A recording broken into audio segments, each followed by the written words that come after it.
Hiya. How you doing?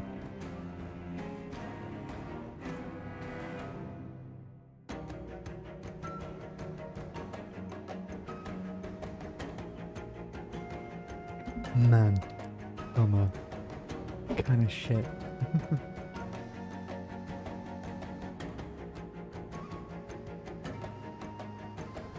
I get all these bleep fruit flies, or whatever they are.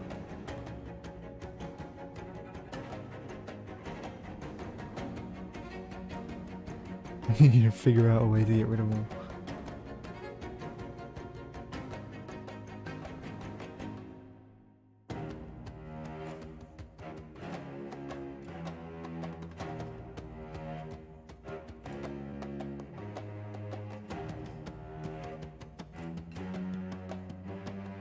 Well, let's see about getting my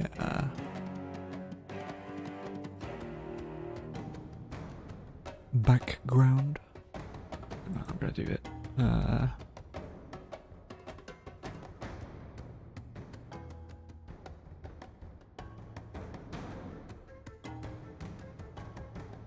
Let's see. What should I use this time? I'm trying to see if I can find that one that I was using before. Oh yeah, it's that. Cool. Fantastic.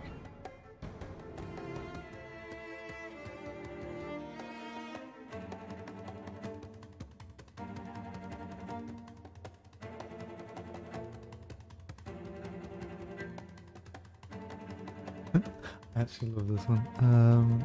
Bring it up in a second.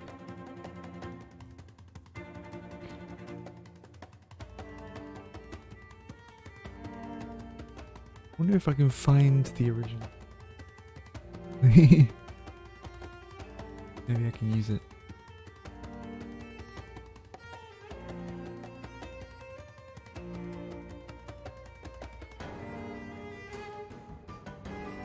Maybe a better static background.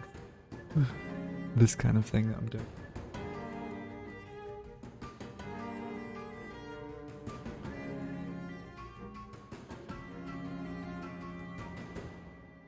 Because I can just look up library with fireplace.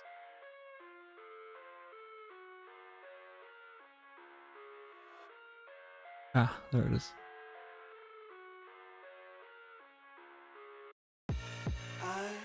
If I save this image,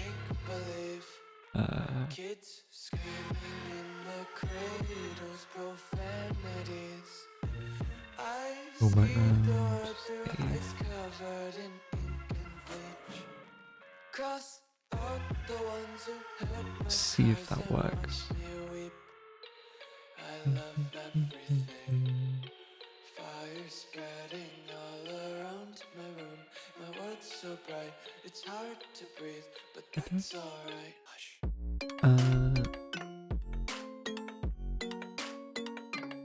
Let's get this side captured. Oh, actually. No, these two are good. Add another scene or... yeah.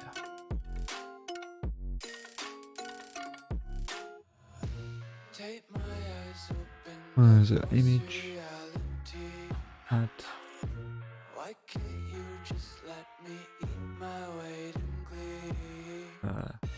I live inside my own world of make-believe. I can use this for both my conversation stuff and... Some days I feel skinnier than all the other days. Sometimes I can't tell if my body maybe book reading stuff, if I ever decide to do that. love everything. Fire spreading all around my room. My Browse. world's so bright, it's hard to breathe, but that's alright. Ah. Go my face. Yes, it does. Cool. Because I can just get rid of this on the same.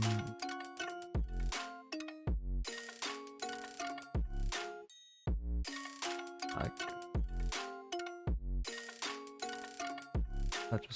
slightly in front. Taste your content, hold your breath and feel the tension. Devils hide behind redemption. Honesty is one way get down. I wanna taste consumption. Breathe faster to waste oxygen. Hear the children sing aloud. There you go. Till the wick burns out. Great, I got it. Nice. Cool.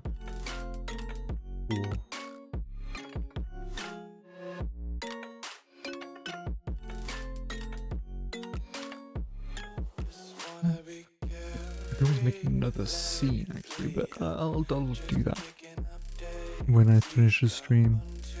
I don't want to fill the stream with me doing setup.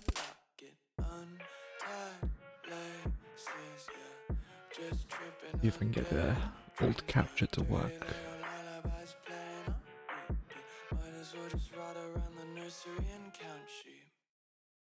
Capture.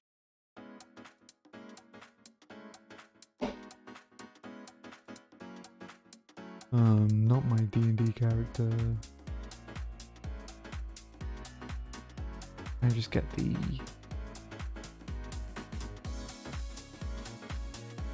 yeah. Well, that should work.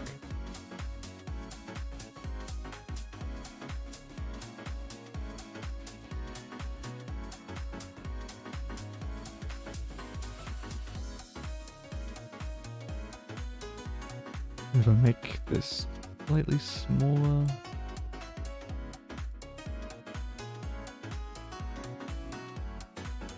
I can see everything just fine on my end. I just know that it's going to be a bit of a pain on your end because the size is a little bit fucky.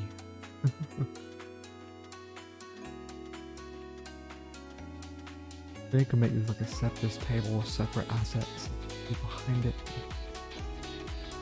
Oh well. Probably could if I put it in like paint or something. Well, not paint. Photoshop.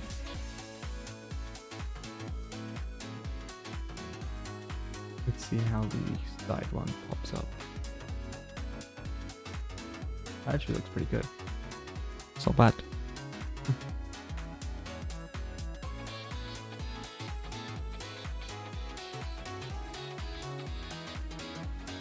Shout out to Game Ranks, I guess.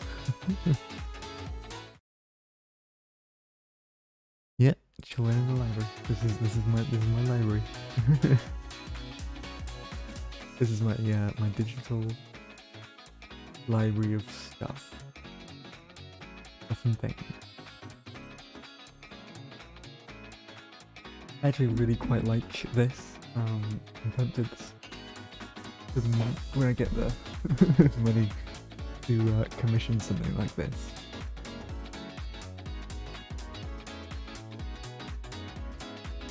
So that I can incorporate it a bit more. I quite like how this is set up. It works pretty well. So. Also, hello Muscade.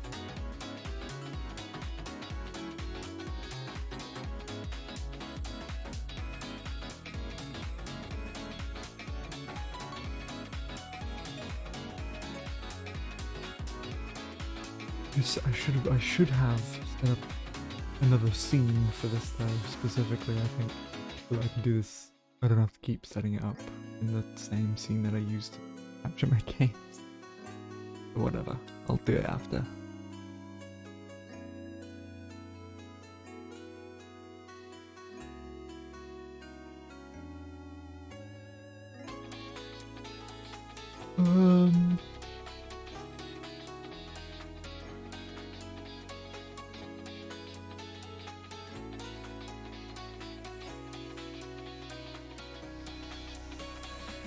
Yeah, I suppose we can get into it. Or I'll have a look at the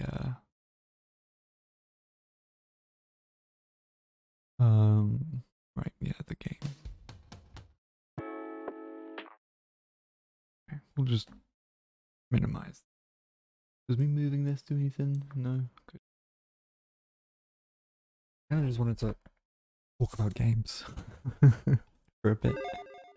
every month, GameRanks rounds up the most worthwhile Also, games. yeah, shout out to Starting off GameRanks. at I love number these 10, guys. it's Diablo Immortal, which Although- started off as a mobile-only game, and only recently we found out it was going to be a game that would also come out on PC. Now, the You have version of it that phones, everybody's getting.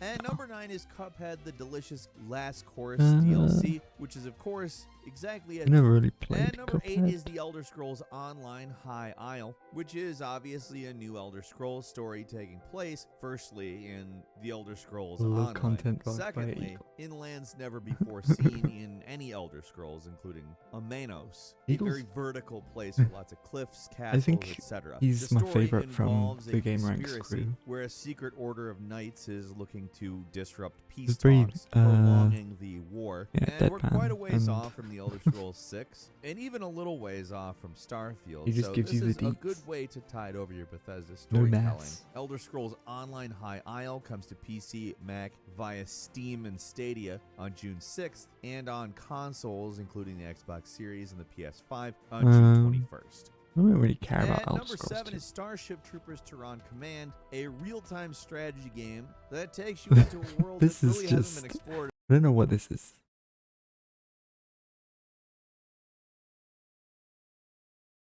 I watched this. I can't believe that it's becoming a tactic, like top-down tactical. In yeah, tactical game. Yes, it's well. I don't know about XCOM, but it is definitely tactical Starship Troopers. It can think. It thinks, or whatever the fuck it's. Or it can feel fear, or whatever the hell. In a lot of media, the Starship Troopers universe. Now, Difficult I'll with a say quote not one. a lot of it is going I'm to doing seem my foreign part. to you. It is not a strange RTS. It's pretty much what you would expect from one. But Starship Troopers is a kind of different media franchise. It's kind of a satire, and I'm sure that translates Kind to the game of itself a to at least some satire, extent. come on. And second, the bad guys are The whole thing's a satire. arachnids. It's not a human versus human war. It's a human versus alien threat war. And oddly enough, the kind of it's story that we're literally talking here is one that we fascist usually see play out in like society third-person of shooters. So it's psychics interesting to see an and, RTS just from that perspective, and it will also be soldiers. fun to see how a Starship Troopers story plays out. who in a take video game. on Starship Troopers Tehran Command is coming out on PC on June 16th. we've got they called And number ants. 6 is Madison, a first-person psychological Or horror tiger something or what they were called. Tiger ants? Tiger something? Something like that. horror game. A This game is where pretty you cool. wake up in a dark room with hands covered in blood. So the story of this game is you are actually held captive by a demon called Madison, that's continuing a ritual that started decades ago and basically captured you and forced you to engage in it. Even complete it. In fact, the game asks the question, will you be able to finish this sinister ceremony? A lot of the gameplay will revolve around puzzles, as well as taking pictures with an instant camera to see what's going on in the beyond. Ooh. Because as a human existing in the human world, you don't necessarily Creepy. see all of it. It's an interesting premise, and it's a very good-looking game. I think What it's was this definitely called? worth some time when it comes out on Madison.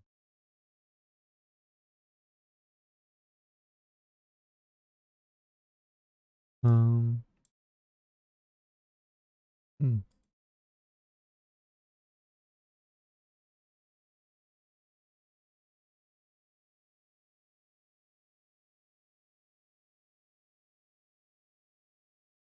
Madison. Oh, that's not what I want. Madison game. Fuck's sake. Hi, Dedrick. How you doing? Official announcement trailer. 20 minutes of exclusive gameplay. Probably can't use the audio for this. I'm just not going to use the audio for it anyway because it might be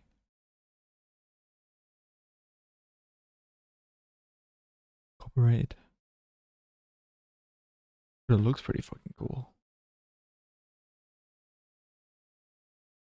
But I don't really like horror games that much anymore. I mean, I love the idea of horror games, but half the time they're really shit nowadays. Like they're just walking simulators. It literally just you walk around, you get a thing, you get through to the next area, walk around, get a couple more things, get to the next area, avoid a menial boss or a menial monster. Not usually that fun. But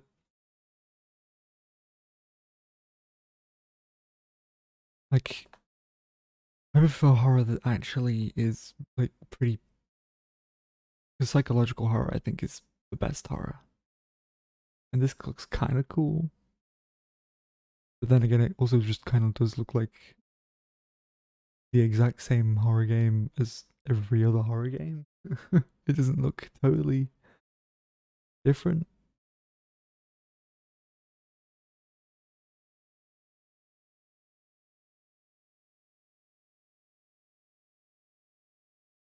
I feel like I might laugh a little bit more than I would be afraid.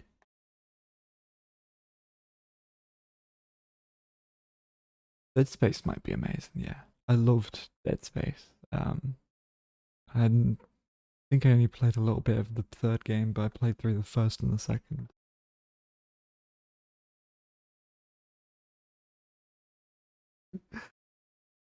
Screen shaking equals scary, yes. Wishlist now on Steam. Maybe not. The Callisto Protocol.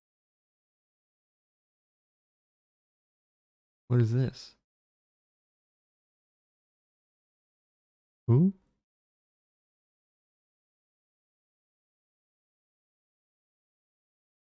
Spooky?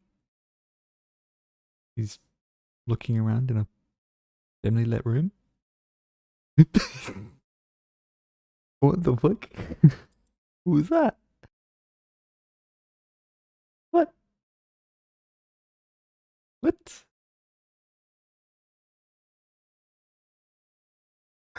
Okay.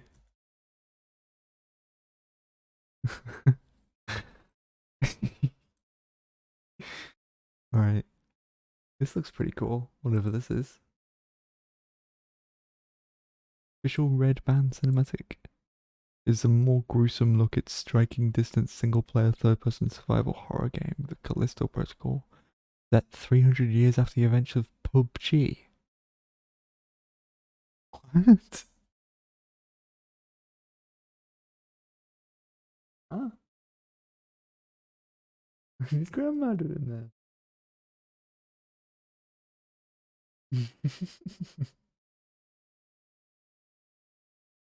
I love my favorite, I think, like horror monster is probably you have to keep your eye on. Like because I have a fear of mannequins. And I think what you call it? Weeping Angels are fucking terrifying. And you also got Peanut as well. Or yeah, whatever the SCP number is. Although he's not really that scary. They're not really that scary.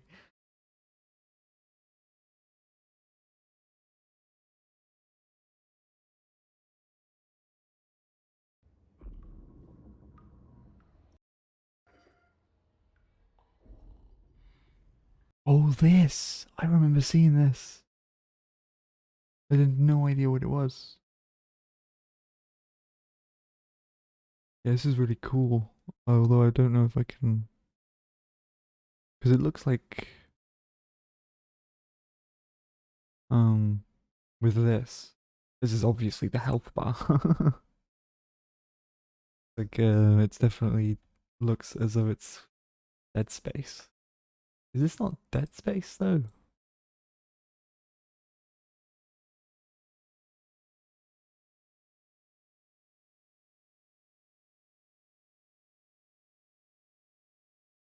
Like, it looks like Dead Space, but it's not. Callisto Protocol.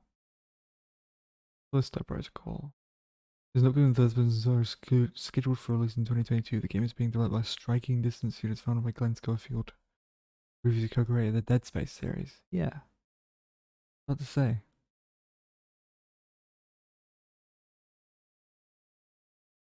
What the fuck does this have to do with PUBG? Wikipedia. Oh god, okay.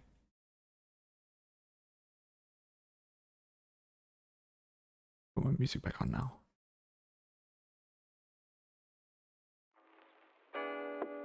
Ooh, it's a bit loud.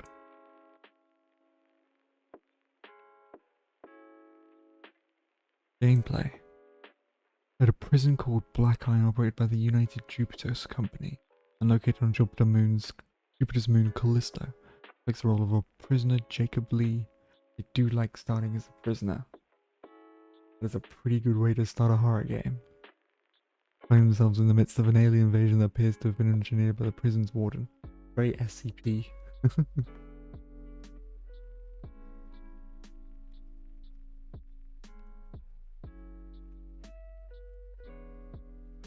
Within PUBG Corporation.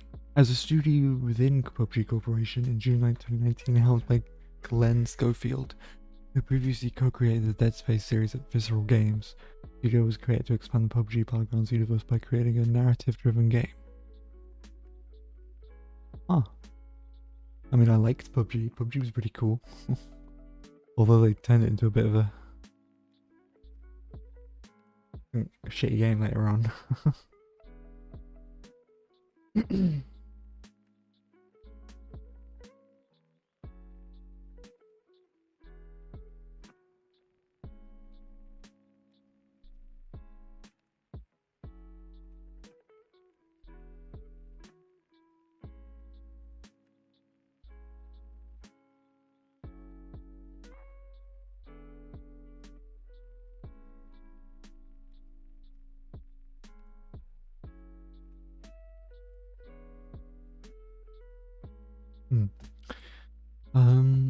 Among the workers on the game, including Steve, who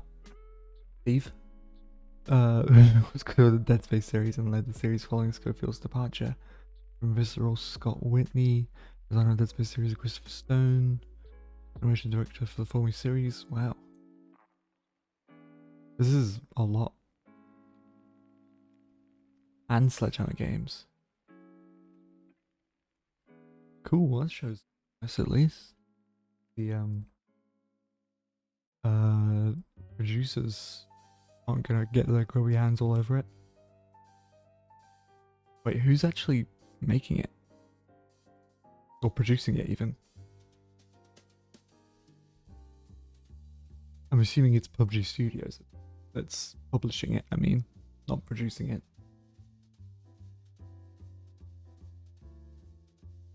As long as the publishers don't try to force some weird shit onto it, I think it'll be a pretty good game when it comes out. Completely forgot about this game. Callisto. In time for the newer home game consoles. In addition to other platforms. Oh god, please tell me it comes to PC. We're trying to make the scariest game on the next gen platform. Ooh. When it's released for the PlayStation 3 and Xbox, they say that the game will take advantage of new lighting techniques, 3D audio systems, ooh, offered by the new consoles as well as haptic feedback, ooh, and the PlayStation 5's dual sense control provides. Create deep immersion for the player in the game. Partnered with Skybound Entertainment for release. Ooh. These guys are pretty good, right? From what I remember. Skybound's pretty solid, I think. For release of the game, the Skybound sees potential for additional multimedia opportunities beyond the video game. Oh.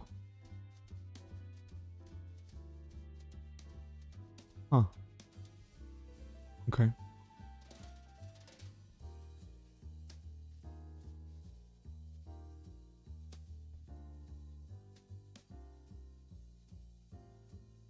I mean, it's a cinematic trailer, so it doesn't really These never actually give off much of anything.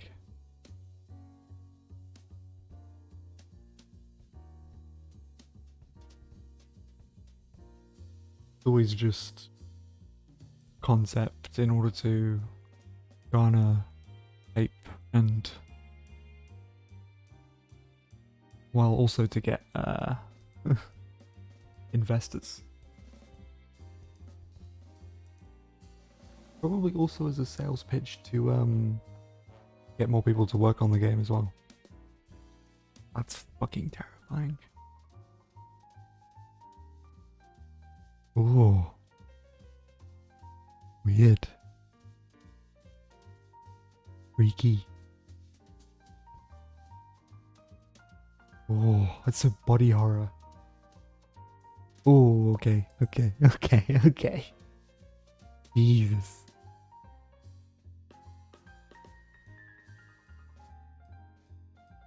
Guess we all know where this hentai is going.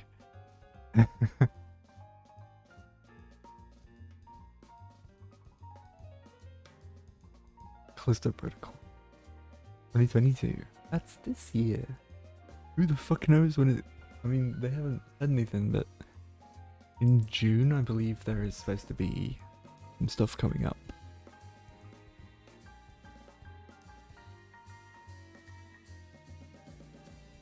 Ooh, fun.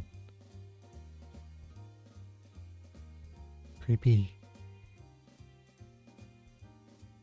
Zombies, but worse.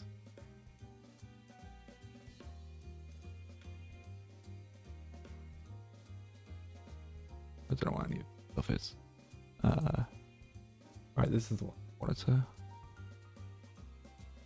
To that Summer Game Fest period with games like Jedi Survivor already being announced and looking very promising. We of course discussed it many times here in these big Sunday videos, so cool to finally see it. And now in this episode we're gonna look ahead at this coming week and beyond, because we got way more reveals during a new State of Play that was just announced for June 2nd. Cool.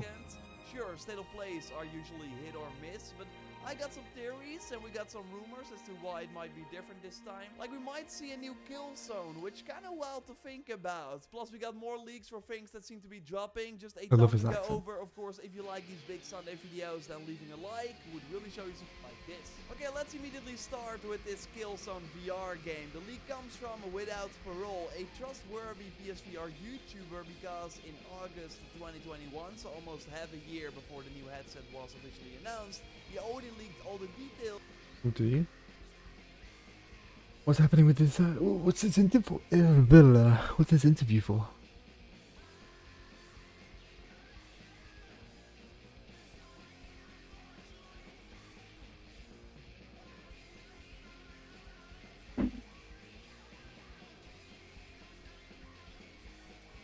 Yeah, is it employment or is it like some other kind of interview? Cookie debris. Man, I could really use some bread right now.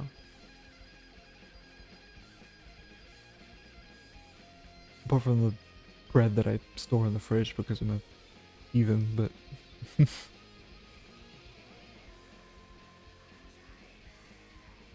What's it for, Derek? Give us the deets. Give us those primo deets.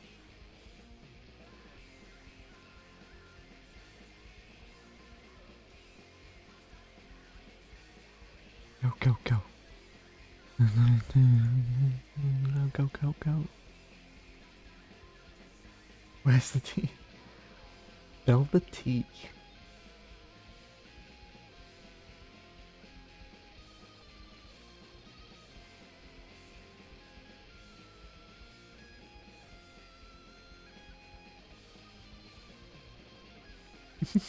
I'm not seeing it.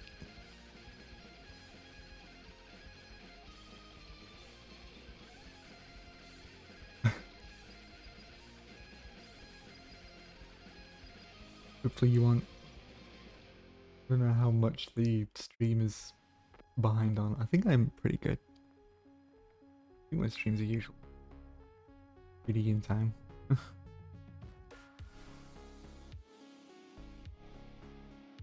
a 1 minute difference.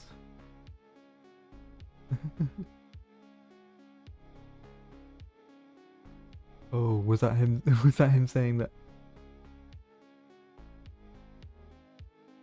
Right, yeah. I got you. Don't worry about it.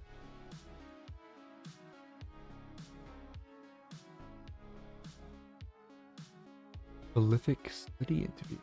Ooh. Well, good luck with that. Hopefully you, just be yourself. Be truthful.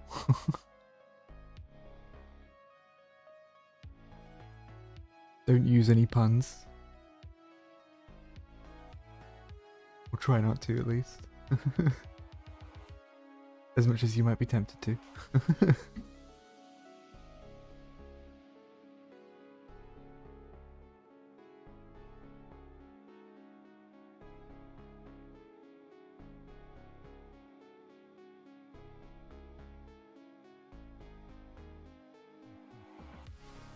At the expense of the interviewer.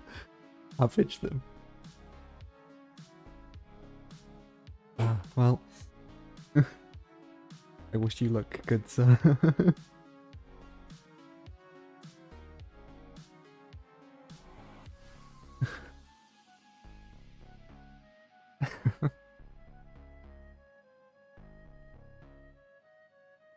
Hopefully your interviewer has a good,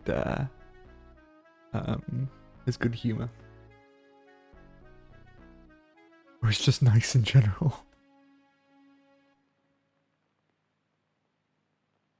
New details about the next gen PS... Ooh, pardon me. Why is tea making me burp? What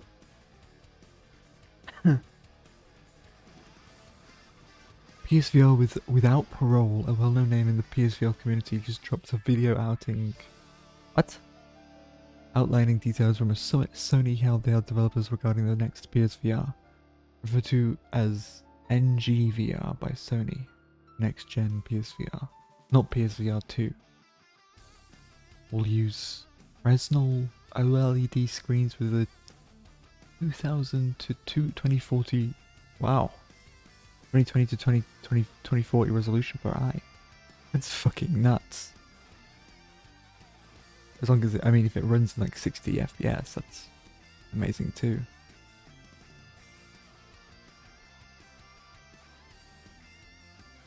FOV is 110 degrees.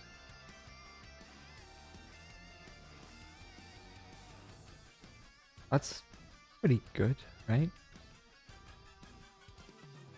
I think most people seeing them like that, unless they're like... Use flexible scaling resolution in addition to foveated rendering, which used in conjunction with wait, what? Which used in conjunction eye tracking both. Which what? My brain just exploded with that sentence. Uses flexible scaling resolution in addition to foveated rendering, which used in conjunction eye tracking both, which aims to scale resolution based upon the user's concentrated view and reduces the strain on PS5 resource. So it's probably not 2020 to 2040. It's gonna be fake 2020 to 2040. Which is, I think, a typical PlayStation thing. Because they usually do that, right? That's what they did with the PlayStation 4 or PlayStation 4 Plus, I think it was called, right? PS4 Plus? No, what is it called? PlayStation 4 Super? I can't believe I've forgotten what the PlayStation 4, the better version of the, yeah, the PS4 Pro, that's it. That's it. Oh god. Freaking brain relapse because of this stupid freaking sentence. It doesn't make any sense. My brain broken. But yeah. PS4 Super. Yeah. The PS4 Pro, they did like fake 4K. It was like 2K and then scaled up, I believe, right? It wasn't actually 4K. I think the PS5 though is actually 4K. I would imagine so. Yeah. But this is what they're saying that it does here as well, which I don't like. I hate upscaling. It's never really that good. But maybe it'll have a good effect on VR, I don't know. I mean, it's gotta be like you're looking through another set of eyes, right? So, maybe. Maybe for people that wear glasses it'll be great. Haptics are planned for the headset itself to reduce motion sickness and improve immersion.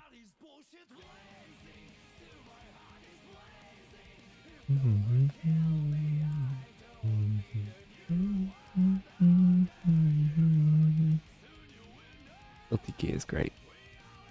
Haptics are planned for the headset itself to reduce motion sickness and improve immersion. Cool. The new controllers, which don't have a name yet, will be packaged with every new good. As it should be.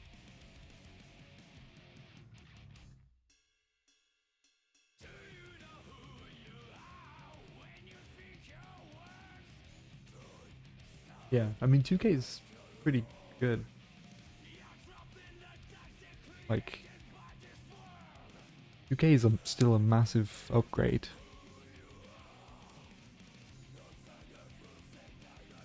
Like, I'm pretty sure my screens are all in 2K right now. Which I suppose that's what this is, isn't it? This is not 4K, this is 2K, isn't it? Kind of, sort of.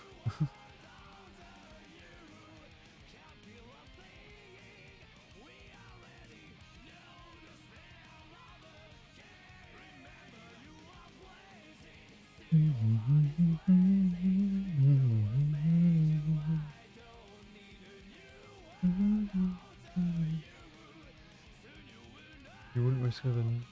It's kind of... kind of sorta 2K. Not really though.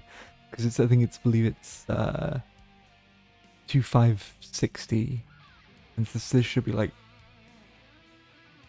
19 something cool. Something like that, I don't know. I don't remember what it was. Kind of below 2K, right? This is.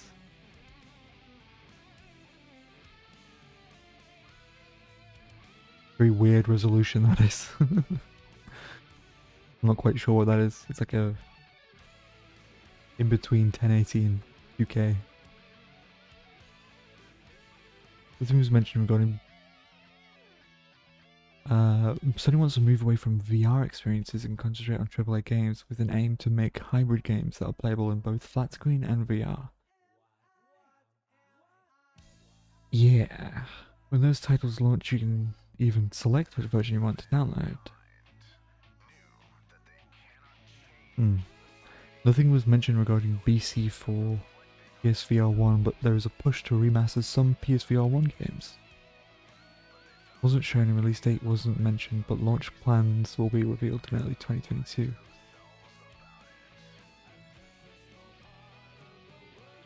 Okay. I mean, it's not like I'm going to use the PlayStation VR, but nice to know that people at PlayStation are getting a VR headset. Now Xbox just needs to invest in a headset. Or Microsoft does.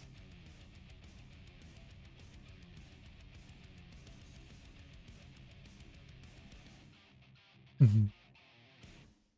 Can't you see I'm blazing? Still my heart Those which turned out to be true. So now he notes that he learned about an Wait. As much as this song is looking amazing, I need to skip over it so it's just music and not someone talking. I'll fucking overload my brain with multiple things. development Killzone VR game that started at Supermassive Games. They of course did Until Dawn for PS4, but after that... Ooh. I liked Until Dawn. I like the whole movie game thing. I quite like it. Some people probably don't, but I've always quite liked movie games.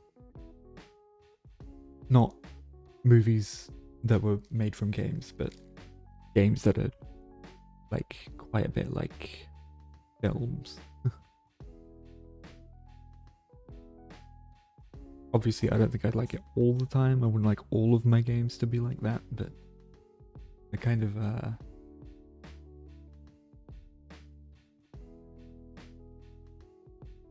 yeah.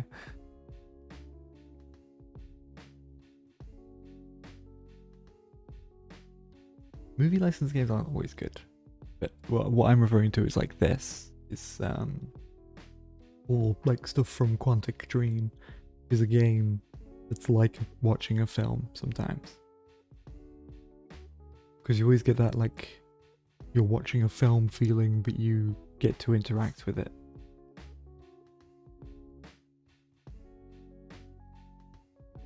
I quite like those. Some people don't, but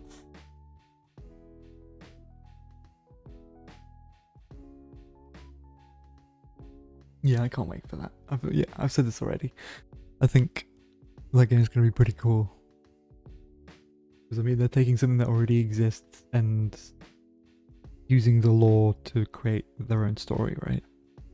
Which is, I would imagine, pretty cool. Because I mean, they make their own ideas and games from like the ground up, kind of like, and now they've got a shitload of like things to draw from that they don't even need to work on at all. Which should mean that they'll probably make a really good game. I imagine. I hope.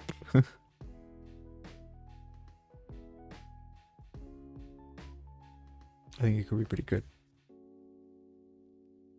At Until Dawn Rush of Blood, which was a VR spin-off, and they also did the VR shooter Bravo Team. Now turns out that they were also working on a Killzone VR game, but Sony wasn't happy with the progress in 2019, so they pulled it and brought it in-house, and it should now be in development for PSVR 2. I really enjoyed the Killzone series, especially the multiplayer in Killzone 2, but in the super crowded shooter space right now, I just don't see a spot for it, although making a VR game, which obviously also less of an investment, could totally be the way forward for the series. But yeah, Killzone's had a bit of a rocky series, I guess. Yeah, Killzone VR. This is what this is about. Because I remember, I think, because most of like when they tried to show off Killzone, they were lying about it, and it was all like CGI crap in order to make the game look better. It's probably a good game, but they just you shouldn't lie to the people you're trying to sell to, because when they figure it out, they're gonna fucking hate you for it. I think so, yeah. Like the second one, I think. Or maybe the first one was as well, I don't remember. I played the first one fucking ages ago. So.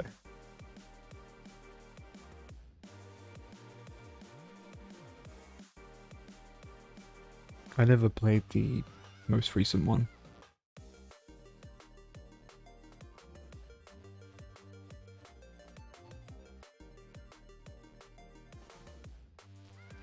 Yeah, yeah.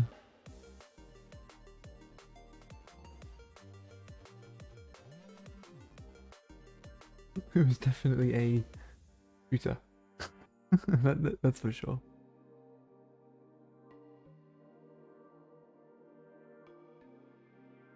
Hmm.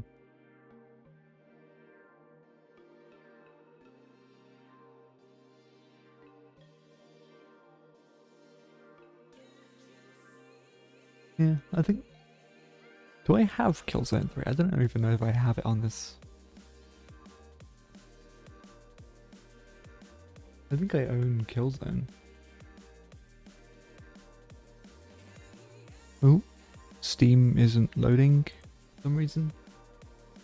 Ooh, I love when Steam throws a hissy fit for no reason. Where are you, Steam?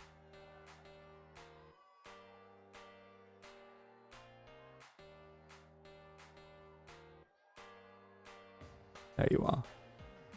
Just end your task for a minute. And then let's get you up and running again.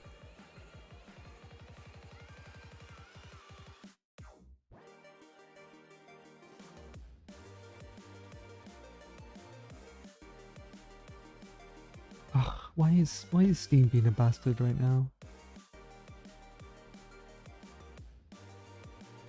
Come on. Where are you?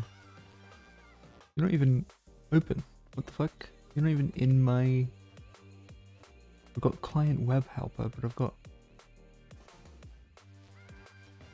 Oh, there you are. There you are. There you are. There you are. Grab it. End task. Fuck you. Give me Steam. I don't know why sometimes it just doesn't... Like sometimes when it opens and then closes, it suddenly just decides, yeah, I'm not gonna open ever again. Not until not until it gets fucking killed and then re-brought back. There we go. That's more like it. Even sense of speaking about a PlayStation title, yeah. That's pretty much it. My wallet is Gay Ben's. Our Lord and Savior.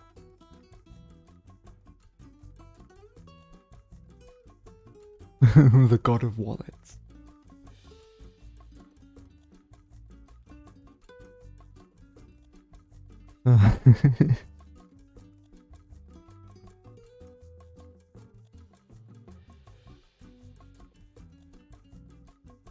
Project Diva Megamix.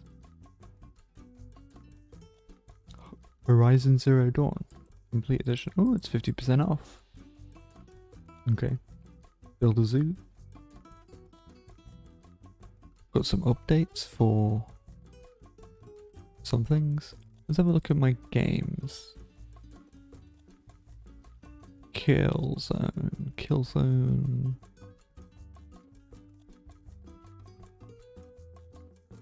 Got all the fears. Guilty Gear.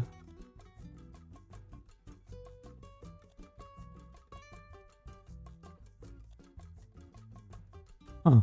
I thought I did own Killzone, but I guess not. I've got Kenshi. I got some Lego games.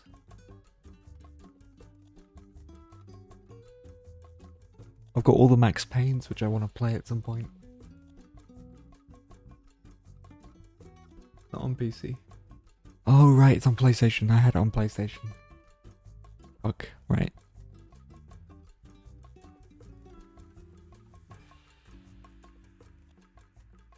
Yeah, it was only on PlayStation.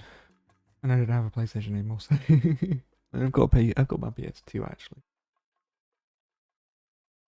Maybe. But yeah, I've got all the Max Paynes. Max Payne 2, Max Payne 3, and Max Payne, the original. I really want to play that. Or I've played a bit of the first one. About 6 hours apparently, if that. But I never played the second or the third game. I looked at I think there was like a clip that I saw of Max Payne 3, and it was like it looked so funny and like arcadey, and it's just him in like a football stadium, like jumping down stairs and just shooting them whilst he was going down, and he's got like points. and stuff like that. It's quite cool. He was just like bouncing as he was going down the steps and shooting enemies. Hmm. Definitely looks like they had fun making that game.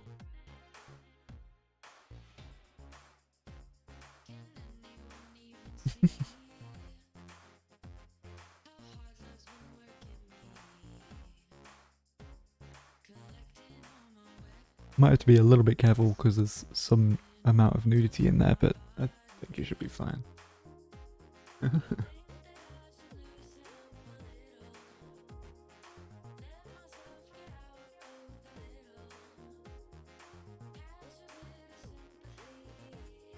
One day, yeah. One day I'll play Max Payne.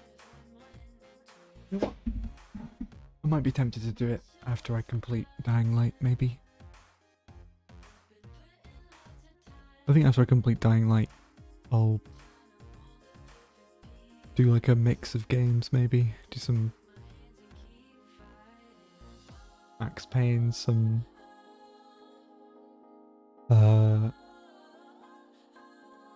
Elder Scrolls Oblivion, maybe.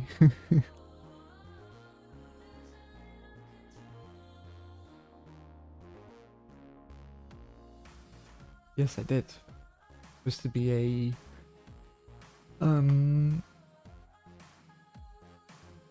survival horror, right?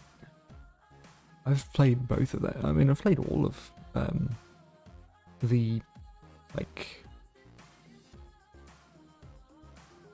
what would even be called, like the Alan Wake universe games as well. All the games that it's like set in the Alan Wake universe. So like, I'm pretty sure Control's in the same universe. Quantum Break is in the same universe. There was another game that was in the same. I think it was in the same universe.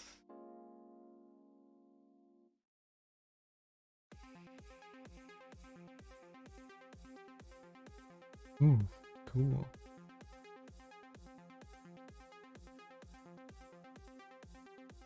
I mean, hopefully, I don't know if they'd ever do a remake of it. I mean, if they did remake Max Payne 1, I really hope they'd stick with the, well, maybe not. I mean, the original game had, like, weird, like, little mechanics that worked as you played the game. I suppose those weren't really that great.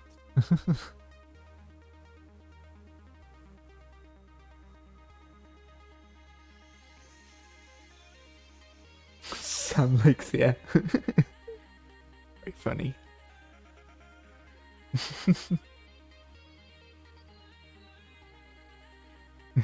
It's literally just a real face plastered onto it. Great. I don't know. They literally, I don't think they could recapture that at all.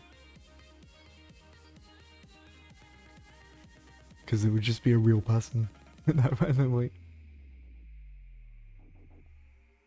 Or realistic looking person anyway.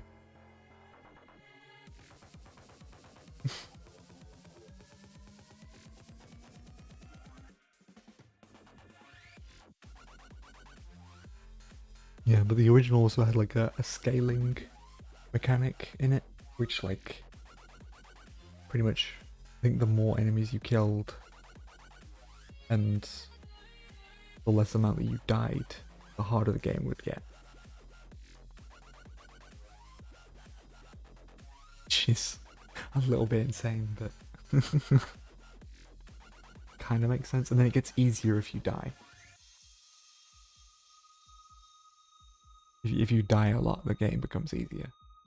It's quite, I mean, I quite like that kind of way of dealing with difficulty, but it can get a bit insane if it's not done properly.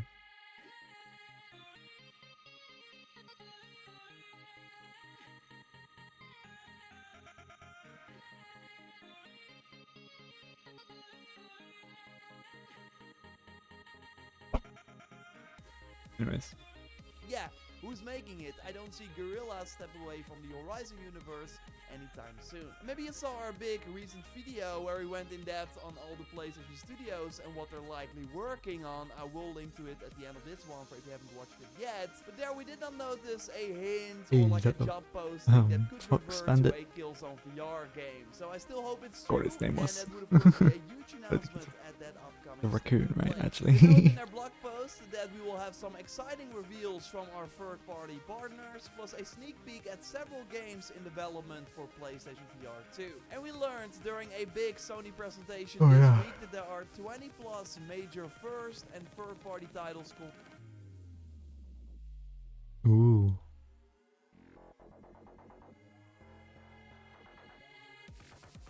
This is pretty.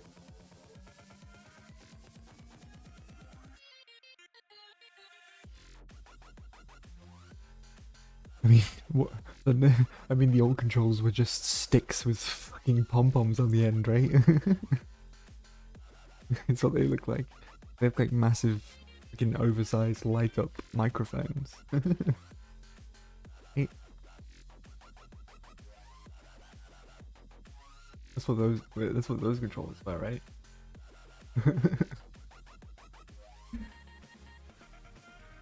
No, they were, I imagine not. They were like, because they acted like Wii controllers, but probably worse than Wii controllers, to be honest.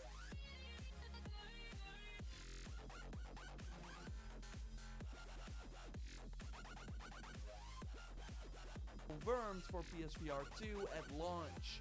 I would love to see more of the Horizon VR game Wait, is this? shown here as well. A new Astrobot would of course be cool. Ooh. And it's totally in the cards, I think. Maybe first a playroom type game. Now this is interesting. Call of Duty Modern Warfare 2 got announced for an October 28, 2022 release date this week. But it also seems to have PSVR support. So maybe they already showed that here.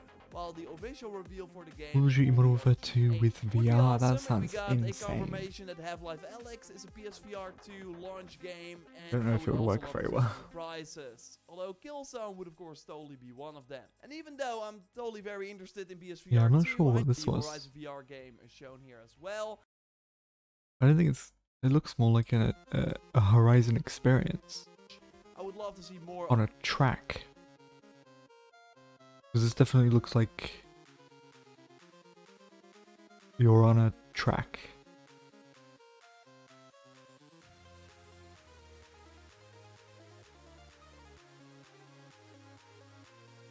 I don't think it's. Is it not a re-release or is it the same game? 2 got announced for an October.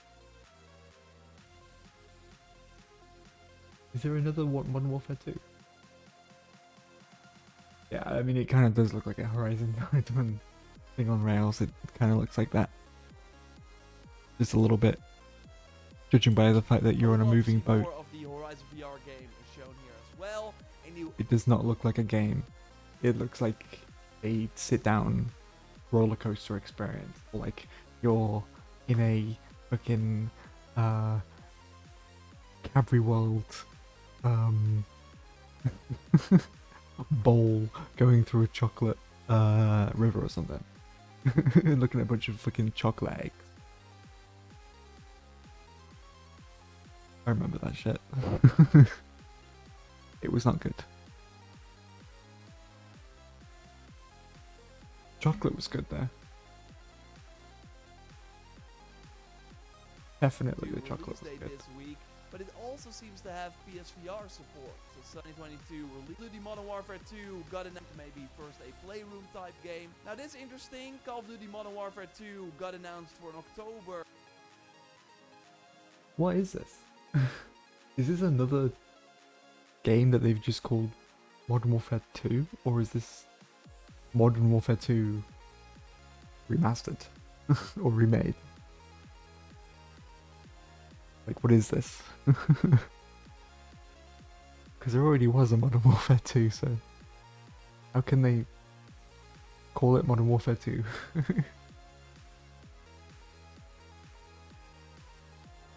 I don't understand this.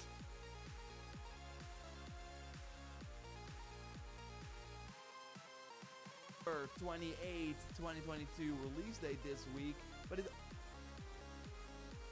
also seems to have PSVR support.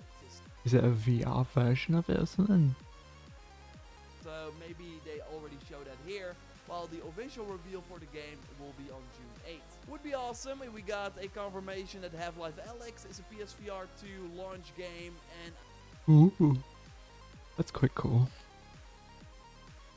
If PlayStation players will be able to play Half-Life Alyx. I haven't played it, obviously, because I don't have a VR headset. I would also love to see some surprises. Although Killzone would of course totally be one of them. And even though I'm totally very interested in PSVR 2, I know the third-party reveals are of course what most people care about, and maybe you watching of course as well. So let's go over. Oh, I can't wait for this. I really want to play this game.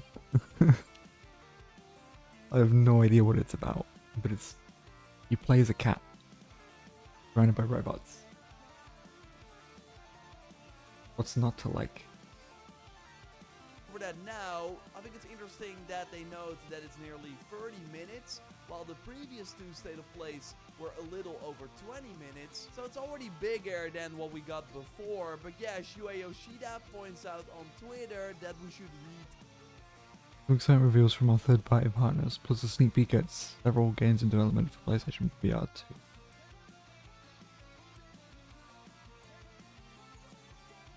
2. That's cool. I'm not really a PlayStation person anymore.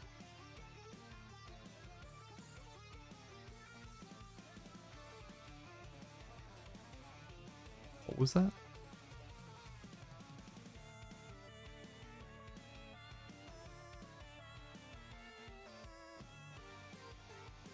By a moderator.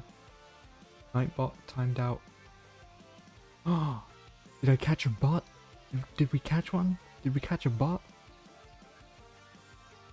Is that a bot that's been caught in the net? Fuck you, bot. And if you're not a bot, I'm sorry. But I messed around with Nightbot yesterday to try and get the catch bots, and I think it just worked. Fuck yeah. Ooh.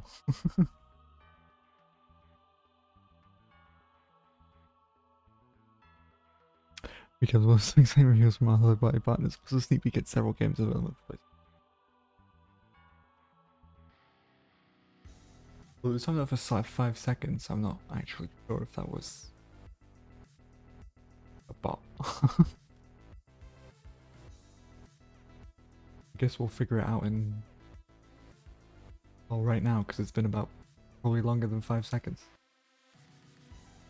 The exciting reviews month of carefully. It means that we should not expect God of War Ragnarok to show up here out of nowhere with a release date and a cool trailer or something, although a release in 2022 seems more likely after it was of course rated in Korea, which usually means a launch is like a few months away. And merchandise suddenly also popped up, as found by Marmalade, with a very curious September 30th, 2022 Ooh.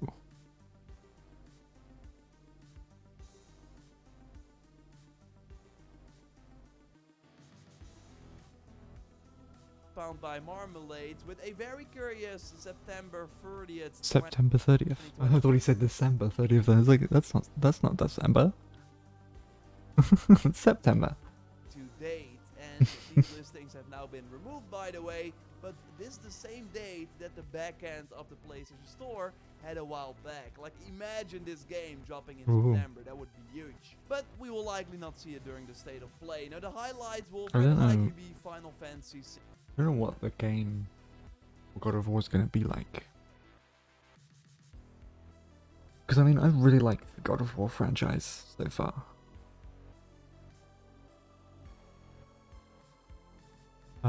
It's been really good, but they changed the game so much in the most recent God of War, and they kind of turned it into like a kind of boring open world game with like RPG mechanics. I kind of hate that a lot. Because a lot of games are doing that. And it's getting kind of old. I don't want to hit an enemy for half an hour. The numbers go down. It's not it's not fun. It's tedious.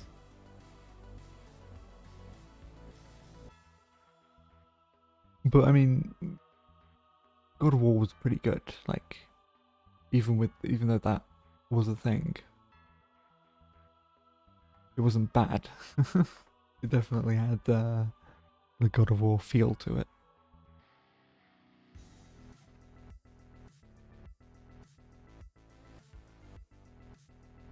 With an older, more mature Kratos as well.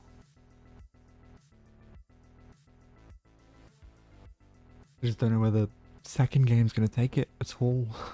I have no idea which direction they're taking it in. I don't know if they're gonna kill Kratos off, or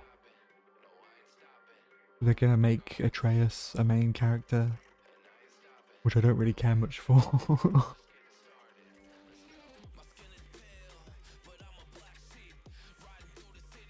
Alright, as cool as this music is, I have to skip over it.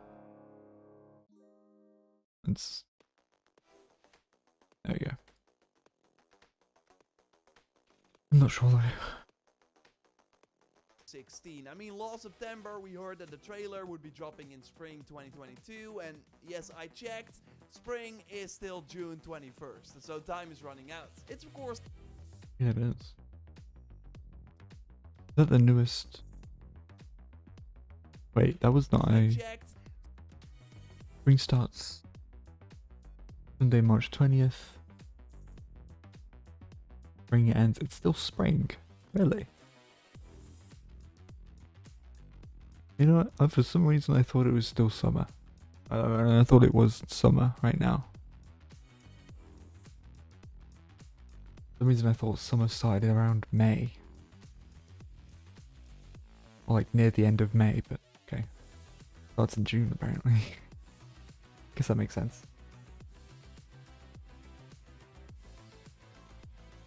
Spring is still June 21st, so time is running out. It's of course a PS5 exclusive, and we've seen many Final Fantasy titles in State of Plays over the years. Final Fantasy VII Remake resurfaced once. Oh, I want to play this fucking game so fucking bad. I want to play Final Fantasy VII Remake so bad. I haven't played it.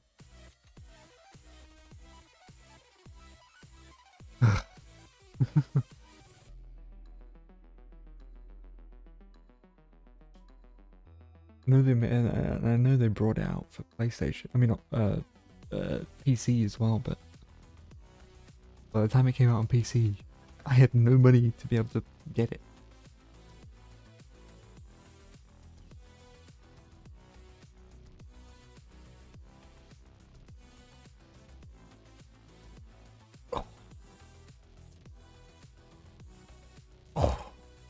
I loved the seventh game.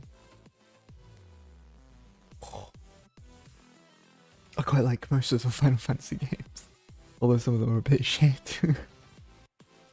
They're a bit hit or missed. Most of the time. The most recent one looks pretty cool though. It's set in like medieval times, sort of. The medieval era of Final Fantasy. Although most of Final Fantasy is sort of like a weird mix of like medieval and modern.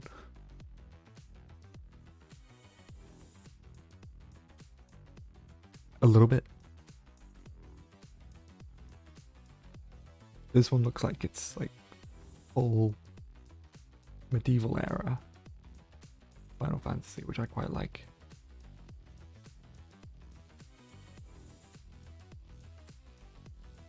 I don't know either. I have no fucking clue. I think that's the point though. It's kind of...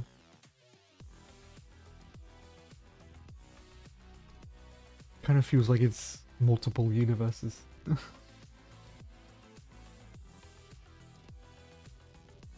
It oftentimes doesn't feel like they're the same sort of universe. I mean, it's like in Final Fantasy X? Or is it X?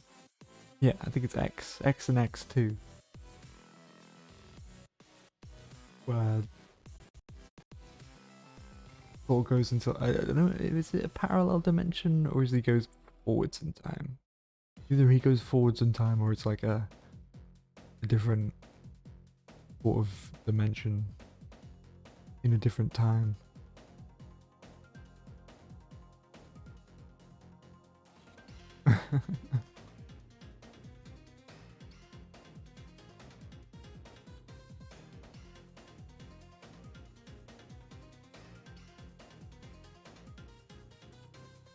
Hmm.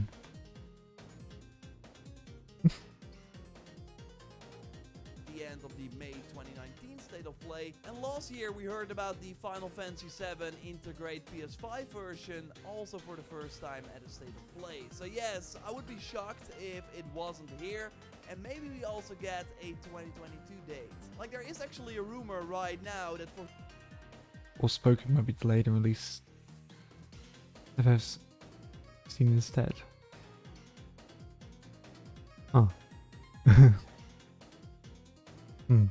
Okay. Forspoken might get delayed out of the October window, and that Final Fantasy 16 might then launch on October 11th instead. Like, I overall don't think that it's smart to have both open world JRPGs close to each other, and if Forspoken could use the extra polish, then why not move it to January, which also a quieter time. I don't know what Forspoken is either. It's definitely a risk they're taking with Forspoken. As a new, like, a new IP, I think, right? Because it's not part of anything, is it? Not like it's in any universes, or at least I don't think it is. It's a completely new story. Where a girl gets isekai'd into a fantasy world. I know what it looks like. And she gets powers and shit.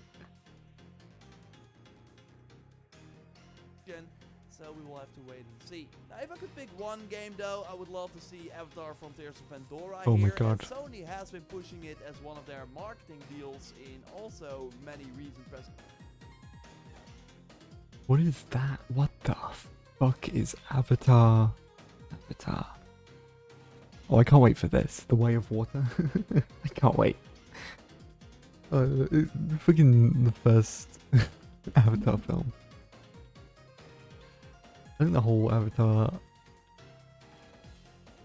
I don't know why people hate it, to be honest. Oh, not The Last Airbender. I don't know why I'm typing that in. Frontiers of Pandora. Of Pandora. Pandora. What is this? Open world action adventure video game based on James Cameron. Okay. Frontiers of Pandora is an upcoming open world action adventure video game based on James Cameron's Avatar film series. The game is being developed by Massive Entertainment. Massive Entertainment? Oh, published by Ubisoft. Published by Ubisoft. Ooh, okay. That's not good. I don't know about that. Massive Entertainment's pretty cool, I think, right? They make, oh.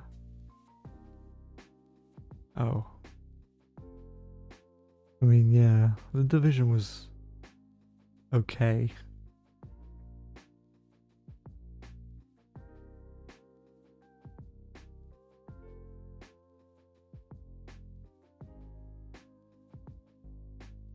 I didn't really like. I mean, I don't really have much of an opinion on the.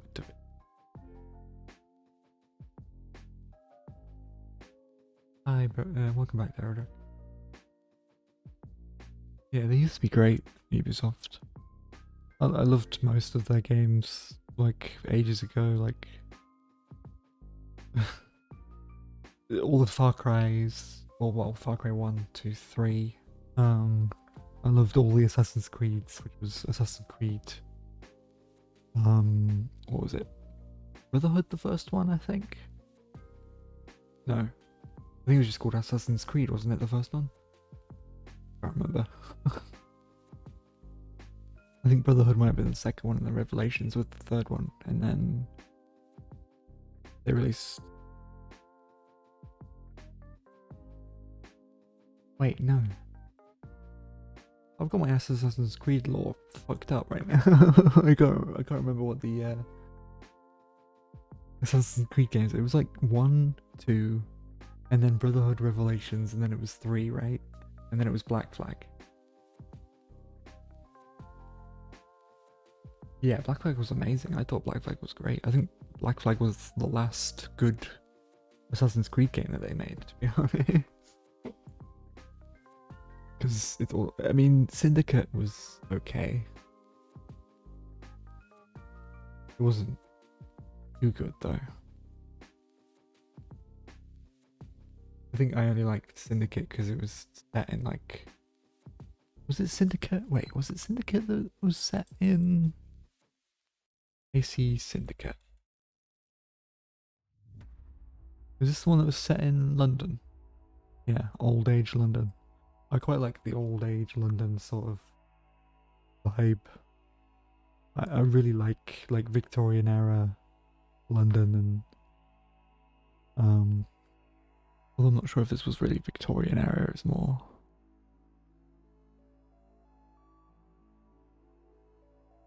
Well, if it was after, I think it would be.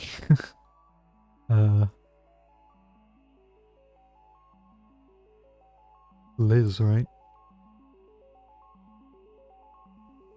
Written well place. I remember when it was set. I know it was set in old age London, and I quite like that setting being used. It's although it wasn't, I don't think it was used extremely well, but it was definitely a cool look into the old age London. That's the only reason I liked it, though.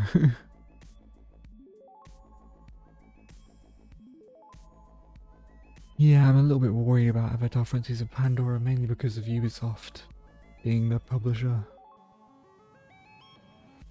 And Massive hasn't really made a bit of a game in a while. But who knows, maybe it'll be good. I just don't really want to support Ubisoft at all. I'll probably get it cheap from somewhere else.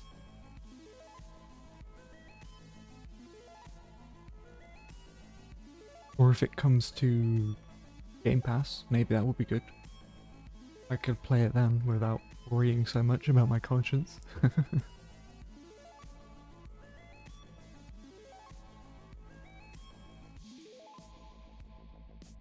Ubisoft is not a very nice company. Like, literally, I mean, yeah, most of what Ubisoft publishes is dog shit, but also their company's awful, so I just don't buy their games anymore. I don't want to support the filth that is Ubisoft. It's real difficult sometimes.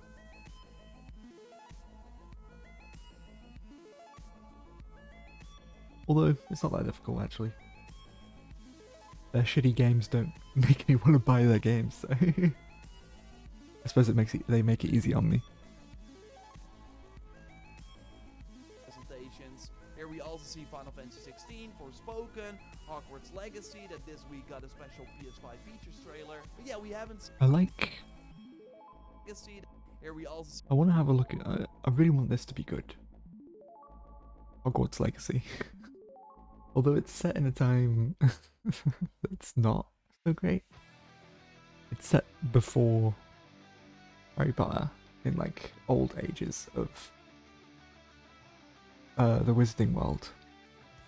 And if I remember rightly, that time in the Wizarding World isn't that great. Kinda, really dark. I mean, aren't all the elves as well, like, massively enslaved? Or at least, or was it the time when the elves were like, I don't remember. I fucking don't remember my Harry Potter lore. But I swear there was a part where elves are just the slave race of the Wizarding World. Super fucked. I don't know how they're gonna handle that.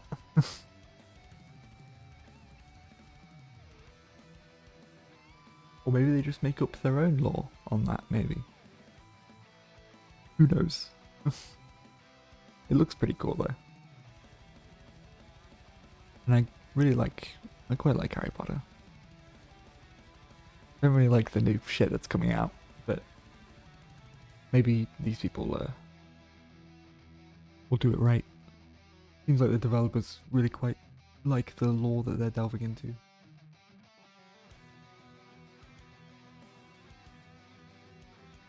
Although I know this game is getting a lot of hate, I think, because of well, Miss Miss Harry Potter herself, the creator of Harry Potter. I completely forgot what her name is. I can't be bothered to remember what her name is, but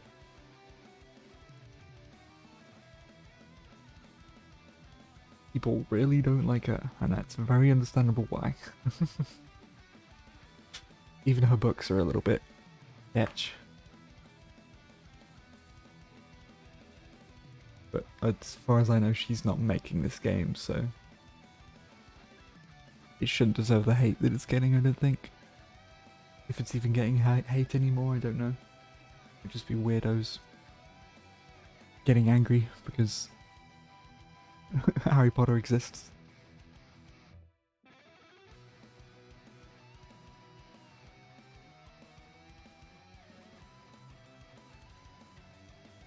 I want to look at what this Wolverine is. Do they reveal any of that? Marvel Wolverine.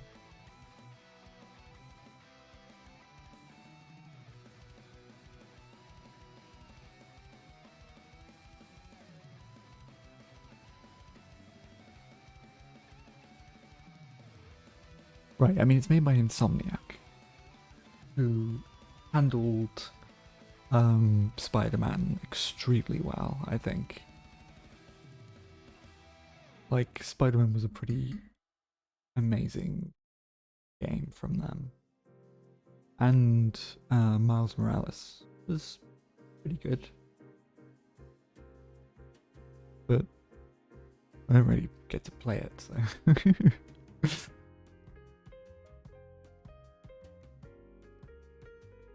I mean, this looks cool and everything. Obviously, it's not an actual game. The bloody CGI fucking trailer doesn't reveal much of anything except concept. Literally, that's it. That's all these are ever are. The garner hype for a project. This shows like some amount of like how they're taking this character seriously. If this game is going to be anything like how the Spider-Man game is, like, I would imagine it's going to be very well done. Like, there's going to be a lot of possibly that you can get into like multiple different suits, maybe from like, the multiple years of this guy. Or it could just be a very dark and gritty game. IGN isn't giving me any information. I don't really like IGN, but whatever.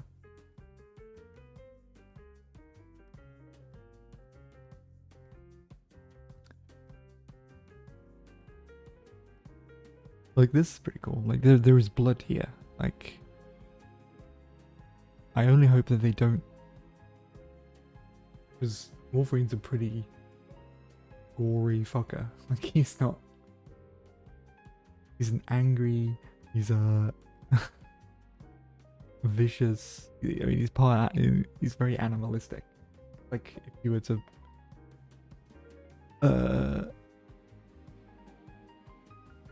as long as they don't do what fucking what was it, Skybound? No, it was Square Enix did to fucking Hulk and turn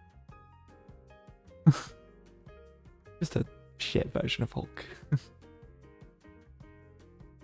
Then I think we'll be good. If there's gore, if there's full amount of limbs being thrown all over the place, yeah, I think they'll capture this pretty.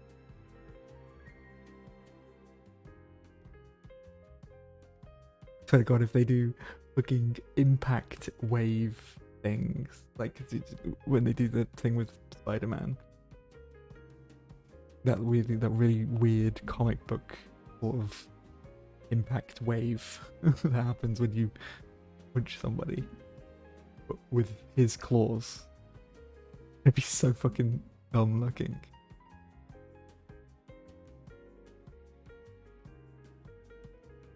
They need to make it bloody, I think.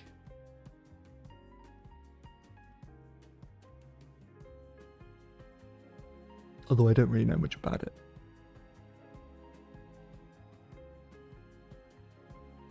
I don't think they've revealed much of anything either. We might get more this June, definitely.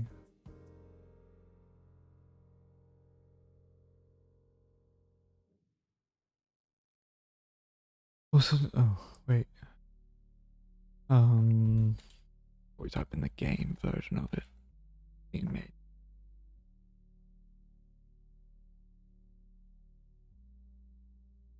Yeah, it's an adventure game.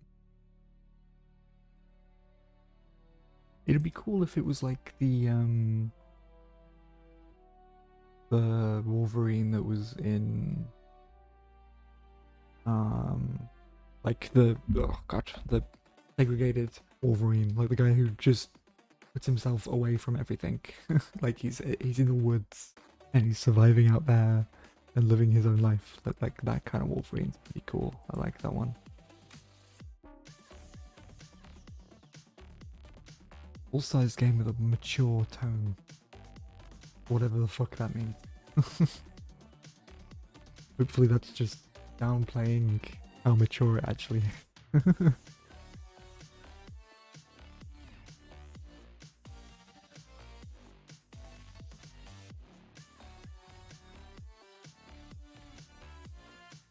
Ryzen confirmed that Orton confirmed this is in response to a fan on Twitter asking whether Wolverine on PS5 will be big or a Miles Morales size game. Ah, okay, cool. Wolverine's creative director.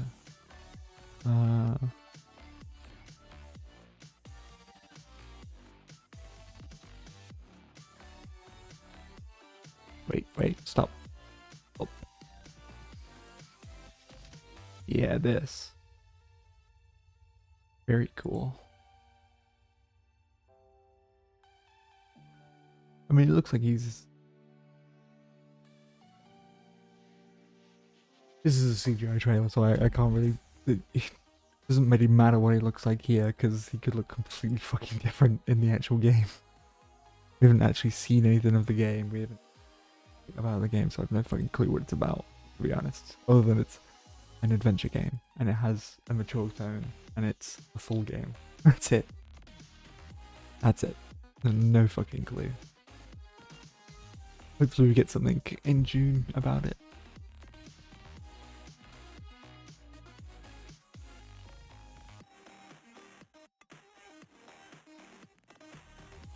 See Final Fantasy 16, Forspoken, Hogwarts Legacy that this week got a special PS5 features trailer. But yeah, we haven't seen the Avatar PlayStation marketing yet, so maybe we see it here. Now the other big game that is rumored to be here is Street Fighter 6. We got the teaser trailer already at the end of the Capcom Pro Tour in February, I mean, it looks kinda... so maybe we get the first gameplay here. Although we know that Capcom has multiple major titles by March 2023, as we also discussed in a previous Sunday video, and this week they...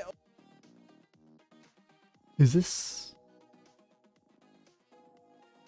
This is Dragon's Dogma, right? Dogma? Dragon's Dogma? Is that what it's called? Opened a special 10th year anniversary. Oh.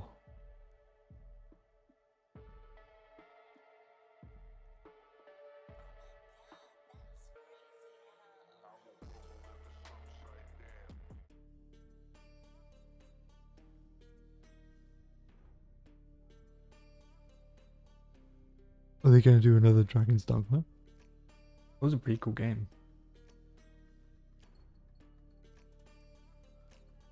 I could probably play that at some point maybe as well. Because I think I have that. Maybe. Or do I? Wait. Was this a PlayStation only game? It might have been a PlayStation only game maybe. I don't remember if I actually have it on Steam.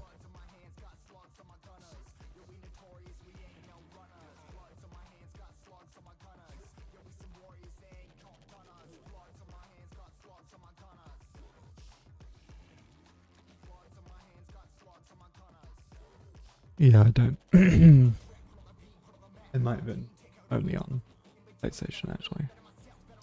For this is a great Dogma, game though. With a blog post saying that we hope you join us in the celebration of a decade of endless adventures with Dragon's Dogma as we look to the future. I really want to give this game another shot, but it seems that it's still locked at 30 FPS, even if you play on like PS5 or Xbox Series, but correct me if I'm wrong in the comments down below. Dragon's Dogma 2 will of course be focused on next-gen platforms, I would hope, and we know that it has been leaked countless of times, so it's really happening. Maybe at the state of play, or otherwise it's gonna be... I wonder what it's gonna be like.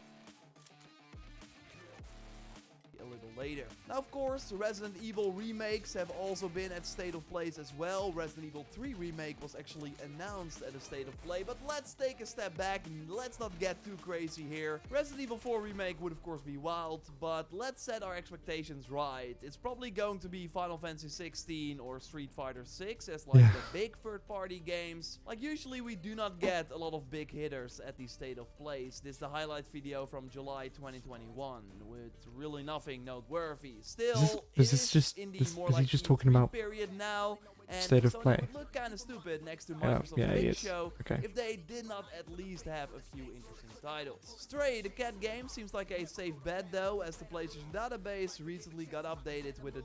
Oh.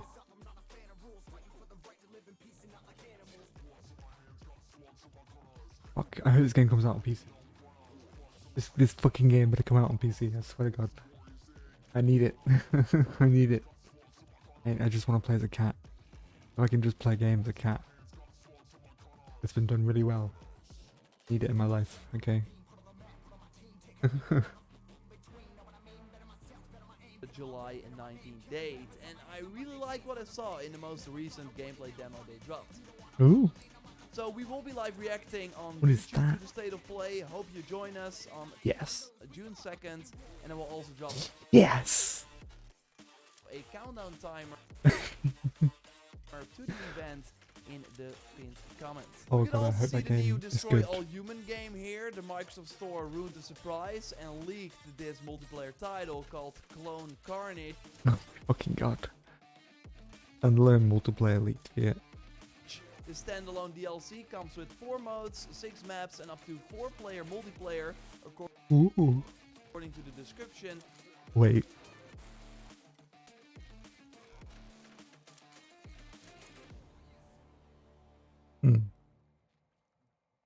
Okay.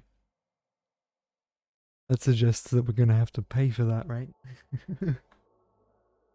We're gonna have to pay for multiplayer? Is that what you're saying? I mean, I suppose it's been done before, I think. And we got some leaked screenshots as well. It should have a 2-player split screen co-op. Now the leak did note a May 31st release date, so maybe they just shadow drop it or we see it at one of the shows. And remember Marvel Midnight Suns, the Yeah, Summer Game Fest. I don't know when that's happening.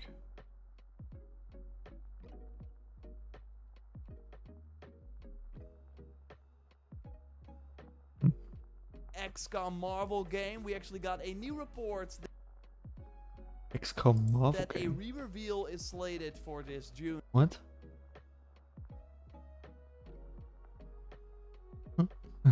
Okay. During Summer Game Fest as Sure. well. Like, I think the game could be awesome, but I also think that a lot is riding on this new footage to get more people interested, because right now people are not sold yet. Oh, what the fuck is that? What the fuck was that? What the fuck was that? Oh no. Oh no. Oh dear. What is this?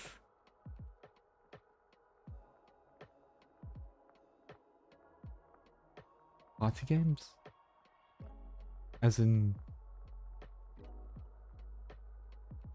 the like the party games, or like party games in general? What do you mean? I don't actually own any. At least as far as I know, I don't.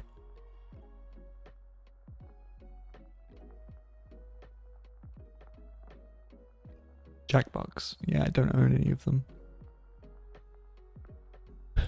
Unfortunately.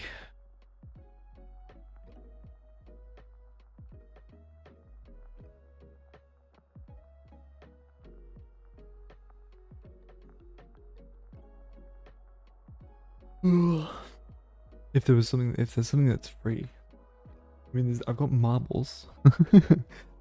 I have marbles.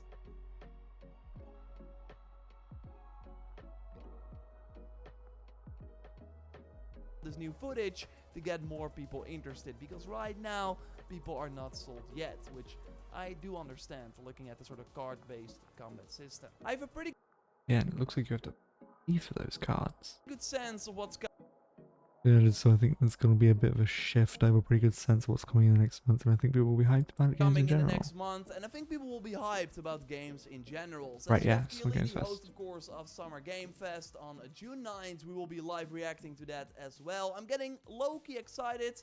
He also Oh, hey, knows that it's there will be actually him. 15 plus guests, which is quite a lot. So We're up I there. think it will be a big show. There will at least be a few announcements, I think, that are worth it. I'm still holding my fingers crossed for something about Horizon DLC. A lot of people are like, what is Sony going to do for the rest of the year? Lost of Us Remake, will God of War make it? And I'm like, it's pretty obvious that Horizon Forbidden West is getting some sort of expansion, right? So I hope they unveil it this June. That would be awesome. Yeah. This game's not that good though, is it? Awesome. I'm also getting more convinced about BioShock, the new game, that Oh, right. it will be revealed very soon. Not only because it has been in development for quite some time, the GeForce Now leak headed for BioShock 2022. Wait, I what? do think that it will launch, What? the GeForce will be revealed, and that would be awesome. I'm also getting more convinced about BioShock, the new game, that it will be revealed very soon. What is this? What? Not only because it has been in development for quite some time, the GeForce Now leak headed for BioShock 2022.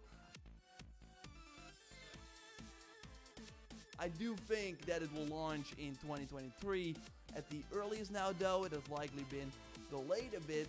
But also right now, at the time of this recording, you can go to the Epic Game Store and claim the full BioShock collection for free. And it really reminds me of what 2K did with Tiny Tina, where they gave away the Borderlands 2 DLC with Tiny Tina to everyone as well, to kind of get people interested in Wonderlands. And maybe they want people like in the BioShock universe now again, on PC for free, and then they unveil the new BioShock game, whatever it will be called, and more people will be hyped. I mean, it is free. It's free on Epic Games right now. BioShock, the full collection on Epic Games is free. So maybe. I think that's what's going on here. We will have to wait and see. I overall hope that because there are less events now, we will only be live reacting to 3 during this sort of E3 period. The State of Play, the Summer Game Fest, and the... Okay. Thank you, Jaw Raptor, for that. Give him a like on his video. Oh. There you go.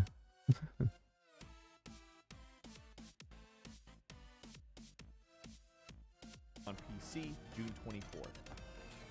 And number 5 is Silt, an aquatic horror game that looks a lot like Limbo by Playdead, but A, is not made by that developer. It's made by Spiral Circus Games, and B, it takes place underwater. What we're basically looking at here is a free motion, I've seen this one. move in any direction underwater, scuba diving platformer, I guess. It's not really a platformer because you're not doing platform jumping, It looks a lot like 2D Limbo. and therefore inherits a lot of what is clearly its influences, A, in Limbo, and B, in perhaps other Metroidvanias. To me, it kind of looks like if you combine Limbo with the more difficult, very deep areas and Subnautica, perhaps. But there's also a story going. I mean, it looks a lot like Bolton Sanctuary mixed with like Limbo. On that there's going to be plenty to find, there's puzzles to solve, and a lot of exploration to do. It's a really pretty looking game from all of the footage, and it looks like it's definitely going to be one that's worth playing when it comes out June 1st on Steam, with console releases coming later.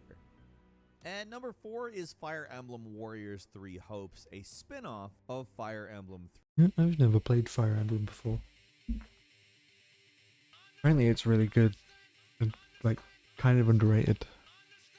Three Houses, not technically a sequel or a mainline entry, and if you're looking at it, you can probably tell pretty quickly that this is not a turn-based tactical JRPG, but in fact a Warriors-style game where you fight hordes of enemies, a la Dynasty Warriors or Hyrule Warriors, etc., etc. Now, as we know, Koei Tecmo has figured out that open-world versions of these games is not something you should do. Dynasty Warriors 9, I'm looking at you, and it looks like they're just giving a action-focused Fire Emblem Warriors type game where you'll obviously experience more stories in that world, even featuring some of the characters from Fire Emblem Three Houses. Honestly, the spin-off Warriors games are usually the ones that I enjoy the most. They always include something unique to the property themselves, and I'm looking forward to seeing exactly how that plays out for Fire Emblem. Fire Emblem Warriors games are Fucking usually horse. the ones that I enjoy the most. They always include something unique to the property themselves, and I'm looking forward to seeing Fucking horse, does it? Okay.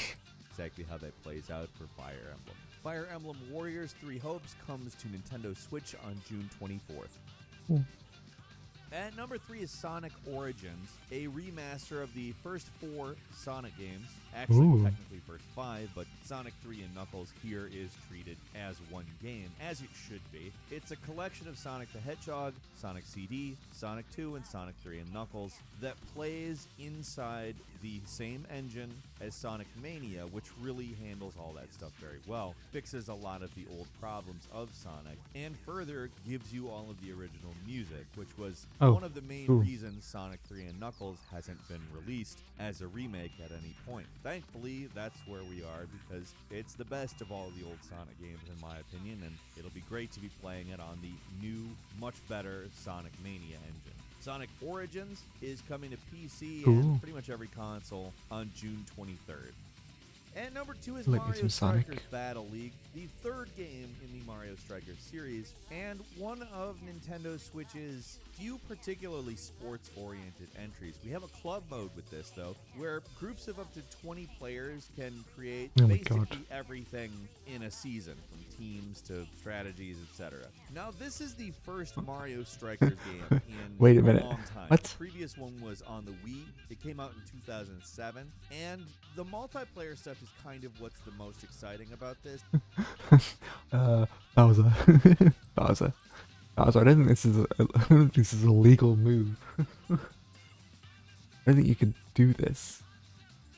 If this is... It looks like, well, I suppose it looks like a mix between like football, like normal football, European football, mixed with like American football. First Mario Strikers game in a long time. The previous Or unless he was in like a corner. Oh, maybe he was in a corner. Mario Strikers. Oh, okay, yeah. I don't think you can do this though. Wait, maybe Luigi's the one that's in the wrong right now. What the fuck is this? Move. I don't know about that. Either Bowser is taking like a what would it be? Like a penalty corner? And Luigi's for some reason like slide swiping him. Or Bowser is cheating. And Luigi's like, nah, fuck you, dude. in a long time. The previous one was on the Wii. It came out in 2007. And the multiplayer stuff is kind of what's the most exciting about this. It's a big jump for the series, and really everything about it is a big jump for the series. See, the fun thing about this is if you've played Mario Kart and you combine that with soccer, you kind of know what's up. And I think that what this sounds like kind of a battle soccer in which you have Mario Kart items to throw at other like players, like banana peels, it makes shells, etc. And frankly, it a seems lot like more it could be a really good game interesting. with all of the modern modifications as well as multiplayer modes. I'm excited for it. I enjoy competitive Nintendo games, and I will definitely be playing Battle League when it lands on the Nintendo Switch on June 10th. And finally, at number 1, it's The Quarry, the spiritual successor to Supermassive Games Until Dawn. Oh, yeah, this game.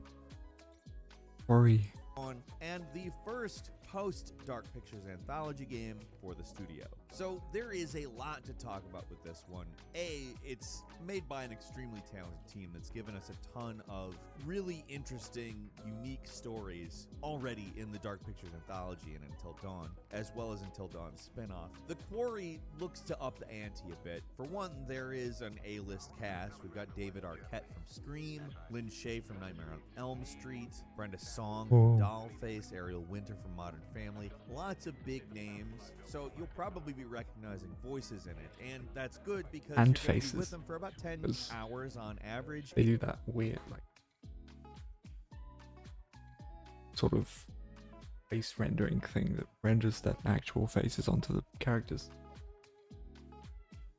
Or renders the character's face alongside the face. So it looks slightly more realistic. And there are a total of, get this, 186 possible endings in this Ooh, game. yeah, that is what is grabbing me. If they're saying that there is 100 what? What did you just say? There are a total of, get this, 186 186 endings. Most of them are probably death endings, I would assume. Seems absolutely insane though. That either means that most of them are going to be all like death endings, I would assume. Like maybe there's just a couple things you can do, causes endings to happen.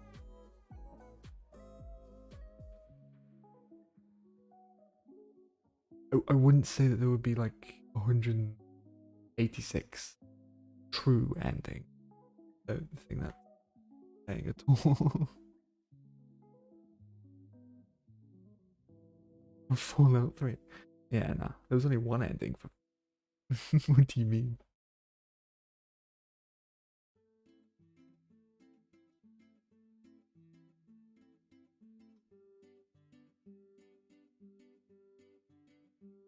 I think they might be doing a technicality here.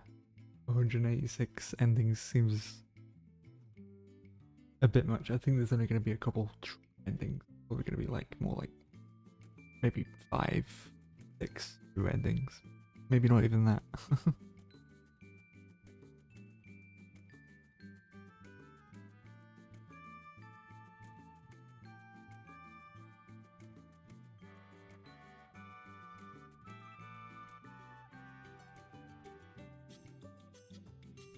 Oh, Todd Howard always fucking lies. He's just a liar all the time. I mean, it just works, you know? possible endings in this game. That's a lot.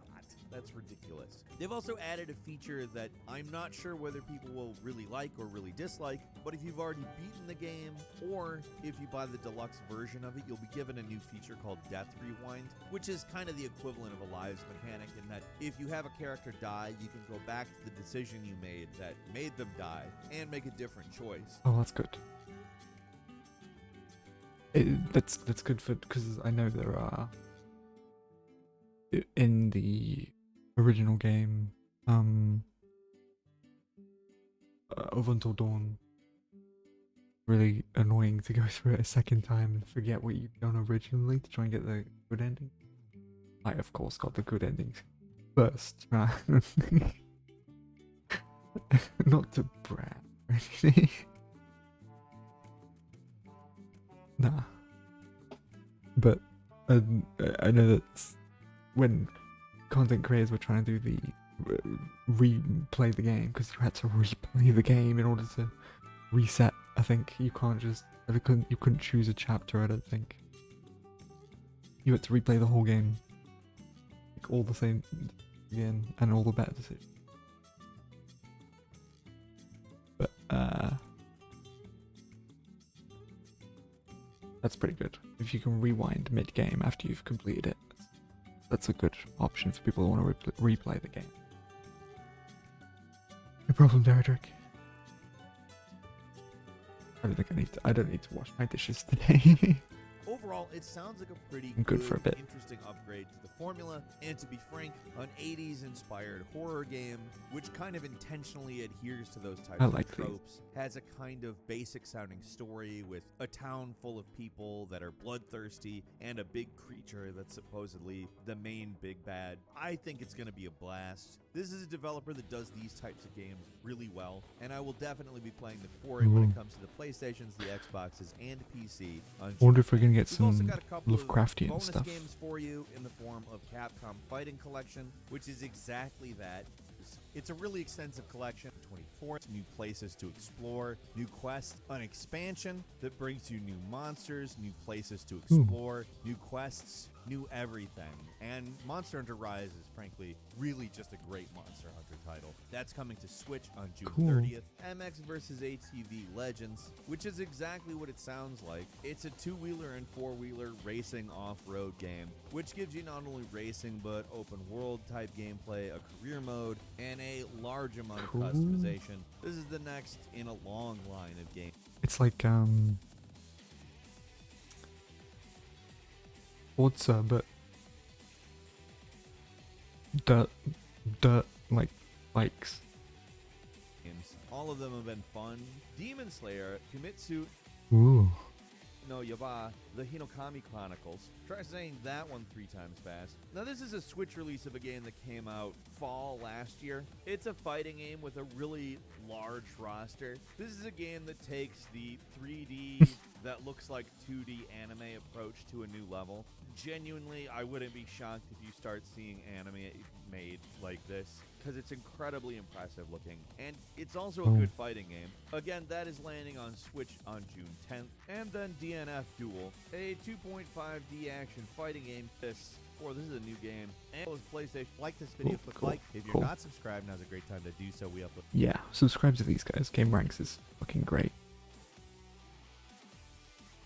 I like Game Rank way more than I like.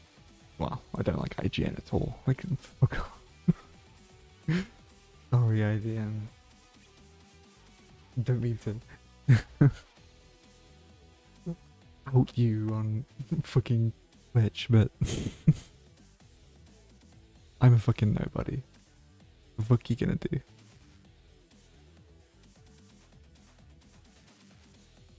So, yeah, I want to have a look at this, actually. That's all.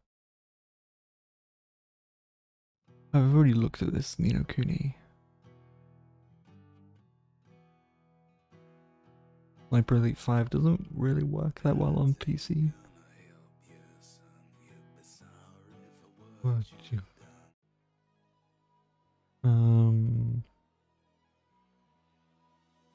What do I want to have a look at here?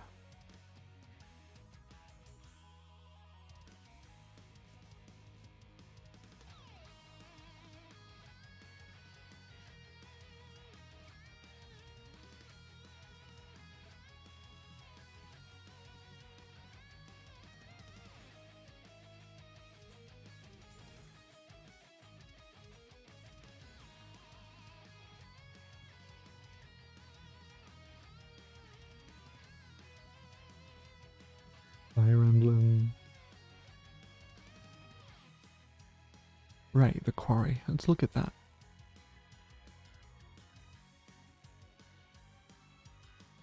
Quarry.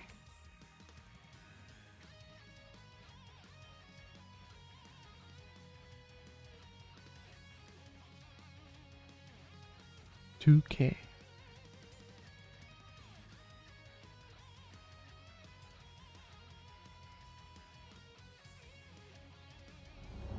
With the masterpiece that was Until Dawn, Oh, okay. Supermassive Games kind of set the standard for cinematic, interactive, choice-based games. Some may feel that they outdid themselves. Then came the Dark Pictures anthology. Okay. I don't either.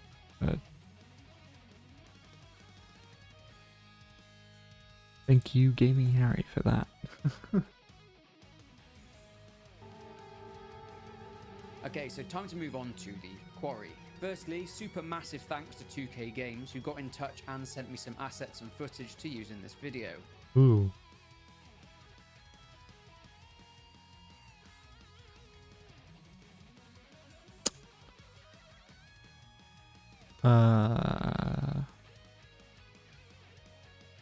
Okay.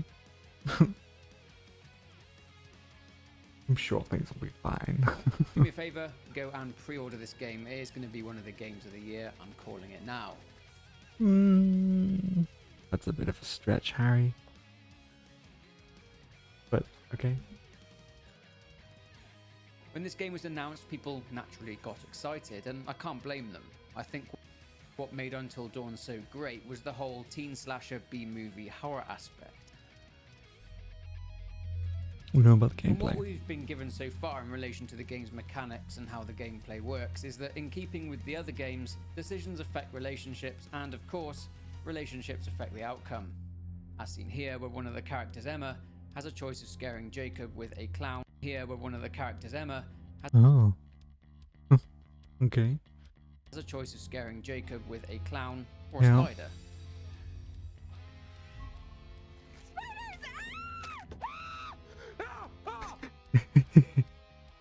Okay. Oh my god! Hopefully you get a lot This of wasn't a mechanic that was too strongly used in Man and Medan, only Choices the with relationship that, though. between Conrad and Fliss, or House of Ashes, the love triangle with Rachel, Eric and Nick. But it was fairly strongly used in Little Hope, where each character has a game came down. Okay, right. Heartbeat You sections just too. you book. Yep. I know you warned me back here, but you might not want to warn me again. Knowing my luck, there'll probably be some heartbeat sections too, and we all Ooh. I don't really have a. know how bad I am at those. Oh, these. Right. I was about to say I don't have a heartbeat sensor, so it wouldn't work. But imagine if you had like actually linked your heartbeat sensor, so you actually had to stay calm in the game. That'd be pretty cool. You could link your heartbeat sensor to the in-game thing. I think I do really bad at that because. Well, maybe not. I don't know. Maybe I'll be pretty good at it. Keeping my heart rate low. Oh, I hate the heartbeats. Doom, doom. I You just gotta get the timing right, but what? Given that this game is on all platforms, we probably won't be seeing the don't God, move sections due to the limitations of PC and I hate Xbox this. controllers. I hate the don't which move is a shame, sections. as sections like this were so tense in Until Dawn. As with all the other games as well, there's no game over when a character or even the main character dies. The story continues on. You shape the story. There are 9 camp counselors that you play as throughout the story. 9 characters? Okay. Due to this, the game is about 10 hours long. And... Okay. So you're telling me that there is a possibility of 186 endings in 10 hours of gameplay? That seems... Okay. That's about 4 hours longer than Until Dawn and about 6 hours longer than most of the Dark Pictures out.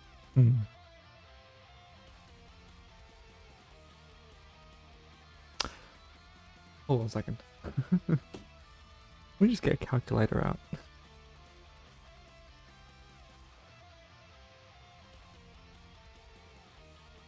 How many possibilities are there in 9 characters?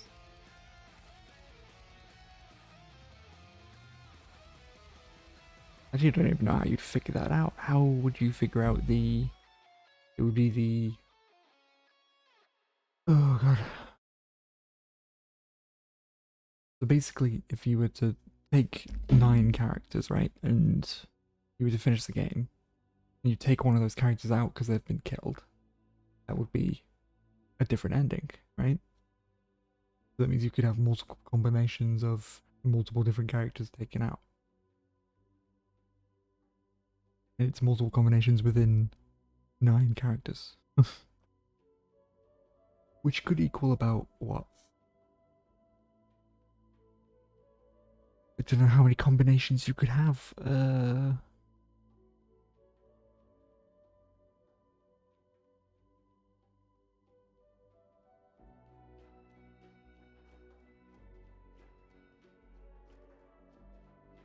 don't even know how you'd figure that out either.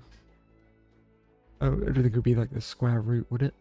Or would you square the 9 or...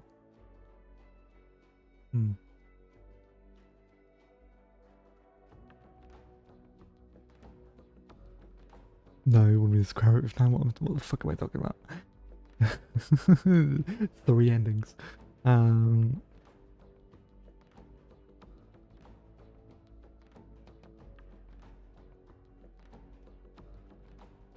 You could definitely be like...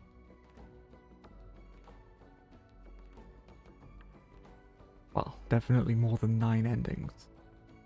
9 different endings.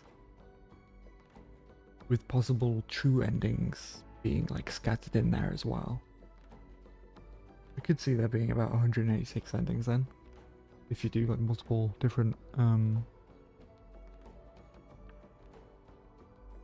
mixed things, but I feel like they'd be very little. Just like how in Until Dawn, killing one character and letting the rest live. Or sometimes having one character die means that another character dies. But usually it's the same kind of ending, like just with one less character there to speak at the end. Anthology games. Or they bring up the character that's died, and then, yeah, that's it. As with all the games, this one will likely have massive replay value, lots of satisfying deaths, lots of secrets to uncover, and 186 endings. Yes, that's right, 186. There does seem to have been a more heavily crafted process with this game to deliver a more Until Dawn-esque experience. And, you know, that does make sense, given that the Dark Pictures anthology is completely separate to Until Dawn, and I think people sometimes forget that. Don't forget that 2K will have been the third publisher that Supermassive has worked with on these games, with the others being Sony and Bandai Namco. This game is also likely to contain loads of collectibles. These are likely to... Yo! I forgot what these are called. These little fucking pig zebras. They look like little pigs with like zebra markings. They're like they're not tanukis, but it's like... Wait, no, tanukis are like those weird raccoon things that are like celebrated in Japan, right? For having massive balls. These are... Begin with C? Maybe? I forgot what they're called. They're adorable. To be lore-based, giving crucial backstory to the area of Hackett Quarry and its local legends. Given that Supermassive have included premonitions Ooh. in all of their games so far, I'd imagine this will be the same. It probably won't be pictures or stone tablets. It will more likely be similar to Until Dawn's totems, but it depends on what they use. I mean, if they're gonna use totem, if they're in the, it could be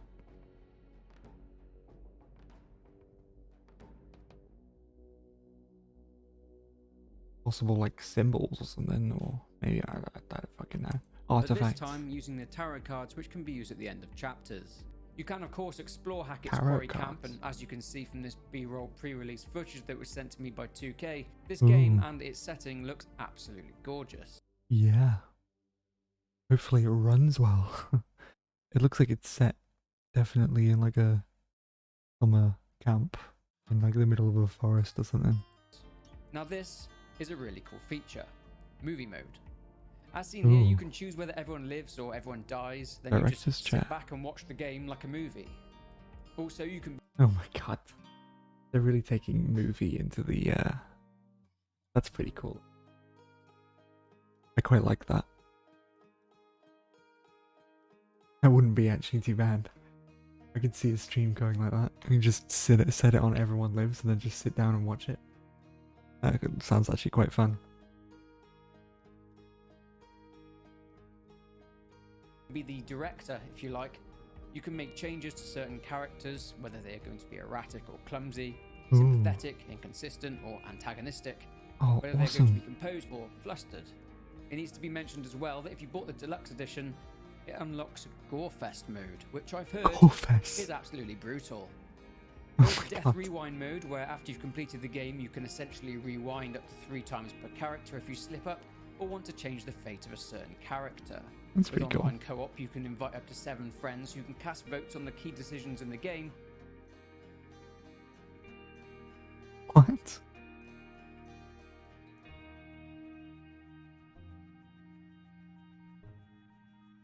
Huh, I wonder if I can attach it to the Twitch. That would be interesting. If you can do the Twitch Twitch chat decides what decision we make. And the majority vote will determine the outcome. And finally, crossplay. There's been a bit of confusion with crossplay. There is no crossplay, unfortunately, and one limitation is Okay. that if you have an Xbox One, you can't play with someone on Xbox Series S or X. There is a workaround though. If someone with a next-gen console buys the deluxe edition, they get access to the previous generation's version 2, so there's always that option. But ultimately, if you have a PlayStation and your friend has an Xbox, you're out of luck. That's not bad, I guess. Basic Although- synopsis for the game is that 9 young camp counselors must survive a night at the Hackett's Quarry, located in upstate New York. Similar to every game, there's a mysterious character to help guide you and help you make choices. In previous games, this was Peter Stormare's Dr. Hill in Until Dawn and Pip Torren's Curator in the Dark Pictures anthology. This time, Grace Zabriskie of Twin Peaks fame plays the part of Eliza, giving the player tarot Ooh. card readings to help them make important decisions. The Cool. inspirations are clear straight away. The camp itself obviously takes inspiration from Friday the 13th, with similarities to Yep. Camp Crystal Lake, as well as Sleepaway Camp. Yep. Through trailers, we see Definitely. a few characters who could be antagonists or even misunderstood allies, much like Jack Fiddler in Until Dawn. Hmm. Inspiration from The Hills Have Eyes, Deliverance, and the Texas Chainsaw Massacre, to name a few. The camp counselors are Laura, Jacob, Abigail, Dylan, Ryan, Emma, Nick, Caitlin, and Max.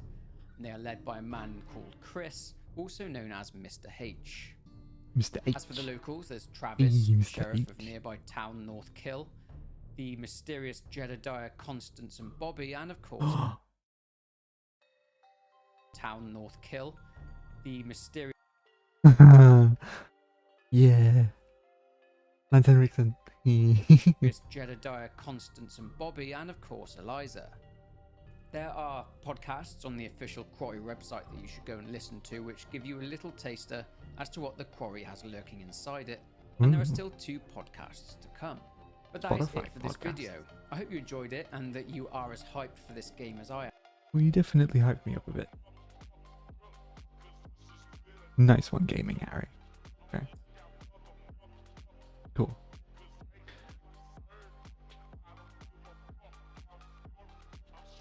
That's pretty fucking cool then.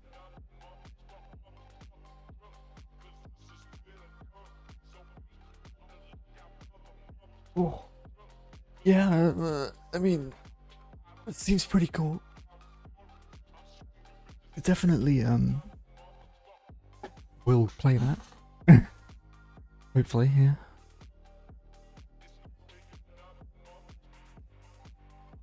I've played well, I've only played one of the Dark Pictures anthology, which is the Man of Medan.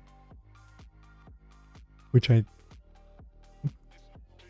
threw that in the most dumbest way possible and got everyone to survive. Basically, just realize beforehand that the smog or the smoke or whatever the fuck is the reason why everyone's seeing shit. Reacts to that in a way that isn't detrimental. And don't look at anything. Don't read anything. Just keep moving. I think I literally completed that game in like an hour. Because I didn't look at anything. I just walked through it pretty much.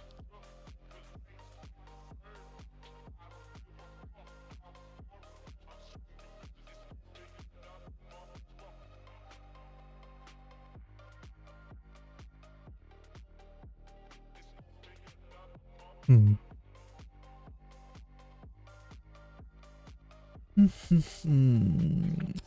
Okay.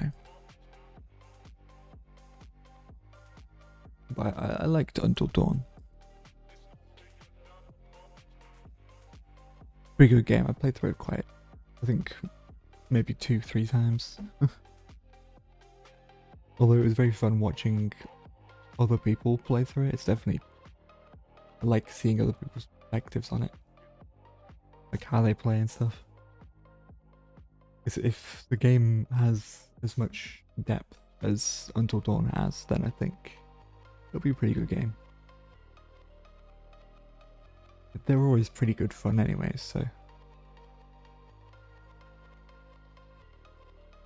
Even if sometimes the story's a little bit weak, but oh god, Saints Row.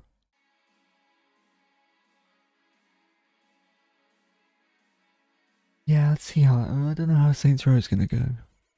Maybe I should take a look at, because I haven't really been keeping tabs on that at all. This is fucking not great.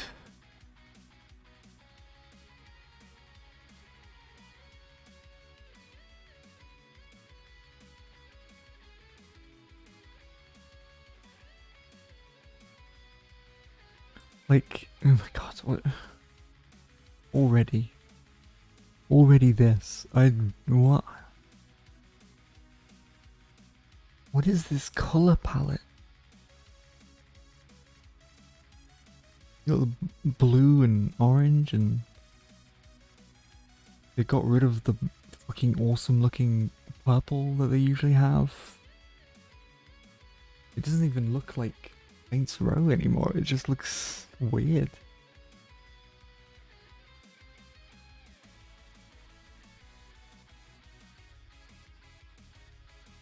What? Hold on a second.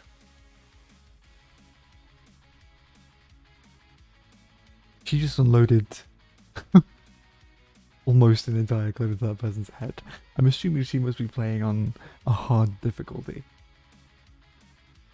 Or this enemy is a higher ranking enemy or something, because usually when you shoot them in the head, they die instantly. That's the typical Saints Row thing that happens.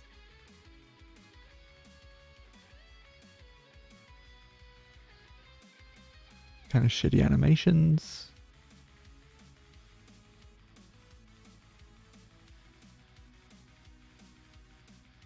Yeah, I don't know if you're gonna blow that up. Wait, but now what? That's pretty cool. That's pretty cool. That's very Saints Row.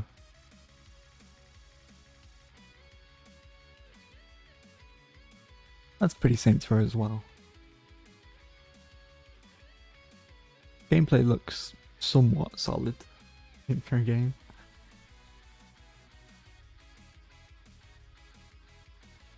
I don't see how this is going to be extremely. I don't see how this is going to be a good game.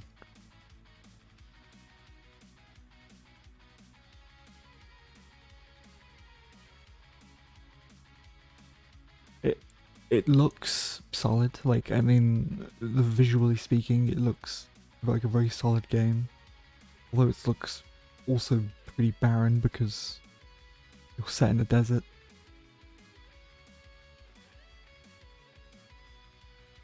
That's interesting. Okay.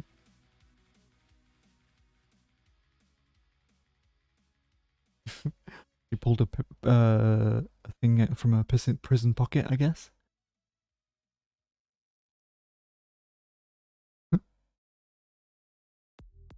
What is this? What? You can change your bosses? Okay. There's a lot of customization, definitely. Oh god. Am I gonna have to play? Am I gonna have to play this game? I think I'm gonna have to play this game.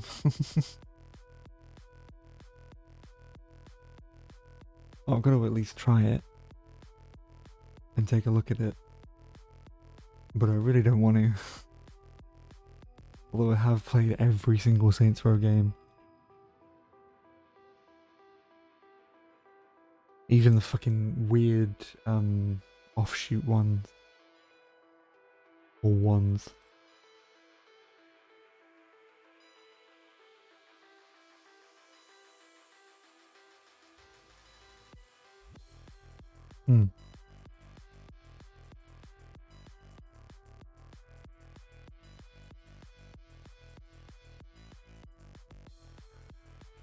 Okay, they've got the very typical Saints Row throw grenades by jumping and tossing it. Picking up money seems pretty normal.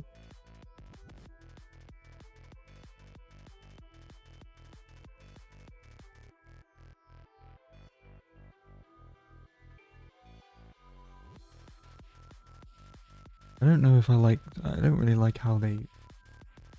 I mean, I'm assuming this isn't finished product. It's been a while since we've seen much of anything, so I'm assuming it's not.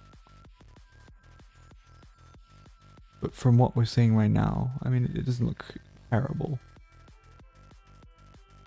I can definitely see how it's Saints Row.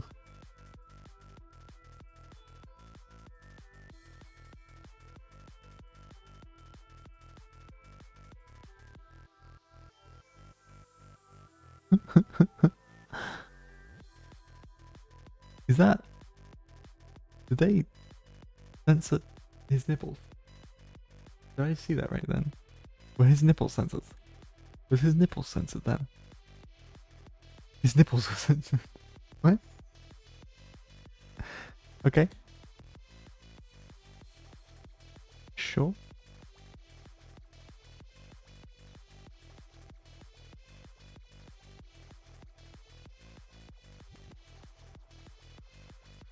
Unless this is actually a female. I don't know why a male's nipples will be getting censored, but okay.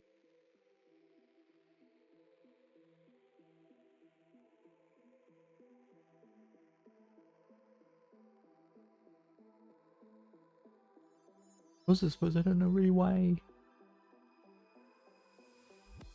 I suppose it's...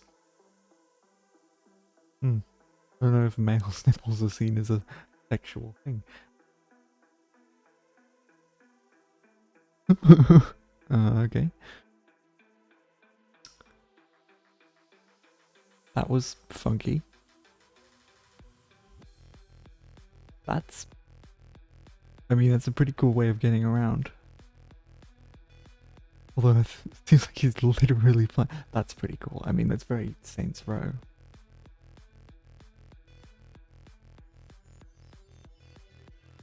But the way it has that weird pop look thing, I don't know. I'm at Hollywood. Okay, vehicles. Oh, vehicles are going to be actually used in this? Because I know from Saints Row 4 that the guy who spent so much time on making the cars and having them all be able to be customized was not too happy because the cars were just useless in Saints Row 4.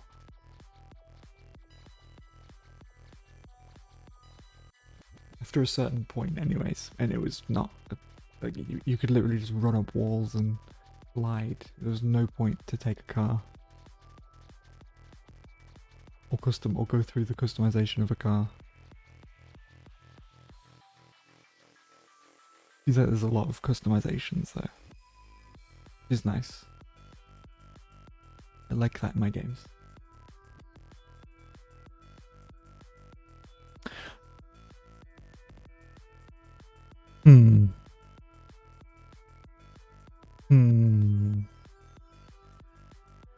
Seriously? Gym robs instead of rim jobs. Okay. Yeah, they seem to I don't know why they're censoring themselves so much, or why there's a crackpot team of crackpot team. I don't think that's the right use of that term, but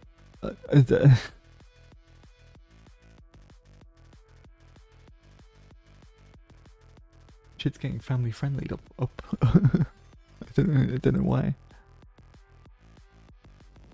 Why would you change this?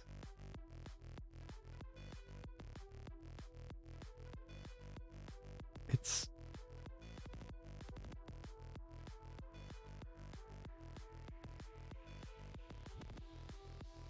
and in such a stupid way as well. Not even creative. You didn't even bother to name it something different. You just moved the letters around and turned it to gym robs instead of rim jobs. They're fucking childish. What? Jesus.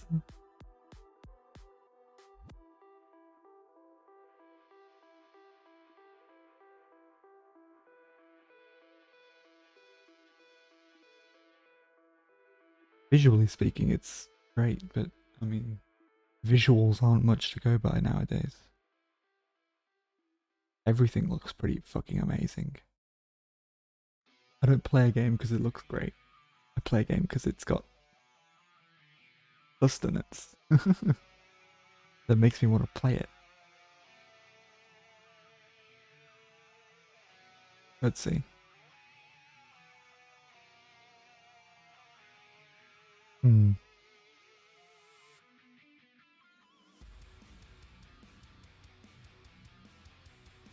So these explosions seem a little bit muted. They're very small explosions. I seem to remember explosions being a little bit bigger and more destructive. Scales. Well, at least they're keeping the phone, I guess. Although, what the is wrong with this phone? Why is it like an iPad? Or just a pad? Like, this phone is so thick.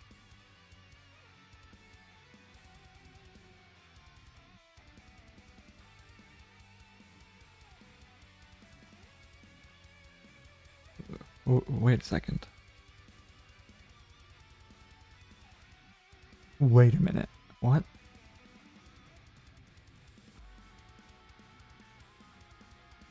No fucking way.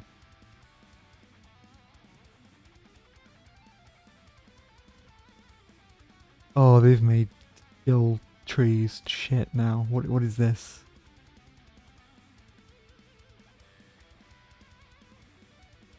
Elite perk slot? The fuck is a perk slot?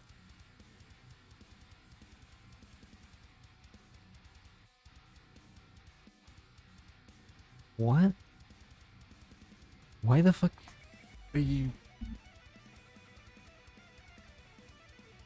keeping the skills locked like this? This is weird. I don't think this was ever a thing.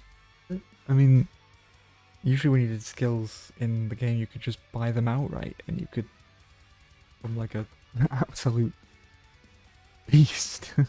Like it would earn like shitloads of money over time, and but this kind of a little bit shit.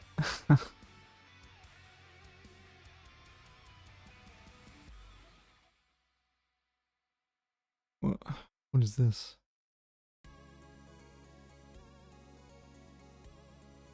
You're going to be able to customize your base of operations? That was always a thing. Base collectible. Oh god. Okay. I suppose it's pretty cool. Kind of. You could do a little bit more customization than normal. Although it's sort of Borderlands 3 version of customization, not...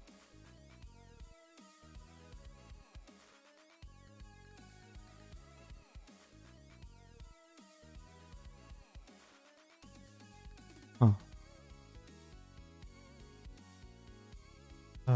Hopefully that's not the amount, like, if you can actually change the building that you're in, that would be great.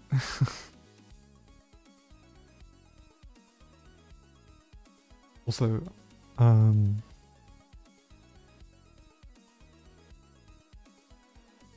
this, I kind of see what they're doing here. Because the original Saints Row was set in, well, you started off in, oh god, what was the city called?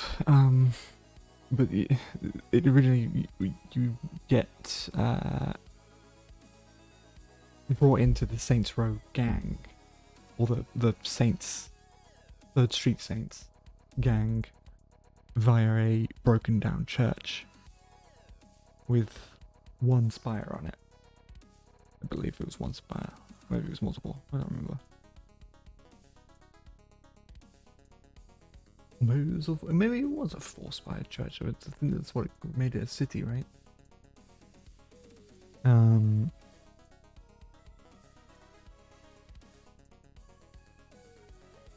this seems like a broken down church where you are doing your operations from.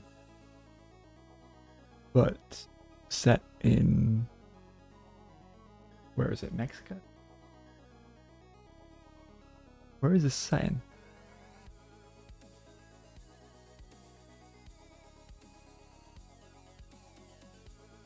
Set in Santo, yeah, okay.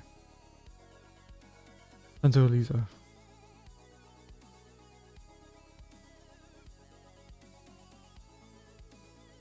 Yeah, I don't know about the prospect of this game. Seems like the message behind it is gonna be a little bit weird.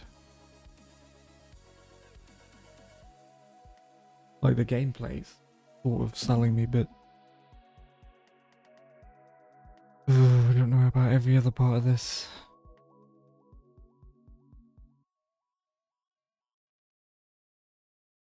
This is the typical fucking American thing nowadays, though. Unfortunately.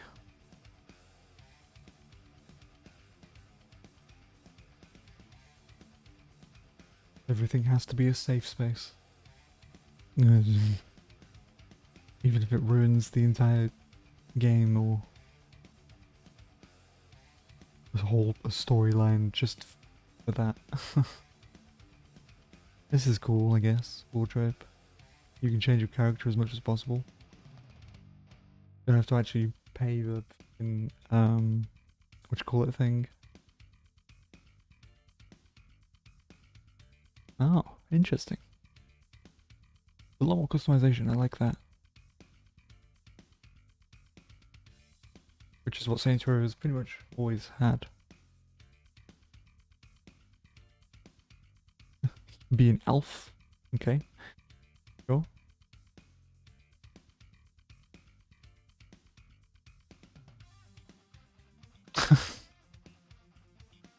Nice. Nice. Nice eyebrow ring. Doesn't really go onto your eyebrow, but yeah. Nice positioning. What the fuck? Oh god, if I play this game, it's gonna be such a pain. Unless they've changed it quite a bit since... When was this? When did this come out?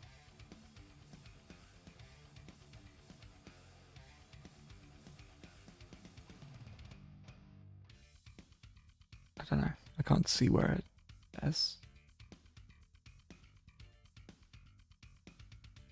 Hopefully you don't have to access the map from this location all the time. And you can actually just access it through your phone. Like normal.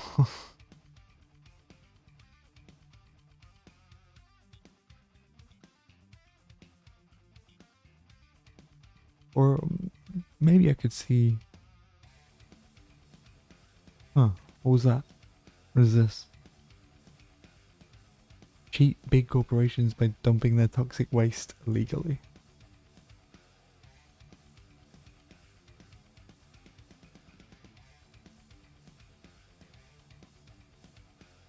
What? Cacts radio? The big one? Chalupa Cabra? Jim Rob's garage, what the f... Cutting edge. They don't even have...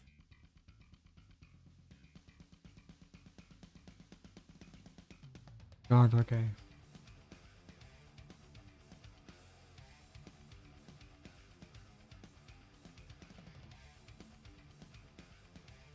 I'm so worried for this game.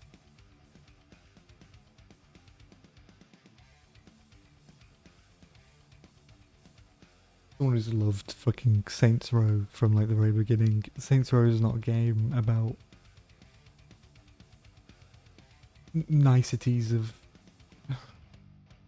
the acceptance of people. It's about terrible people doing terrible things and committing horrific crimes and enjoying the hell out of that.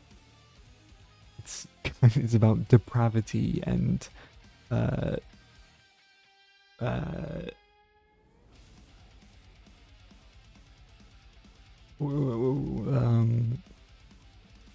what's the word I'm looking for?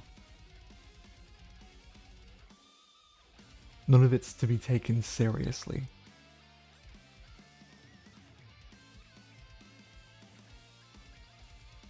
And it's all very oh, what's the word?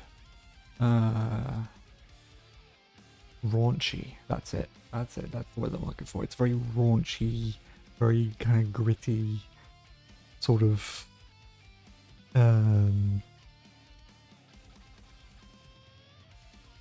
violent world of not great people. And I think the thing that sort of sold me on the fact that the people that are making this game have no idea what they're doing is the fact that they said that these are the people that they want to share a room with. Because in no way, shape or form would I want to share a room with any of the Saints Row cast ever. They'd be more likely to shoot you and rob you in the street, or dance on your fucking grave than chill with you.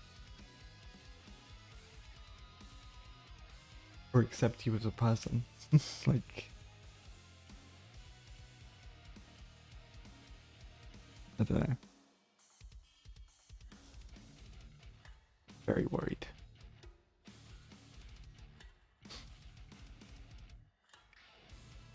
I hope it's good, but look at this dude jamming out.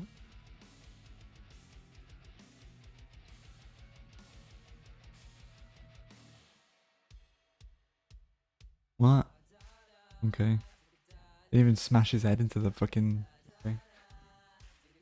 Fucking elbowed him. Alright, sure.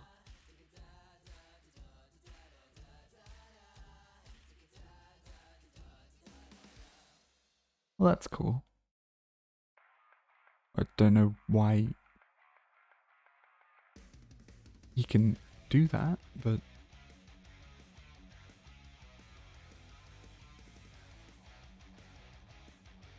maybe some sort of upgrade, I don't know. Also, there's none of the original cast. Like, everything that everybody loved about the previous Saints Row games has just been stripped from it. From the it's not even Saints Row anymore. It's a different game with just same mechanics as the previous game.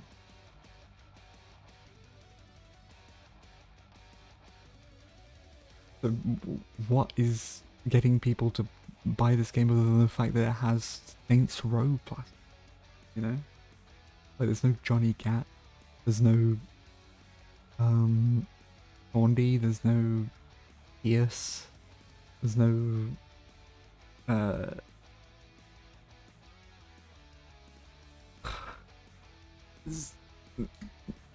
assuming Professor Genki isn't coming back. I'm assuming none of the original things that were in Saints Row originally are coming back, or have been changed so much that not even the same thing anymore.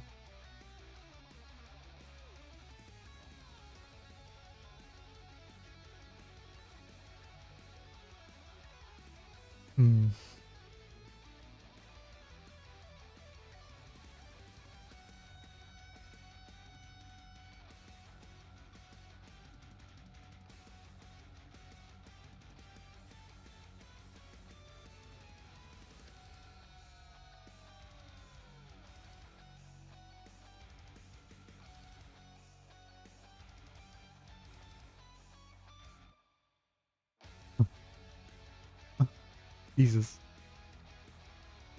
Yeah, this is very Saints Row. This is definitely very Saints Row, although it's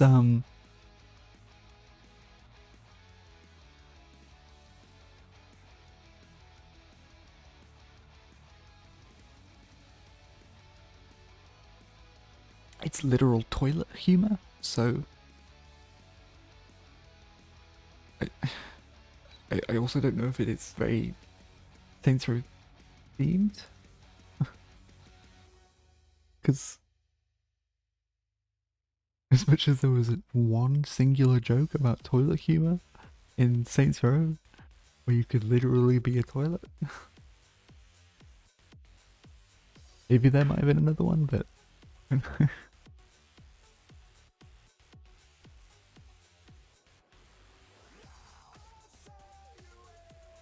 it's no fucking riding on a leather pony. That's for sure. Yeah, it's no riding on the back of a leather pony while shooting other gimps that are also riding on a leather pony. You know, it's like it's not that. It's definitely not that. Which is what Saints Row is all about. That raunchiness that I don't think is here at all.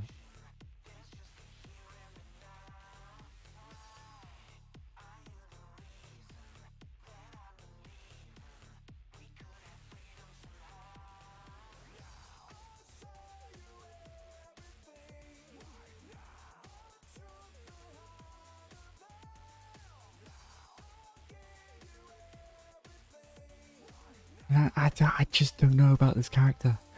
I think people like this character though, but A different kind of cat, Eli. What can I say? The world is full of uninteresting people, and I'm not gonna be one of them. You got one of those for me? You really want one after last time? I am not the first person to accidentally shoot a friend by dropping a loaded... Yeah, okay, I don't know. Good call. Showtime. a friend.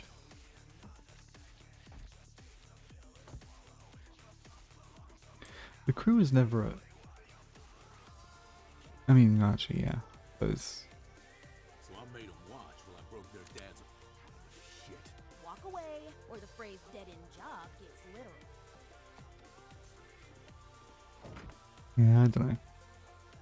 This whole scene... I don't have much. We don't want your money, just his. Okay, let's see about the Saints. Let's have a look at Saints Row 3. Saints Row 3.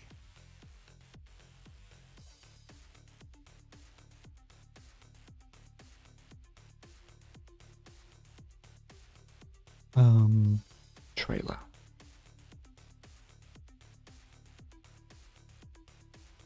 Look at this. Let's look at the CJ trailer for a second.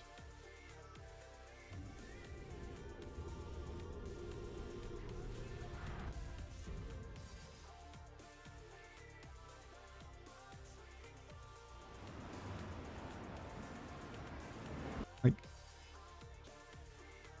okay, but why? No, the first fucking image. You like no one Saints Row, Saints Flow energy drink. There's a saint in all of this. And just this.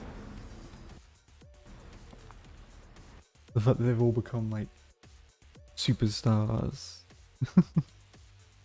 because of they took over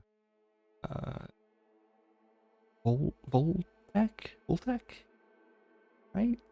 They took over a massive media company in the second game, is why they are massively popular in the third game, because everybody knows who they are, and their trip to Steelport, I believe, is a like, I think just a way of getting them to. It's like a band showing up in another country. Except they're stealing from of these guys.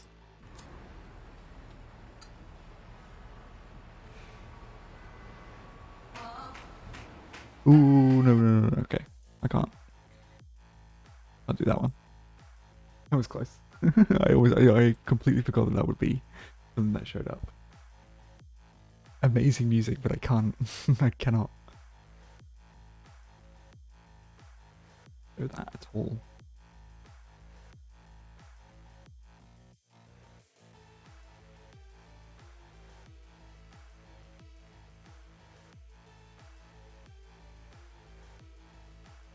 This is nothing like what the actual game was like, but obviously it's a CG trailer, so it's just concept for the when Saints Row 3 would come out. But already you're dealing with it's just very raunchy. Like, you've got the gangs. It's very, like, I don't know.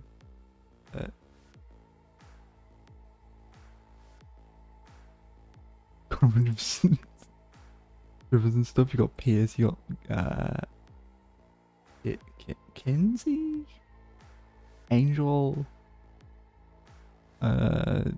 Gat, Shondi in the far back there. Completely forgot what his name was. Shondi and Pierce. Although she's had a makeover because she looks completely different from the second game. And then the boss looking over it all.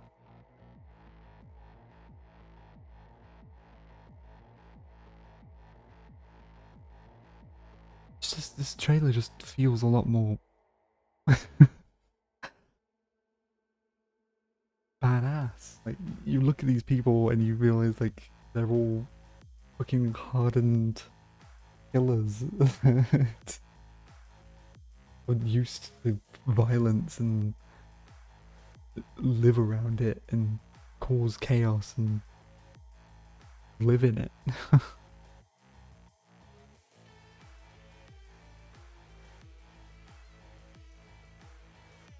This fucking cat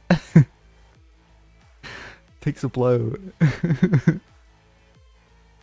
shrugs it off.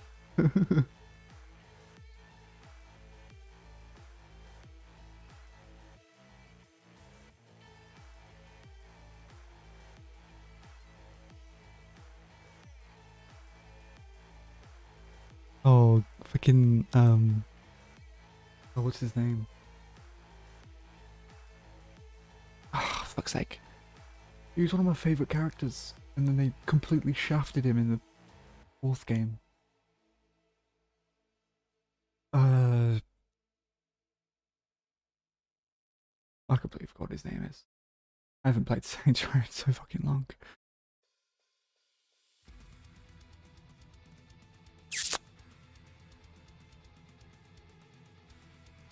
And then Stag.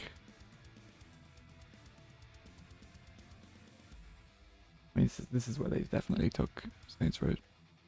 But if I was to go into like the first Saints Row, which is what they're trying to reboot the Saints Row from.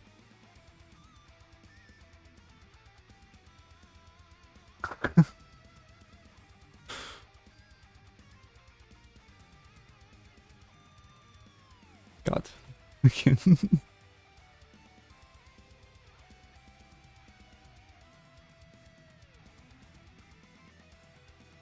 From the streets with nothing to lose. Then I met Julius and Yeah, Julius. joined the Thursday. And then the cop guy next to him.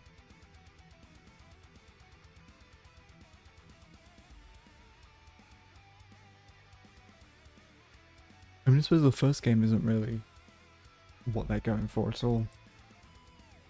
They're trying to do like the I think the 3rd game, which is like the kind of like a reboot, but not fully.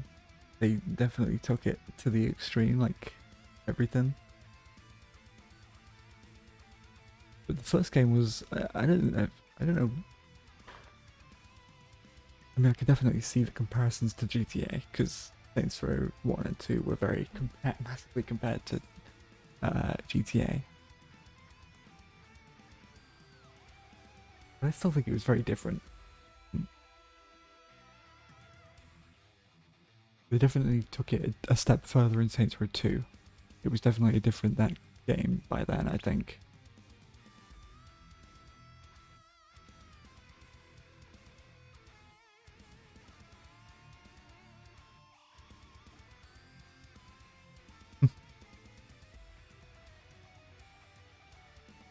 The original Saints Row game, like, it's just fucking destruction.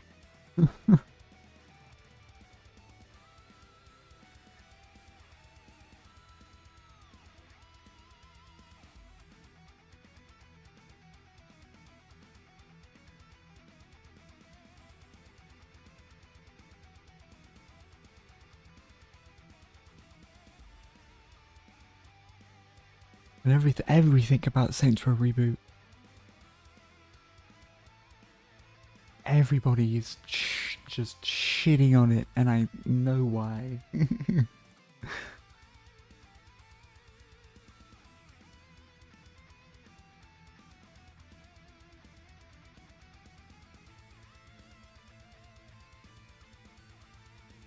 Because yeah, like this. All it's like the gangs. Fucking Vice Kings. All the gangs were just so fucking cool.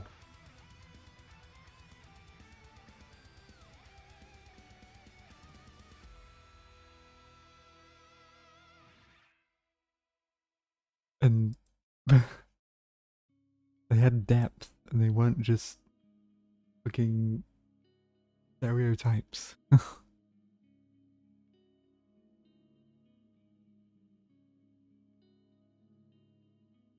Well, they were kind of stereotypes, but they weren't fully. They definitely had a lot more depth than the stereotypes that they were. Because you got like the Roadsters and you got the Vice Kings. I don't know, is it... What were these guys? West Side Rollers, yeah.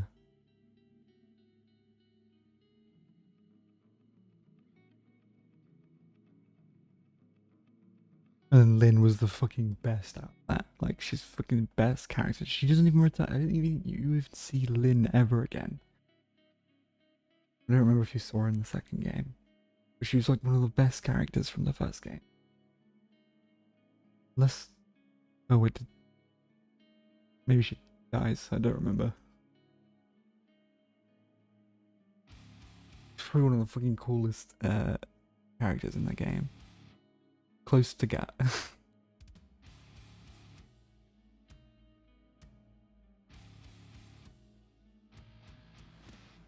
Like all the Saints Row games, I think are like great. Also, this bastard, Julius. What a prick. I'm glad you get to kill him in the second game.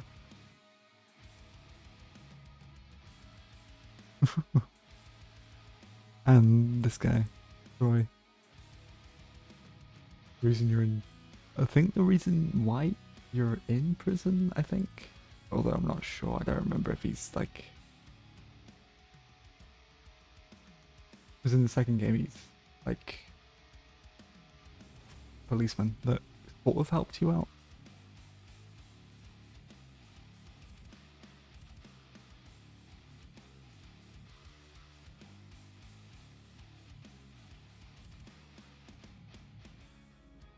But yeah, I mean, like, literally, in the first Saints Row game, like, you go through the whole game with Gat, pretty much. Gat becomes, like, your best friend throughout the whole game.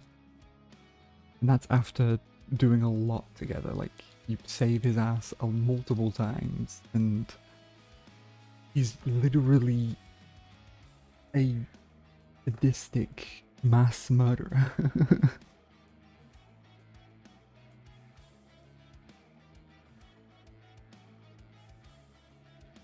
That only enjoys a moment when he gets to kill somebody. Like, that's who Gat was. And now Saints Row doesn't have that. I don't know. It's kind of upsetting. I don't know if I want to play the reboot at all. I feel like it goes against everything that Saints Row used to be.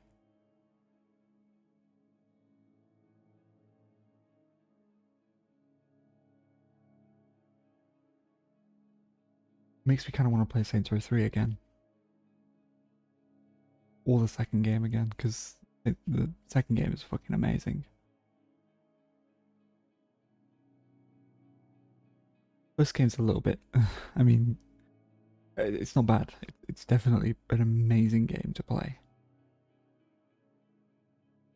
Although, I can see how you can compare it to a GTA clone, but it's not.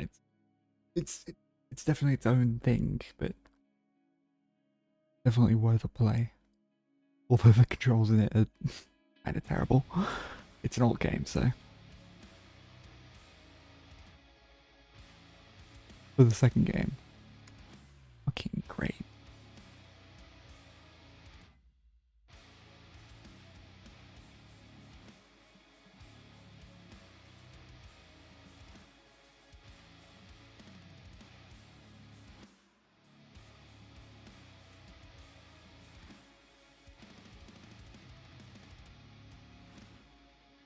Saints Row is definitely a game franchise that I have loved since, well, for ages.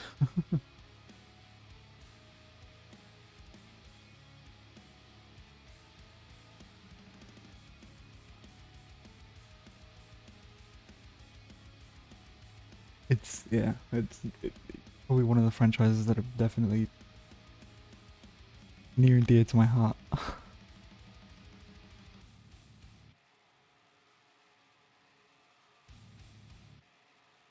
And the reboot kind of just fucks that completely. Like, not Saints Row. It's I don't even know how to describe it.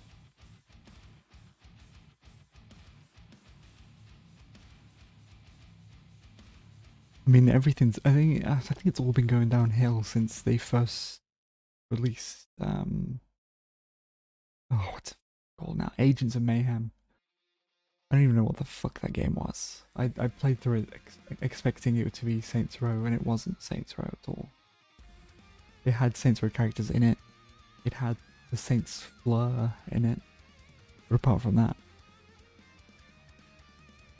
no. Oh yeah, this. In Saints Row 2, I find it really funny because then because you could only play a male character in the first Saints Row because there was no, I don't know if it was because of constrictions or maybe the times, I don't know. But in the first Saints Row, you could only have a male character. You could only customize a male character. But in the second game, you could choose a male and female character. And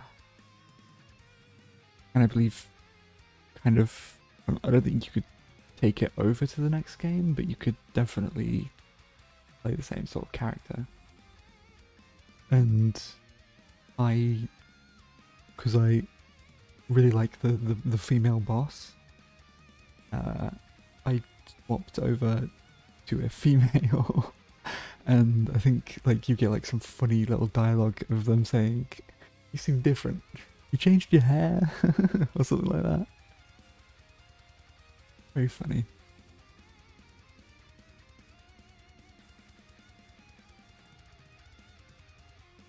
It was a lot more funny in game than it is me describing it, but you get Gat out of his fucking prison sentence by literally going to the court and shooting your way out.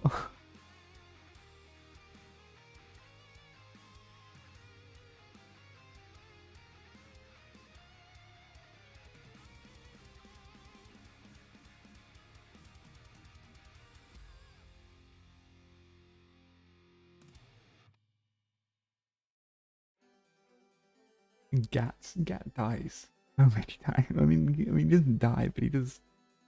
He's fucking stabbed, shot. It's insane.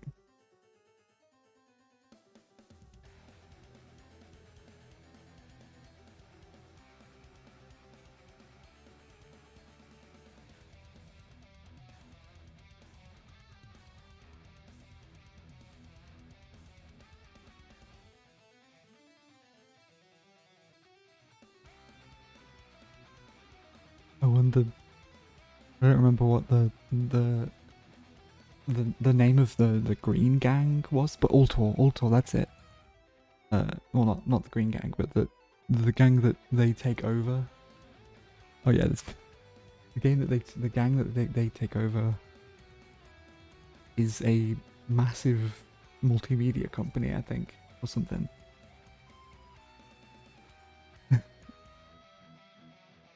It's Ultor, it's the End Gang. Or company.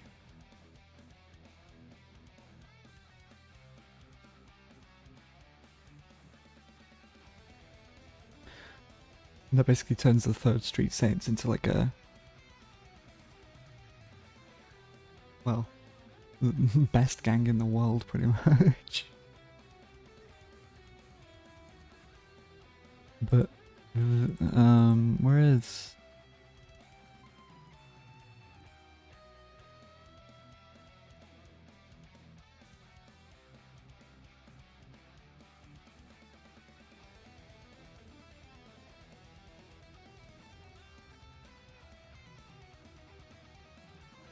where's the Green Gang? whatever. I don't remember what the Green Gang were called, but they are like probably one of the coolest ones.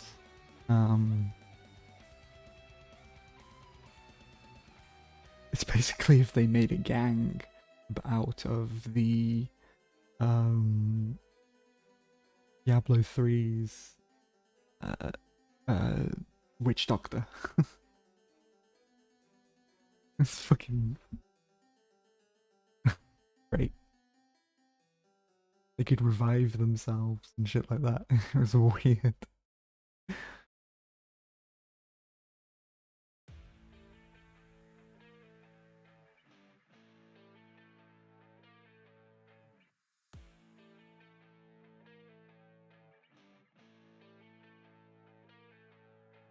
Yeah, this.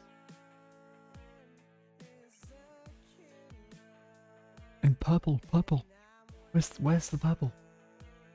What the fuck is the purple?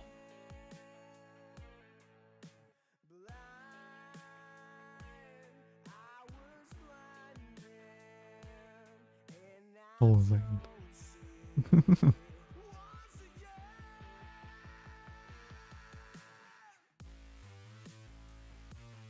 Not this one. Give me the reboot trailer.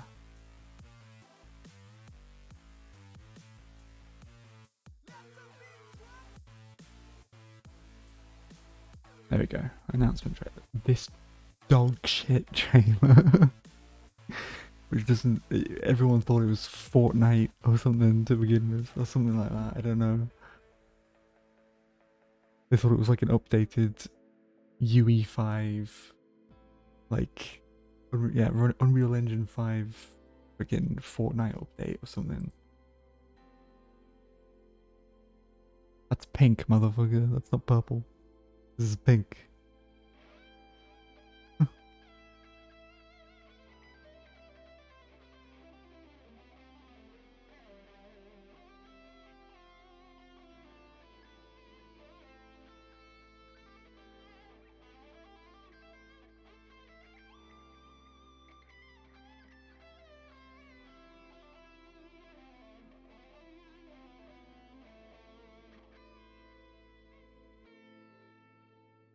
He's like a squad fucking like what the fuck is this? Trailer is so bad for a Saints Row thing.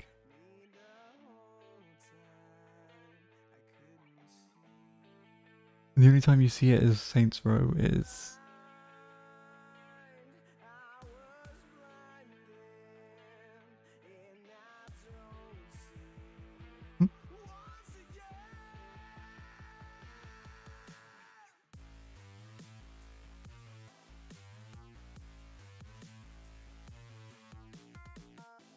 oh yeah, no, it's this sake. It's this character everyone fucking loves. Because she actually seems like a pretty badass Saints Row character. He's the only one out of these guys that seem like he's actually a part of the Third Streets gang.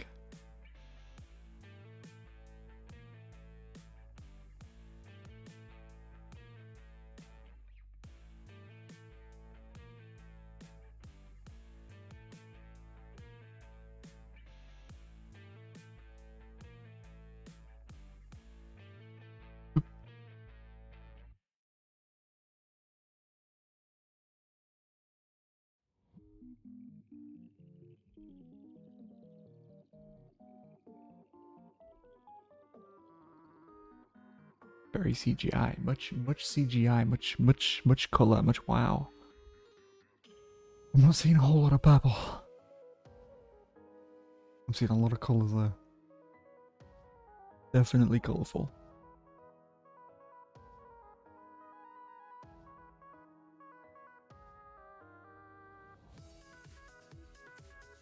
God, I hate this so fucking much. I hate this moment.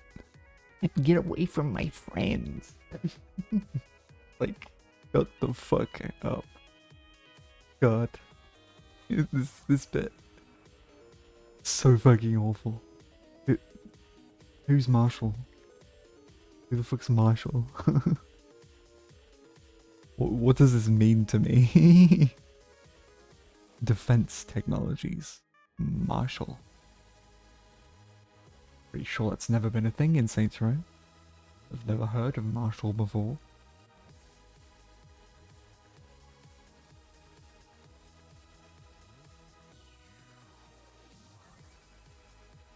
Okay. Yeah.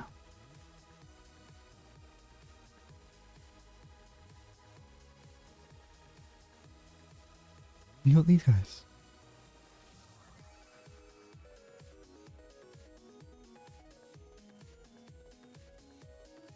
Like how, it's like, what? Are we gonna get driving a tiger around? And driving fast and not smashing into cars so the tiger doesn't strike us? Like... Is there gonna be... filth? Is there gonna be... any raunchiness about this game? When it comes out? I don't think so. You're gonna have a fucking... pimp? Is there gonna be strippers in this game? Is there gonna be obscene amounts of just literal raunchiness about it?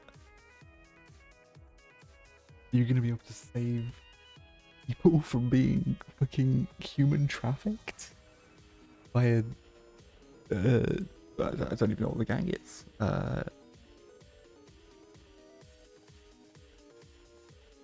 Oleg, that was the name.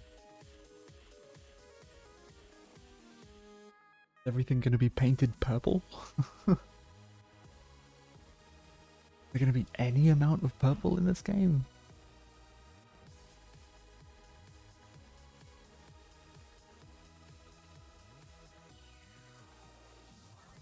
Nothing is off limits.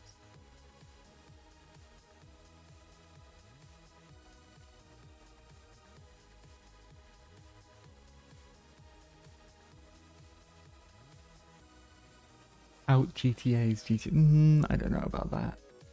GTA is kind of grounded more so. This is its own thing.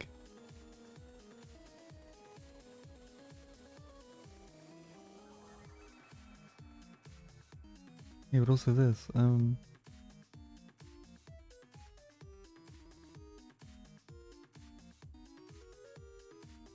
literally, it's great. I love this.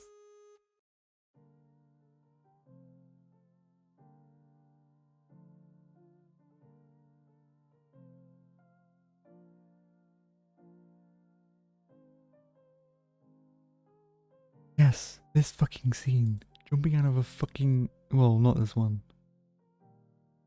Literally the starting scene of Saints Row is probably one of the fucking coolest scenes ever. Saints Row the Third, that is.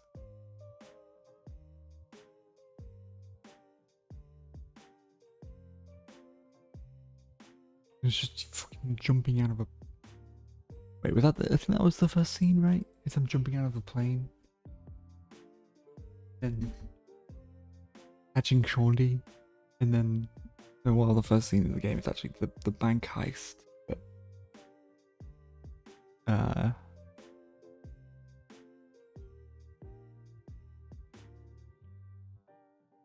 There's the moment with the plane. Where you fucking have to fall out of a plane and dodge fucking like crates and cars that are falling out of the sky, and then people are also dropping out of the sky or from the plane and shoot you whilst they're also gliding next to you. You have to catch Shaundy and then you fly through a fucking plane. Shooting through, like, you go through the windows and shit. It's fucking nuts. And then this.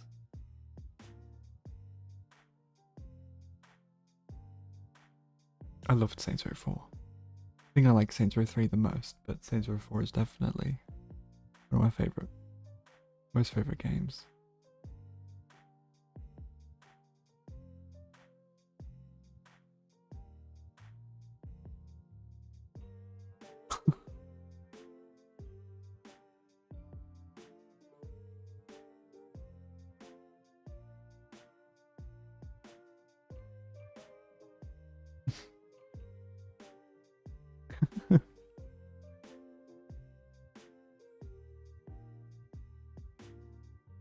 They really just show off the obscenity of it all.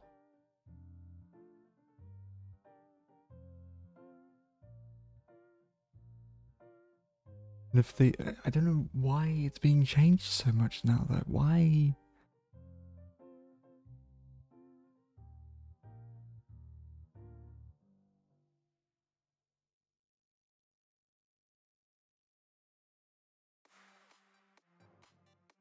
I mean, I know they'd have to, because I knew as soon as this game finished that they'd have to go easier. Think on the madness, because they took Saints Row 3, what made Saints Row 3 good, and then just fucking blew it out of proportions and made it even crazier and insane.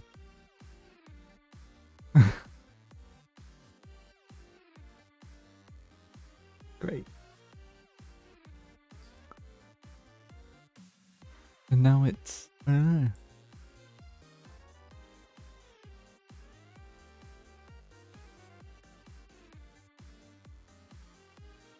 Funny that all these games came out. Well, actually, I suppose they came out. They didn't all come out on the Xbox 360, did they?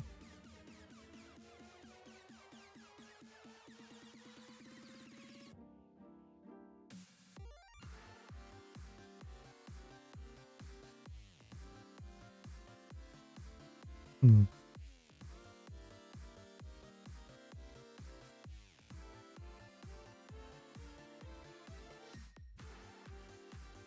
I love them both. I didn't know Jack shit about SR 1 or 2 and thought they were similar.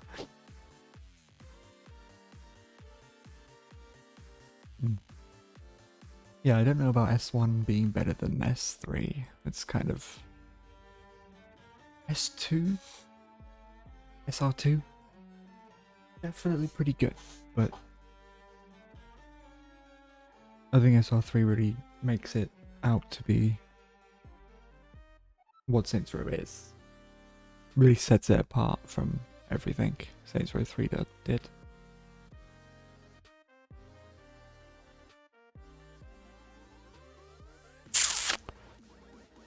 I'm so worried about this fucking game.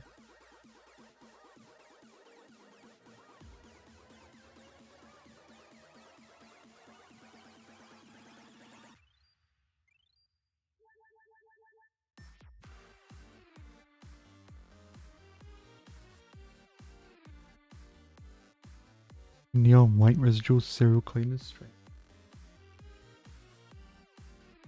Hi Gaming with Spud, how you doing? I'm just discussing Saints Row at the moment.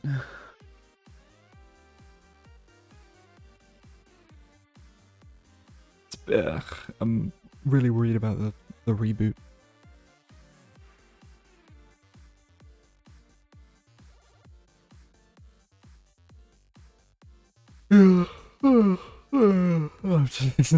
I'm doing right, yeah.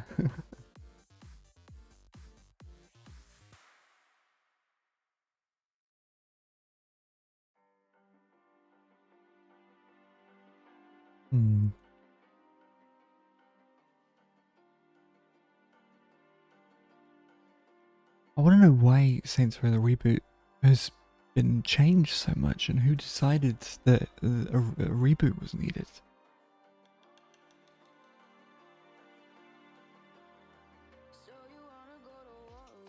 Was Saints Row booted?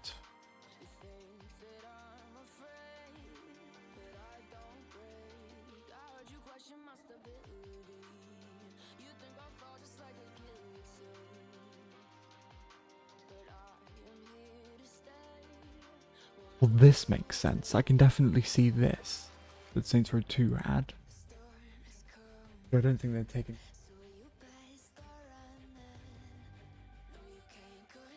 it's definitely more of a... they're getting rid of everything that made Saints Row, and replacing it with... well... the gameplay loop of Saints Row. That's it. Saints Row.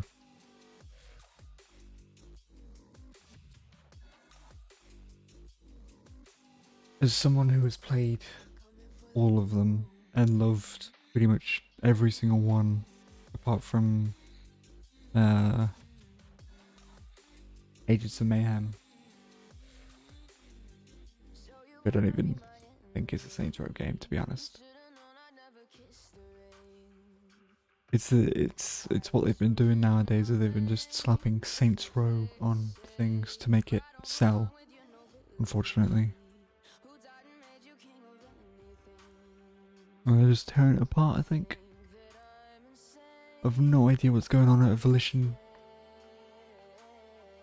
Has Volition changed?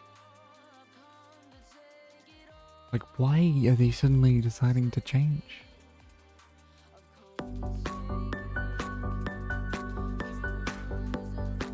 Thank you very much for the follow. Changed hands to Deep Silver in January 2013. Right. Deep Silver. By Koch Media. Deep Silver Volition.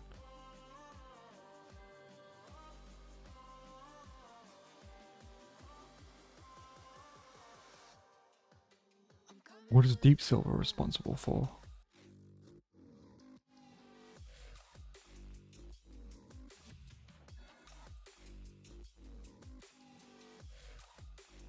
Oh.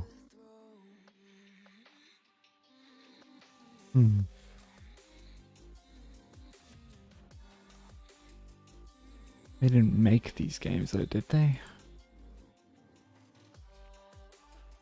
Or did they? I don't know which one games they've actually made. Oh no, they're a publisher. What the fuck? How?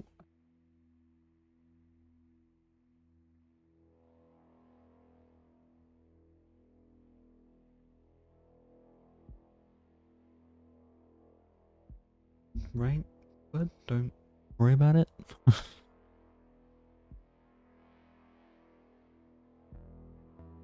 Yeah, this fucking game. This weird fucking game. That literally put what looks like Johnny Gat on the front with the Saints fleur there and the purple, like, this is the first strike, I think, with them just throwing Saints Row into the game that has nothing to do with Saints Row whatsoever.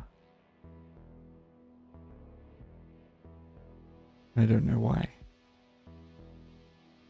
I had no idea what changed between Saints Row 4 and this game. Something definitely happened.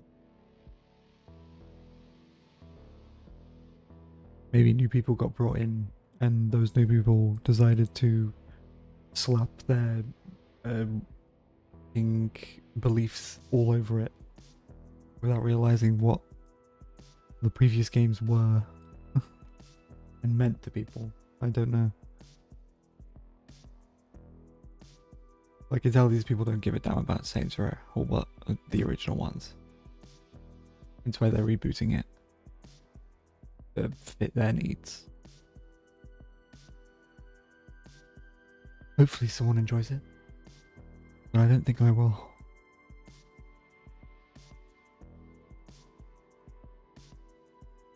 I really hope the games don't come like that.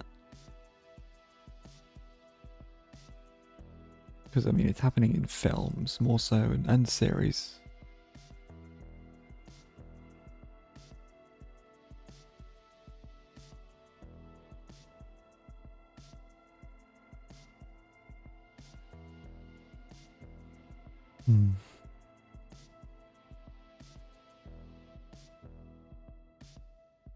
There's a lot of games here, though. I'm excited for all these new ones. Seems like some of them are pretty cool. This is a lot, you know?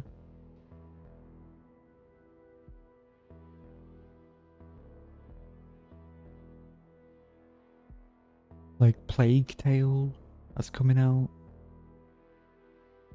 A bunch of new Star Wars games are coming out from multiple people.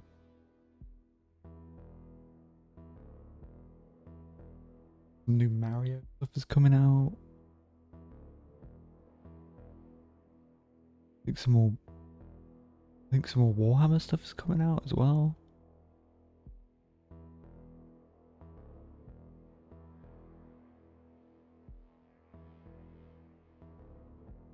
And yeah, the expansions.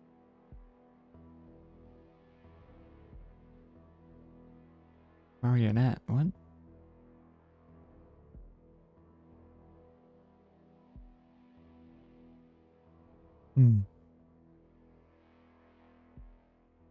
Don't know if I know what that is. Huh?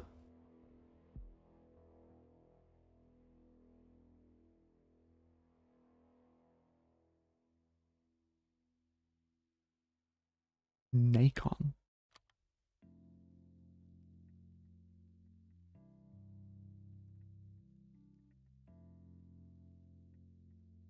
Steel Rising.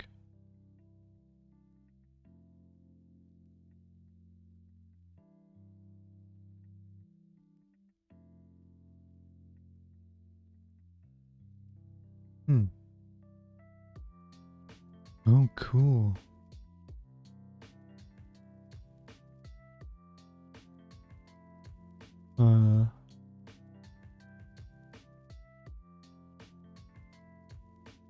Why have I not seen this?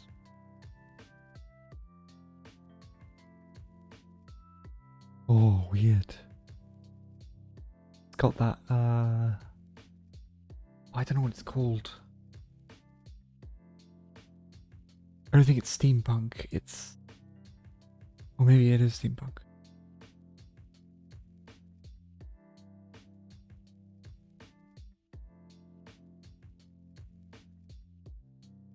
Or something like that, I don't know. Or maybe it's diesel punk.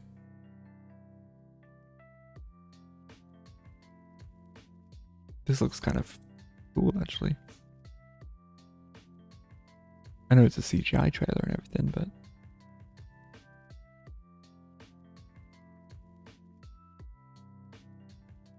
Bizarre.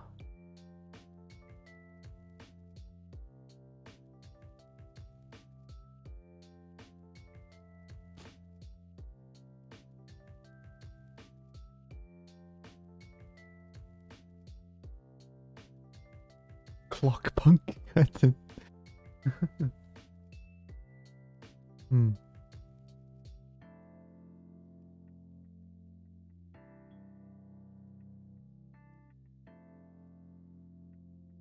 Wow. I was not expecting that. Strange. Like, Bloodborne, a little bit. And it looks a little bit like Bloodborne.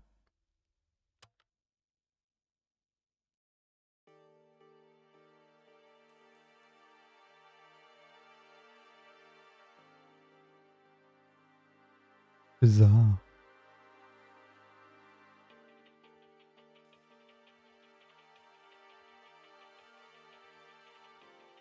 The setting is very strange as well, because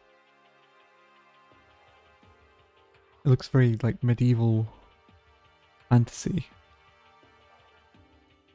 but with like machines that somehow fit. Reminds me a little bit of like 9, the movie.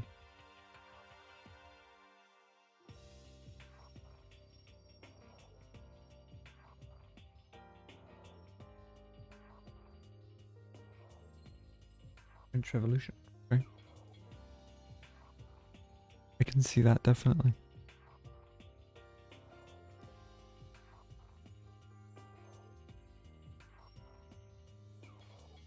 Ooh.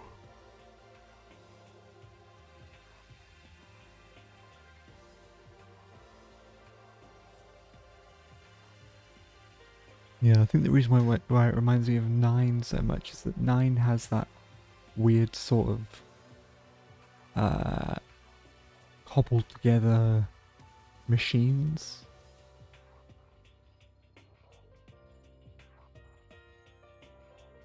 That are sort of like brought to life via like weird magic kind of thing. It's sort of like set in a weird sort of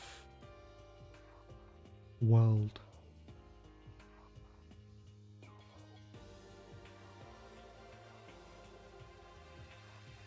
La City. What? Or Cité.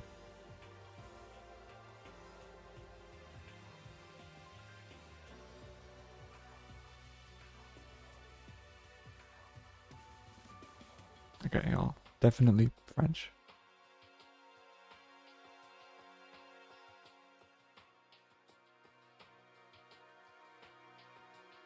Ooh.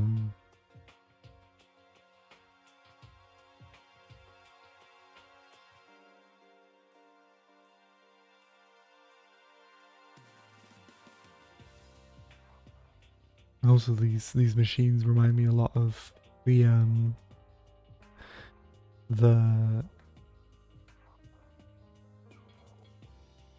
the evil machines from in 9, like the dog thing and the strange like snake puppet thing. Very weird.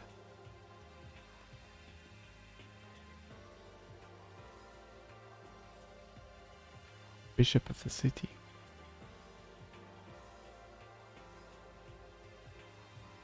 Strange.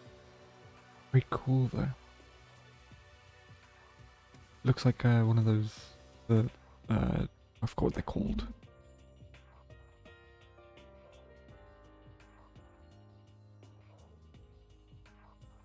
The balls. the ball with the cross on top. Looks like a motherfucking holy hand grenade.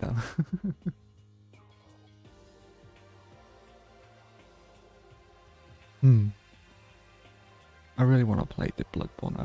I've never played it. Well, not properly anyways.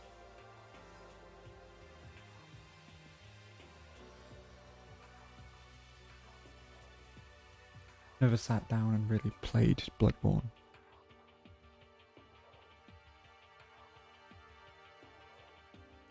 Oh, cool.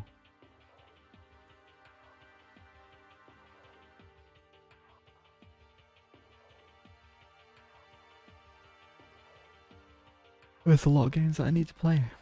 I don't have the money for them, but eventually at some point I will be able to pay for these things, I hope. And be able to play them and show you guys me playing them.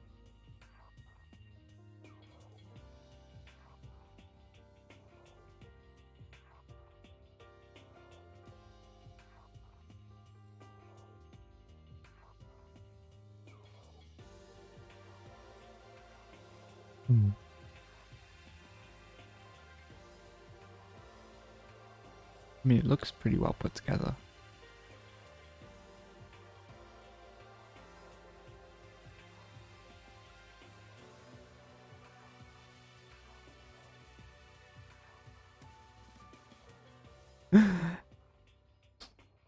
Like like it when I think this must be a dev or something playing it, right? Or maybe one of the game testers or something.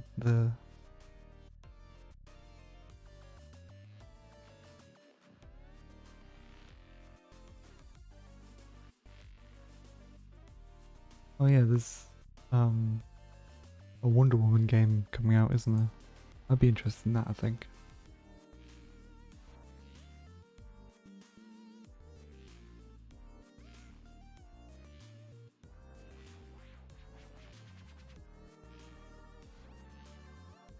I mean, it looks pretty cool.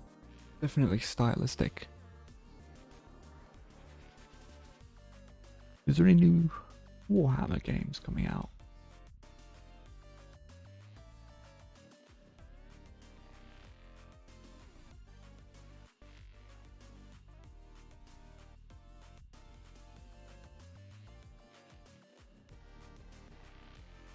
Oh. Chaos Cave. Oh, cool.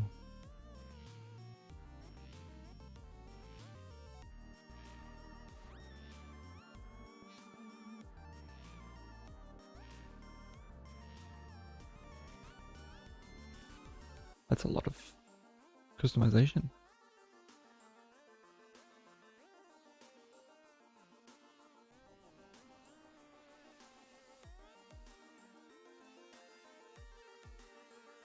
Hmm. Yo. The fucking... Isn't that the... what his name was? It's the god of, like, the chaos god, right? Of fucking... What is it? Death, pesticide, and life and something like that? I don't know.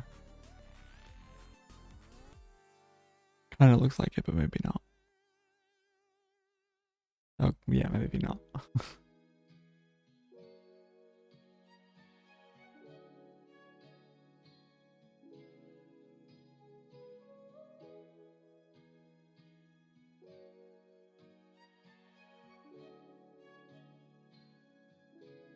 Are they going into, like,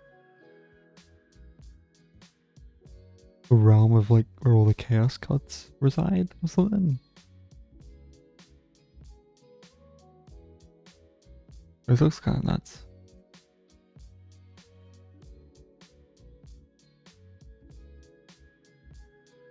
Okay. Shoot. What? Oh my god. Yes.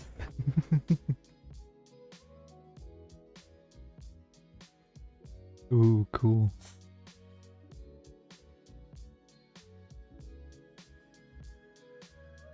Wait. Gunscore and Cannoli. Wait, are they the same people that made it?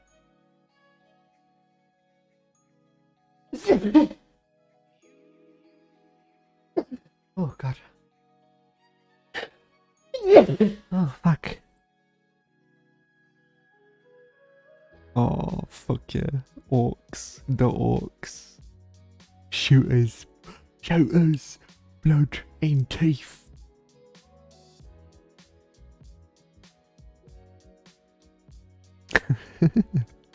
I love this.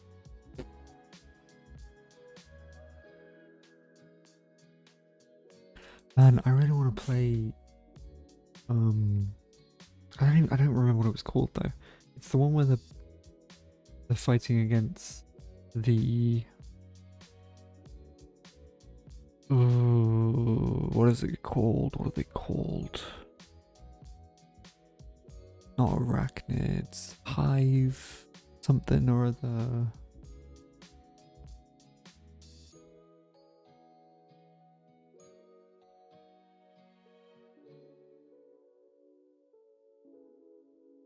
Oh, old.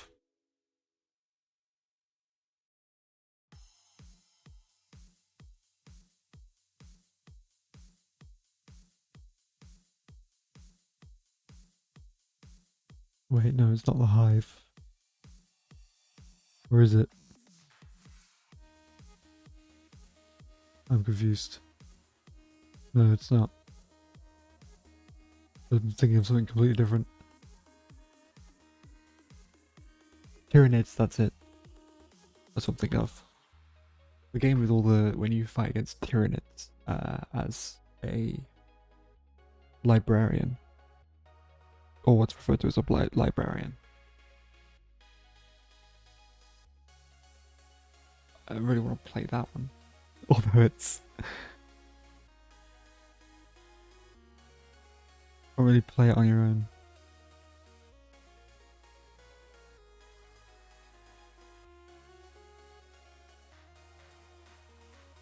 Space Marine 2 seems pretty cool.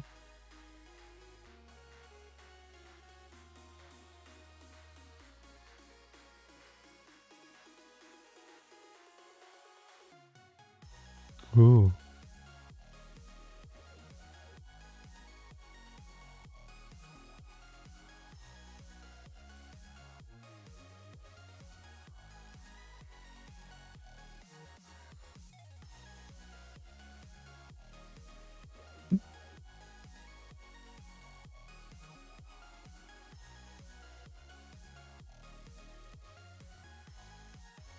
So we're dealing with Tyranids in this one.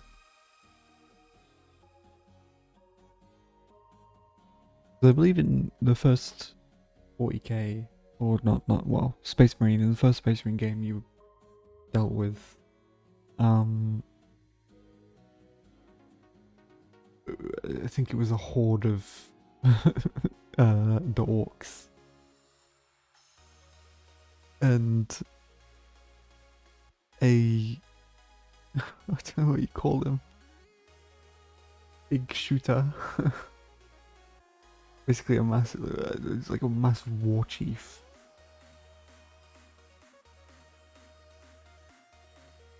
Best fucking character in that game. And then you dealt with,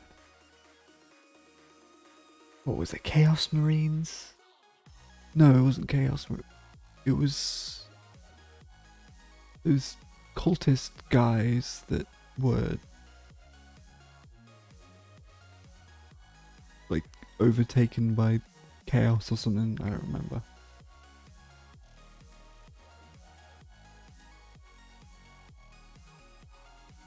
Or it was the religious faith of the like they saw the king of man as a god or something, and then they turned into a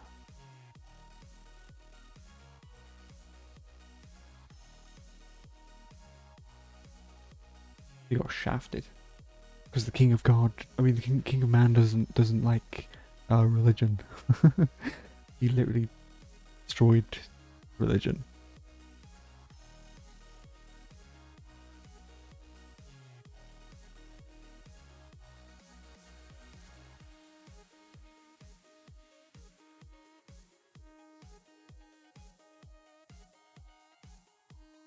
In order to turn the human race into like a bunch of more logically thinking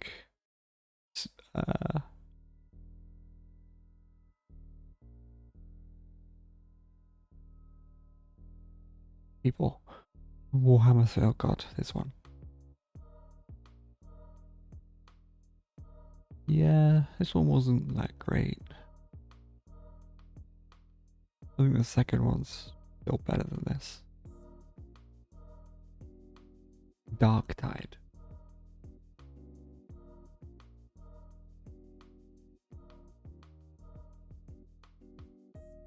This is the one that you can't wait for. I mean, it looks good. Like, looks very fun. Who? What? Why did it show a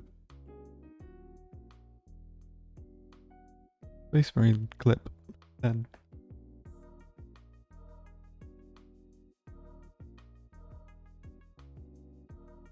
So this is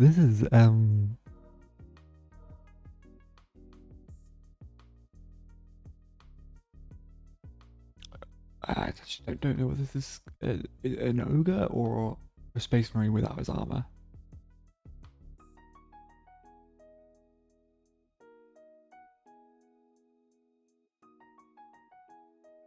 Or some sort of, I don't know what this person is actually.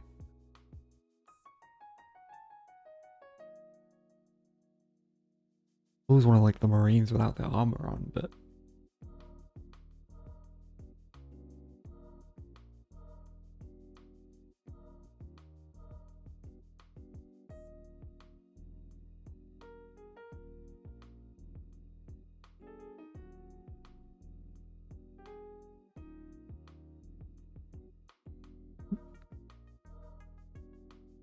boom, boom, ba, ba, ba, ba.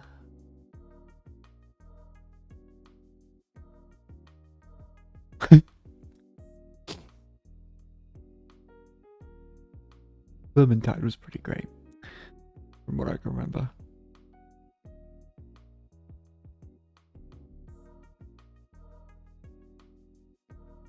What? Spring of 2022. Oh, it's coming out at some point then. Dark Tide.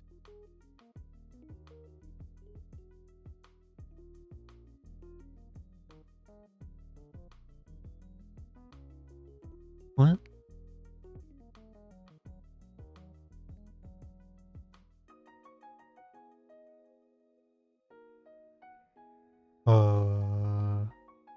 Wait a minute, what? Fat Shark, hello? Oh, it's coming out. Is this a countdown to it coming out?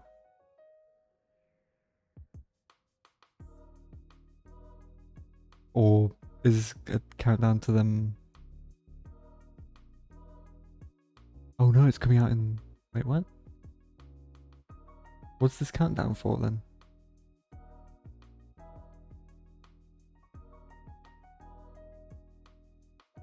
Is this countdown for a gameplay trailer?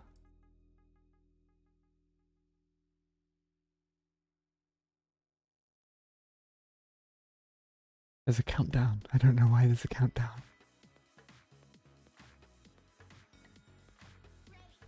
Vox transmissions as well.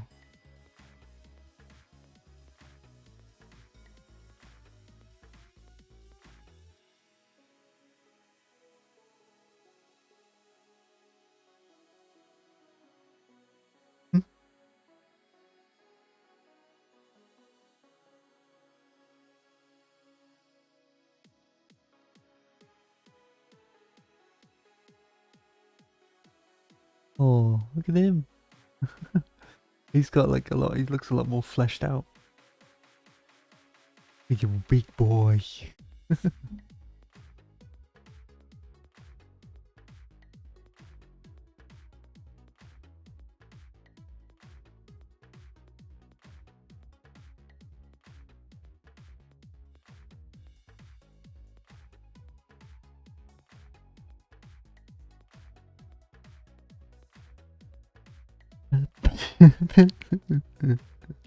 Jesus, that fucking knife.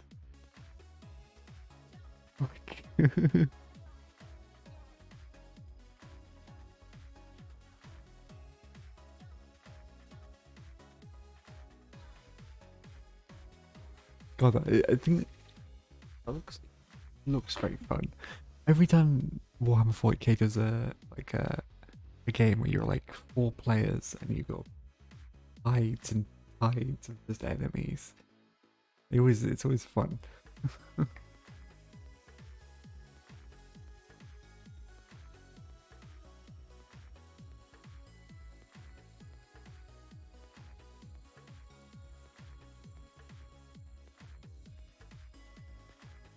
What was the 40k Tyranid game? What was it called? I don't remember what it was. Tyranid.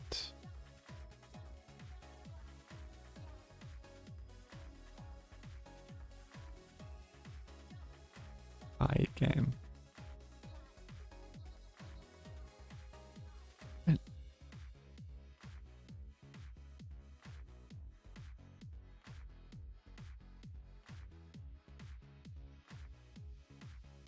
Hold on a second.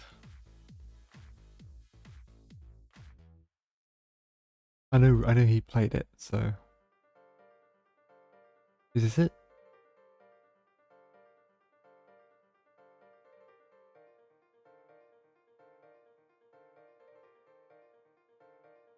No. No, it's not it. I don't think that's it.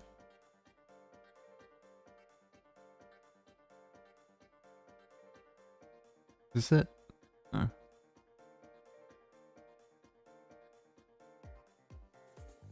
My faith is my shield. Skull for the skulls, blood for the blood god.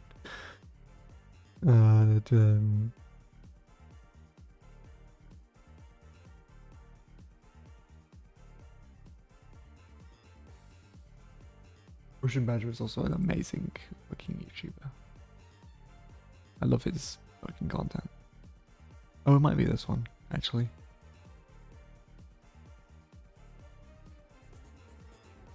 I don't know what it's called though. What is this? Space Hulk Deathwing. Space Hulk.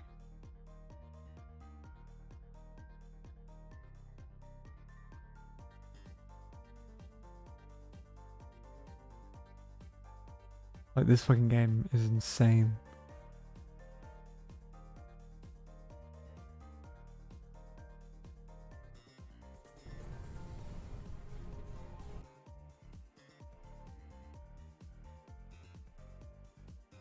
They can be lost for hundreds, sometimes thousands of years. On occasion, they collide with other ships, or the warp spits them out in the same spot, and they become giant hellish dust bunnies. This is our Space Hulk, a giant ball of spaceship stuff that just happens to show up every once in a while. God. Relics? Who knows what's inside? But it has been in hell, so probably demons, or...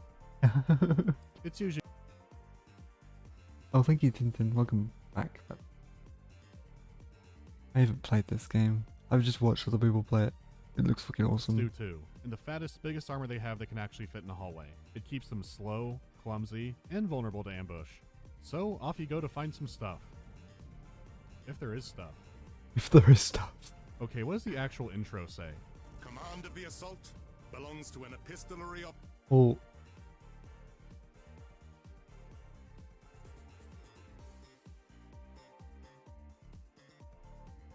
Wasn't it? I thought it was about Tyranids. Wasn't the whole point of it was because there were Tyranids on board that had like space or space marine genes, or just yeah that Geno thing, and they had to go in and blow up the entire ship or something. or eradicate it. Of the librarian, a deadly battle psycho of the chapter. Leading a specially assembled squad, the librarian will What? investigate abnormal auger returns and psychic emanations from within the space bubble. Yeah, it's a find stuff mission. But then they twist it a bit. Premonitions. The ether gifts me visions. I see a threat far more deadly than gene-hungry tyrants. Oh, right. A scream and a dark promise. A ship in the shadow, a relic from our secret past.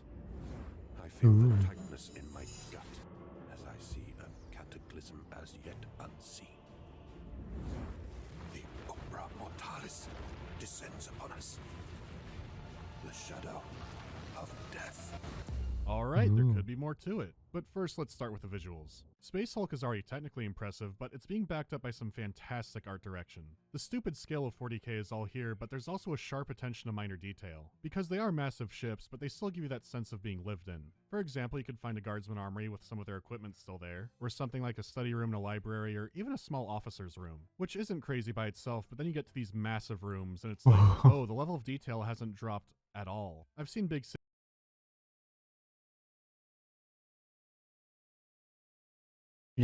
and outdoor areas in games, but nothing like this. At the time of this video, Well, you got to protect your brothers, dude.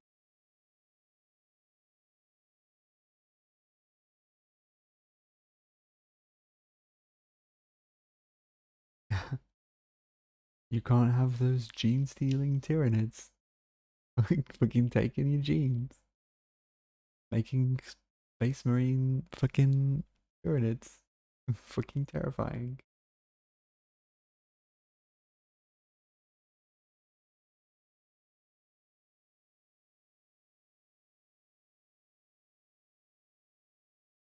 Darktide isn't out yet, but I don't know. This is by far the best looking 40K game I've played. The environments have a good amount of variety too, because yeah, you do have Spaceship Church and it looks awesome, but a Space Hulk is a bunch of different ships, so it's not all cathedrals and World of Warcraft login screens. For example, Mechanicus ship is way more angular and looks like it was built for efficiency. You still have the religious icons on occasion, but it's definitely different. The rogue trader ship is even more extreme. No focus on worship, just exotic cargo and effects of the I do what I want contract. So more Exotic fucking coat. What is this? extreme. No focus on worship, just exotic cargo and effects of the I do what I want What is this? contract. So more Age of Discovery rather than more space temples. Each of these maps are huge too, so there's a lot to see. I have played other games where Gothic architecture merges into sci-fi elements, but none do it as good as this. You can walk from a castle dungeon into a reactor, and it's seamless. The levels aren't jarring or seem stitched together. They also remember that humanity isn't really the hero of this setting, but creepy. Quake 4 body horror creepy. Which is great. Some 40k games gloss over how bizarre humanity is. In this game, they put that front and center. All the creatures, the equipment and weapons, they all look fantastic. It's a visual feast, so I don't see any problems here. But the audio is a different story. How about the music?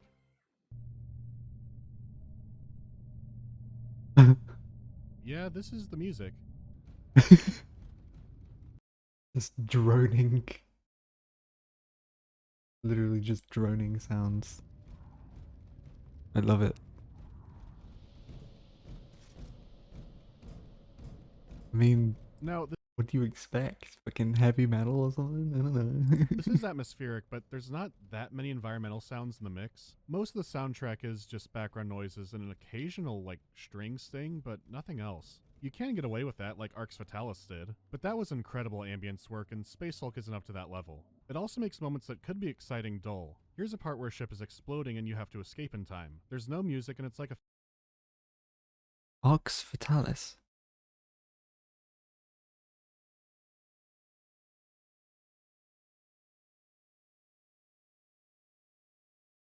What?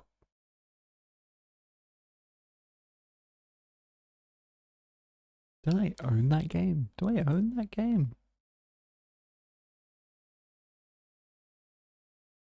Wait, actually, I think I do. I've never played it before.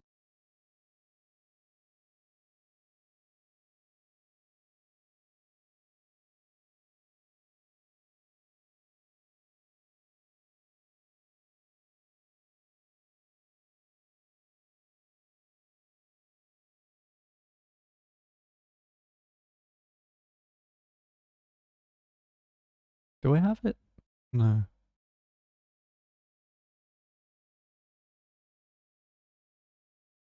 Oh, I thought I did have it, apparently.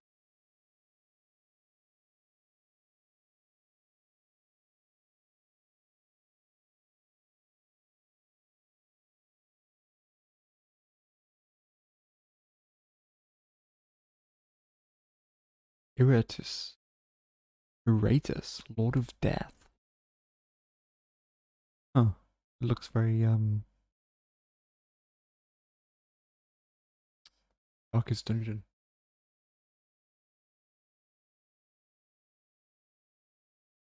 Wait, maybe I did. Wait, is it with Game Pass? Arx Fatalis. Why do I remember? I remember the name for some reason, but I don't remember. It does. It is with Game Pass. Fuck.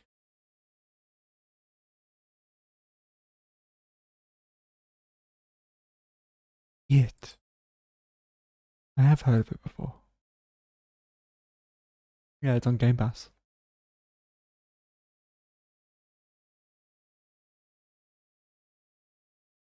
I'll install it. I've never played it before. I don't know if it will work very well, but I'll see if I can get it to. effects are missing.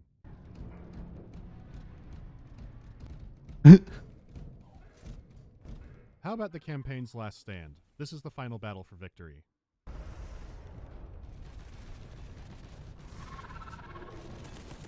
It's so empty. Not even a generic dun dun dun dun dun dun dun dun dun dun dun dun. There's nothing. I thought this might be a bug to the point where I looked up other people's gameplay on YouTube, and no, it's just like this. The sound quality is never bad, but it's lacking in variety and impact. Space Marine Terminators are hefty boys, but so much sounds underwhelming.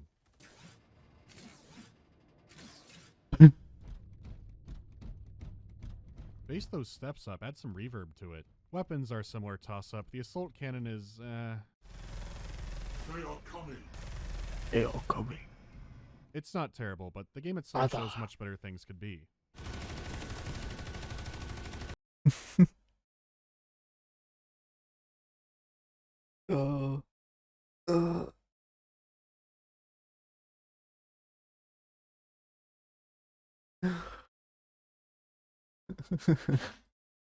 My faith is my shield. That's much more like it. So here's how all of this is a huge problem. This is a game where you gun down hordes of All this heresy is clogging up my gun. enemies. People compare it to Left 4 Dead or Payday or Vermintide. First of all, it is a lot different, but I don't want to get ahead of myself just yet. But all of these games do something very Okay. I just wanted to know what the game was called. Vermintide.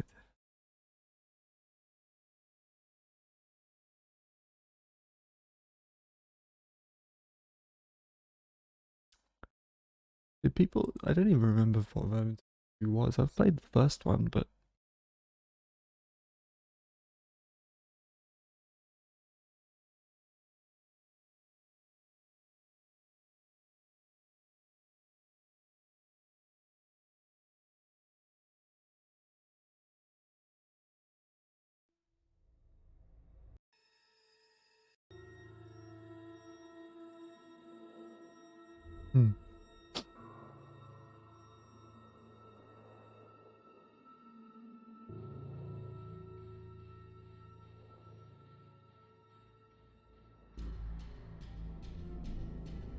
yeah, the rats. The rats. Look at these fuckers.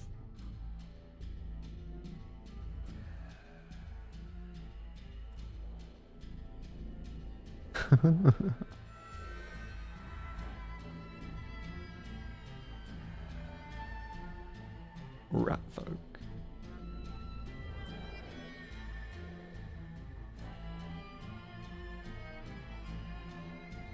God, that's so nasty looking.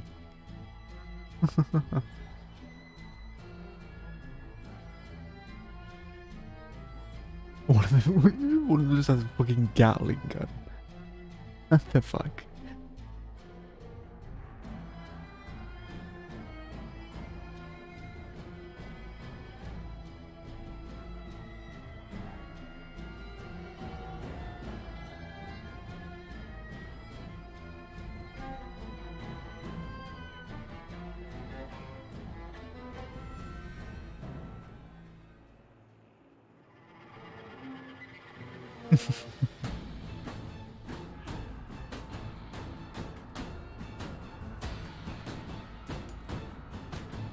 Was Vermintide 2 received very well? I don't know.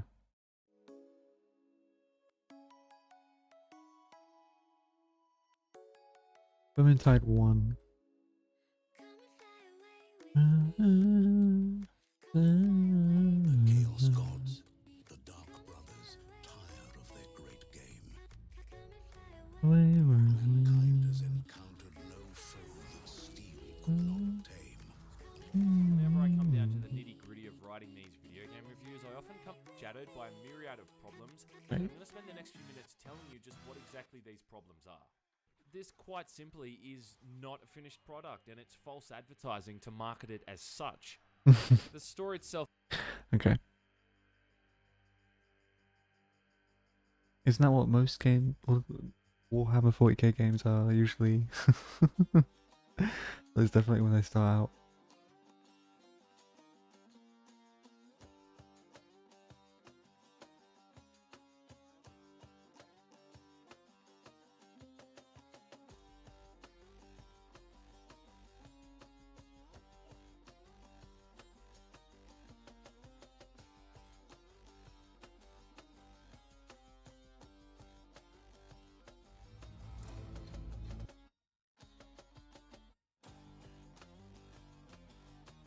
I mean, the trailers are always great. These little rat fucker. No rat.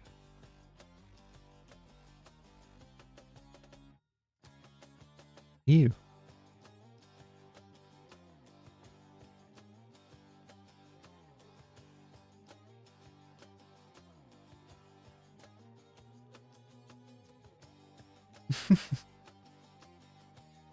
Oh god, I love Ratkin. Ratkin are great.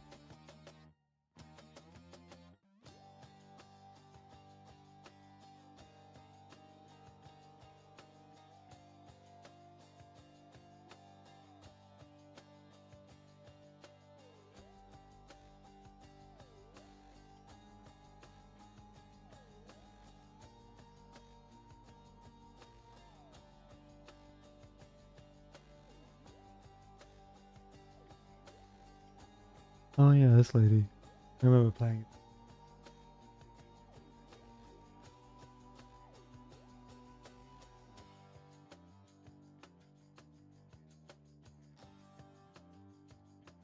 Hmm.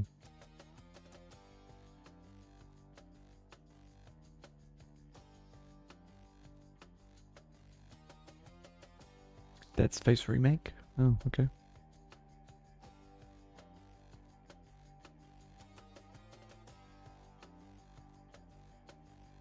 EA Sports Football Club? What? Okay. I don't fucking care. Greenhouse VR. Umbrella.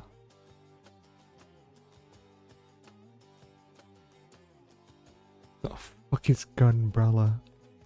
What?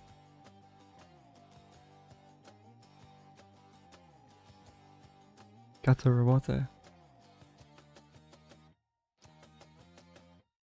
Published from Omnibus. A noir punk action. Cool.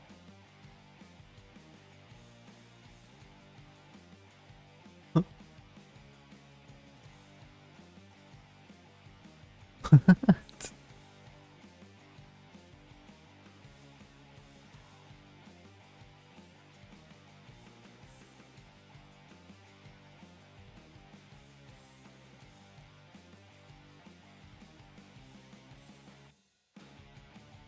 What, where? Gunbrella. Okay.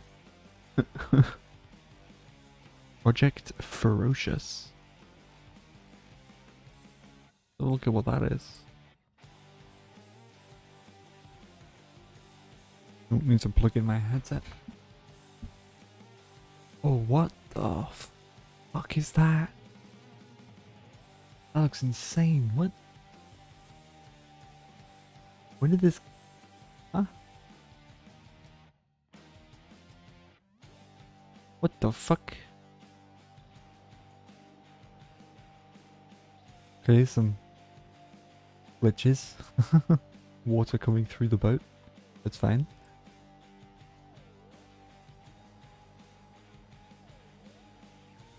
Jeez. Jesus. Fuck.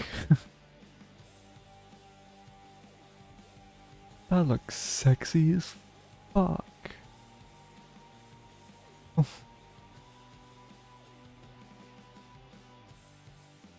Oh.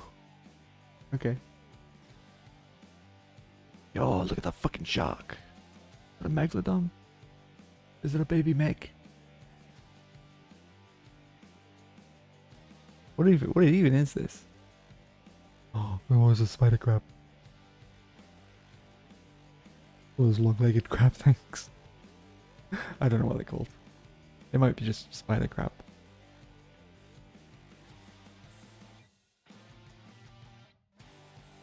What is... Oh.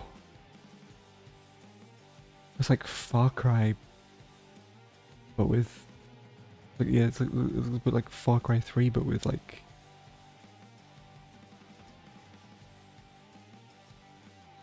prehistoric creatures. And...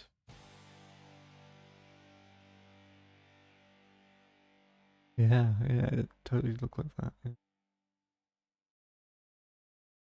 I hope it's not a fucking battle royale.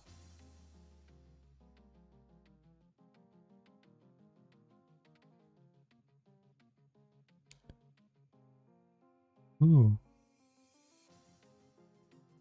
content is subject to change, right? I mean, it could all be just fake. What the fuck is this?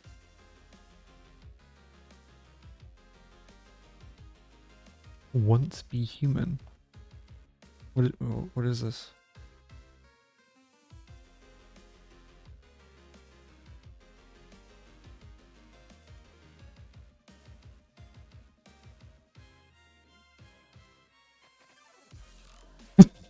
Love traitors that give you no clue, which means I have no interest. Waste of time. What is this?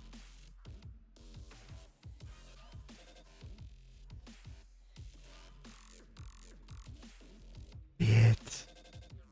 Some eldritch horror shit. What is this? What?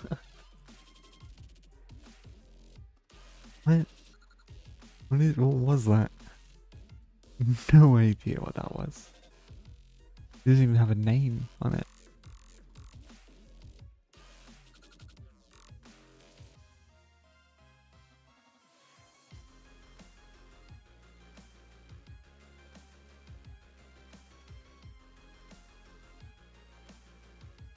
Oh, Wallace and Gromit, the Grand Getaway.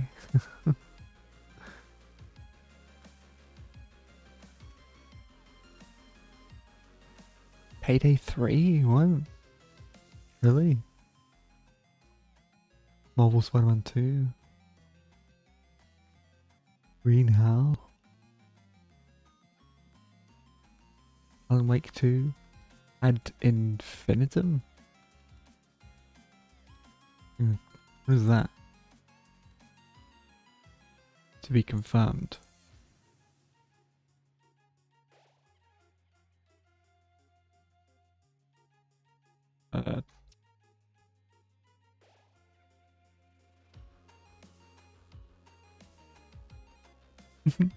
No, not the fucking Stipendium fucking music video. As much as that's awesome.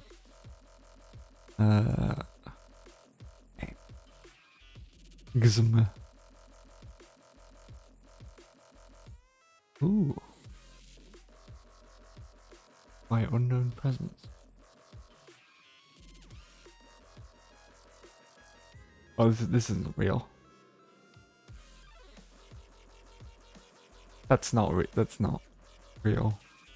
It's all what? That's so CGI.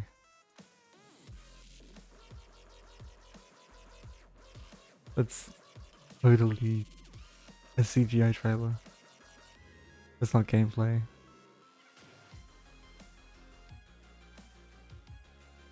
Oh, that's creepy. So...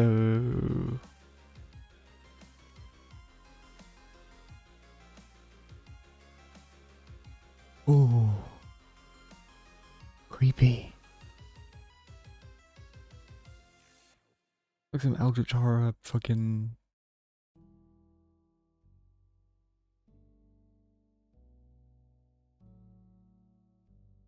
Put in a World War I setting, experience in a first-person perspective, you find yourself in the trenches of a forlorn battlefield where vicious creatures lurk in the shadows. The pathways in a void, deadly traps, and sneak through a maze of trenches to hide from the manifested horrors of war. The rest of the game world is based upon historical backgrounds, information that's mixed with some fictional elements, which all culminates in a subtle yet intense story. Okay. Sure. Okay then.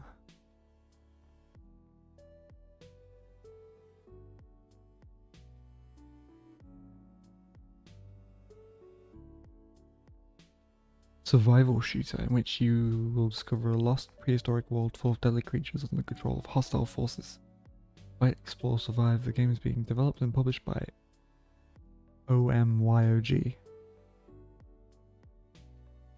Okay.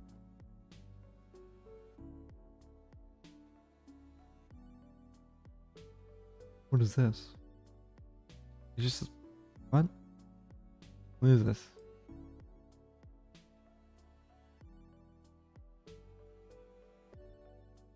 Oh. Oh, it's just a fan-made thing for SCP. I thought it was a game there for a second. Cool. But not what I'm looking for.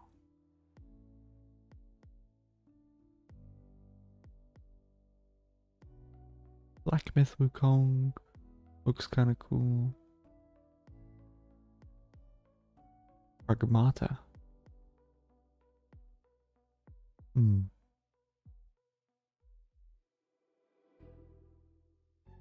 God, there's so many games. Avowed looks good. I don't know when we're going to get anything about Avowed. Maybe in June, I hope. That'd be pretty cool. There's supposed to be a lot of things happening in June, so I'll definitely do something like this again. But I think if I do this again, it'll be around when like there's actually games being announced and stuff. I'll have the same setup, but it'll be maybe a little bit better.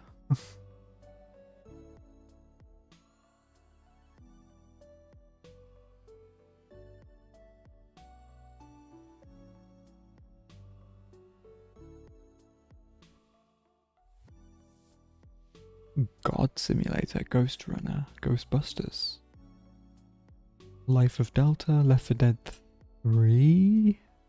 What? Excuse me? I didn't realize that Valve could count to 3. Hightail.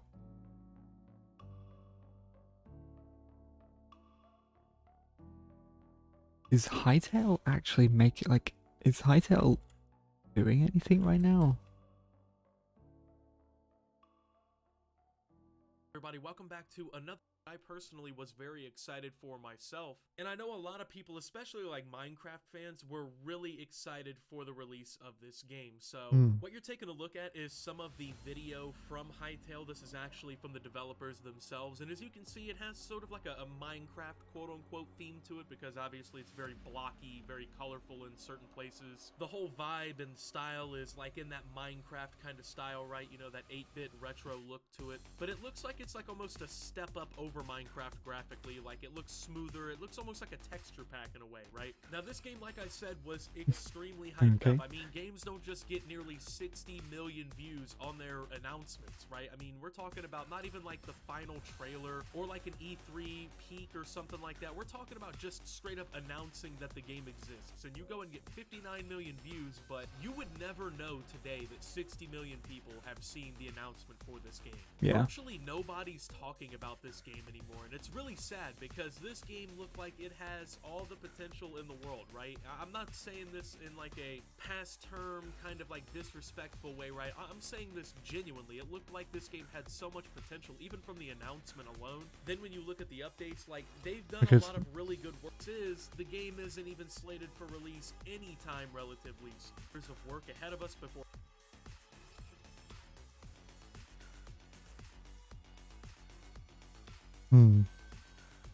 However, we no longer expect to be ready to launch Hotel before 2023 at the earliest. And it could very well take longer. Ooh. Alright. Hightail's kinda... I mean, yeah, like, so many people watch this. This was amazing when we first saw it.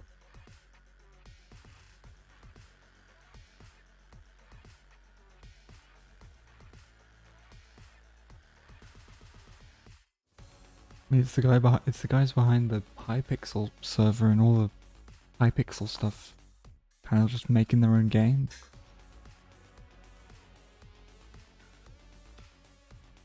I think out of love for Minecraft.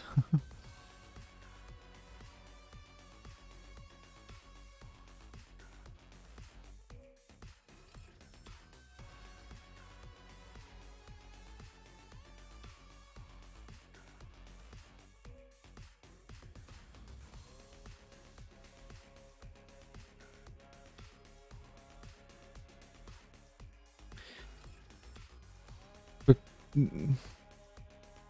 this does all kind of look CGI-esque. like, this doesn't look like something that's actually the game. It kind of looks a little bit like it's been cobbled together.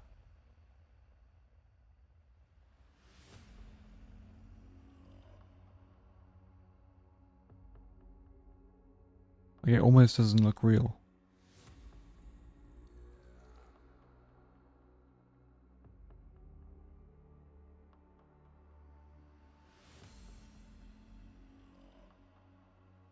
Like this. I don't know what this is, but this looks more like gameplay.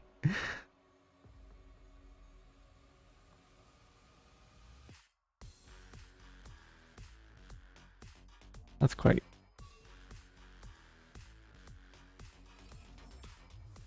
a lot like VR chat in a way.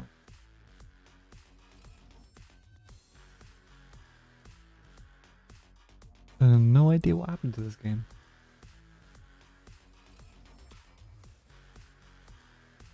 It seems like it disappeared off the face of the earth a little bit. Oh.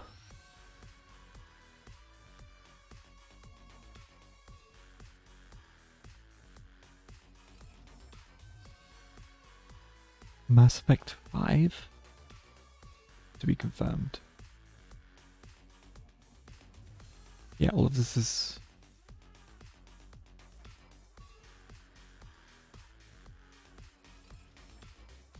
Overwatch is to be confirmed? What? I don't think it is.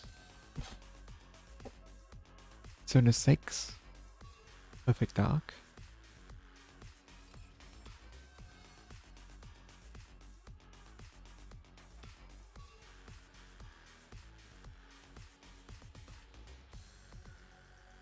Hmm.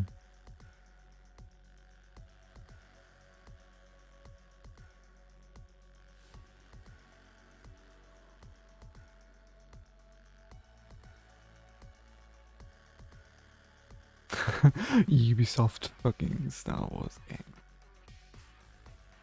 Be such a shit. I think this is gonna be a shit game. Like, it's just it's gonna be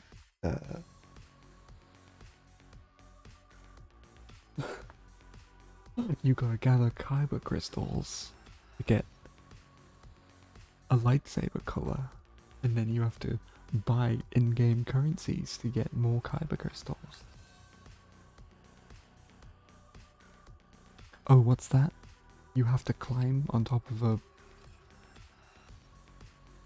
What's tall in Star Wars? You have to climb a Star Destroyer to view the map, to view the star map.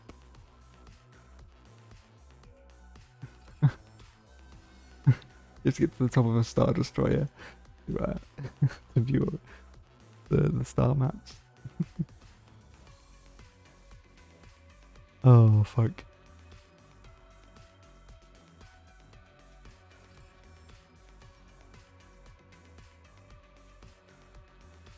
God. Ubisoft games are shit.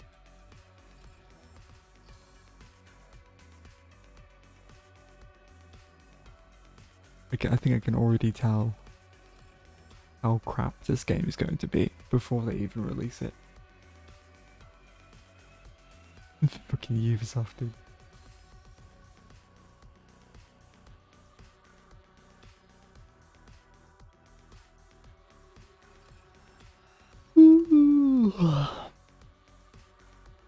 Witcher 4 would be interesting. I mean, all we got was...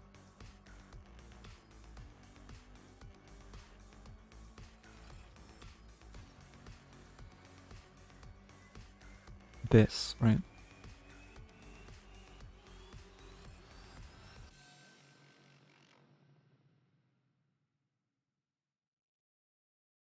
This is all we got. Which is the obviously the school of the Lynx, but the Lynx doesn't necessarily exist. At least not in ordinary canon. In fandom canon it does.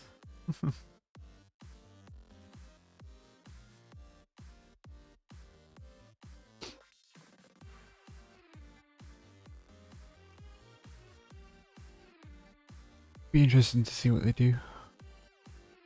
I have no idea what this game is going to be.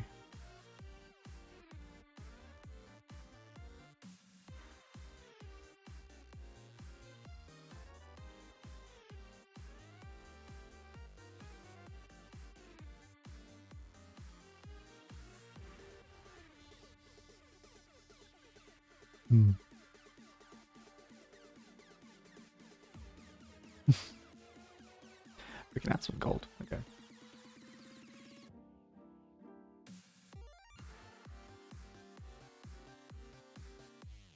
Right.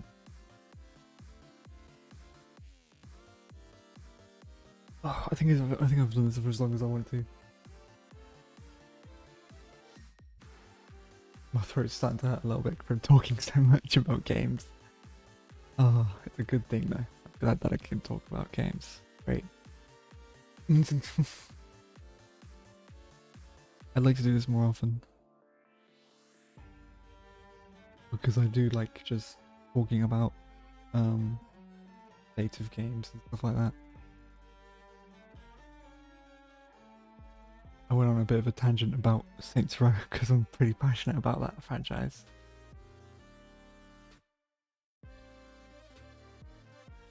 Hopefully they don't completely ruin it in the reboot of it. But I think they already have.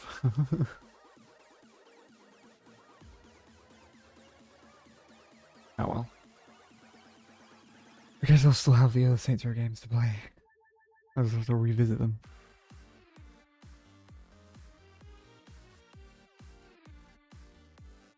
Thanks everyone who showed up today. Thanks everyone who stuck around till the end. And I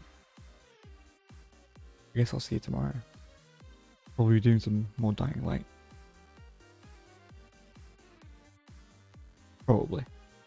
Most likely. Alright. I'll see you around. Bye bye bye bye bye bye bye bye bye bye bye bye.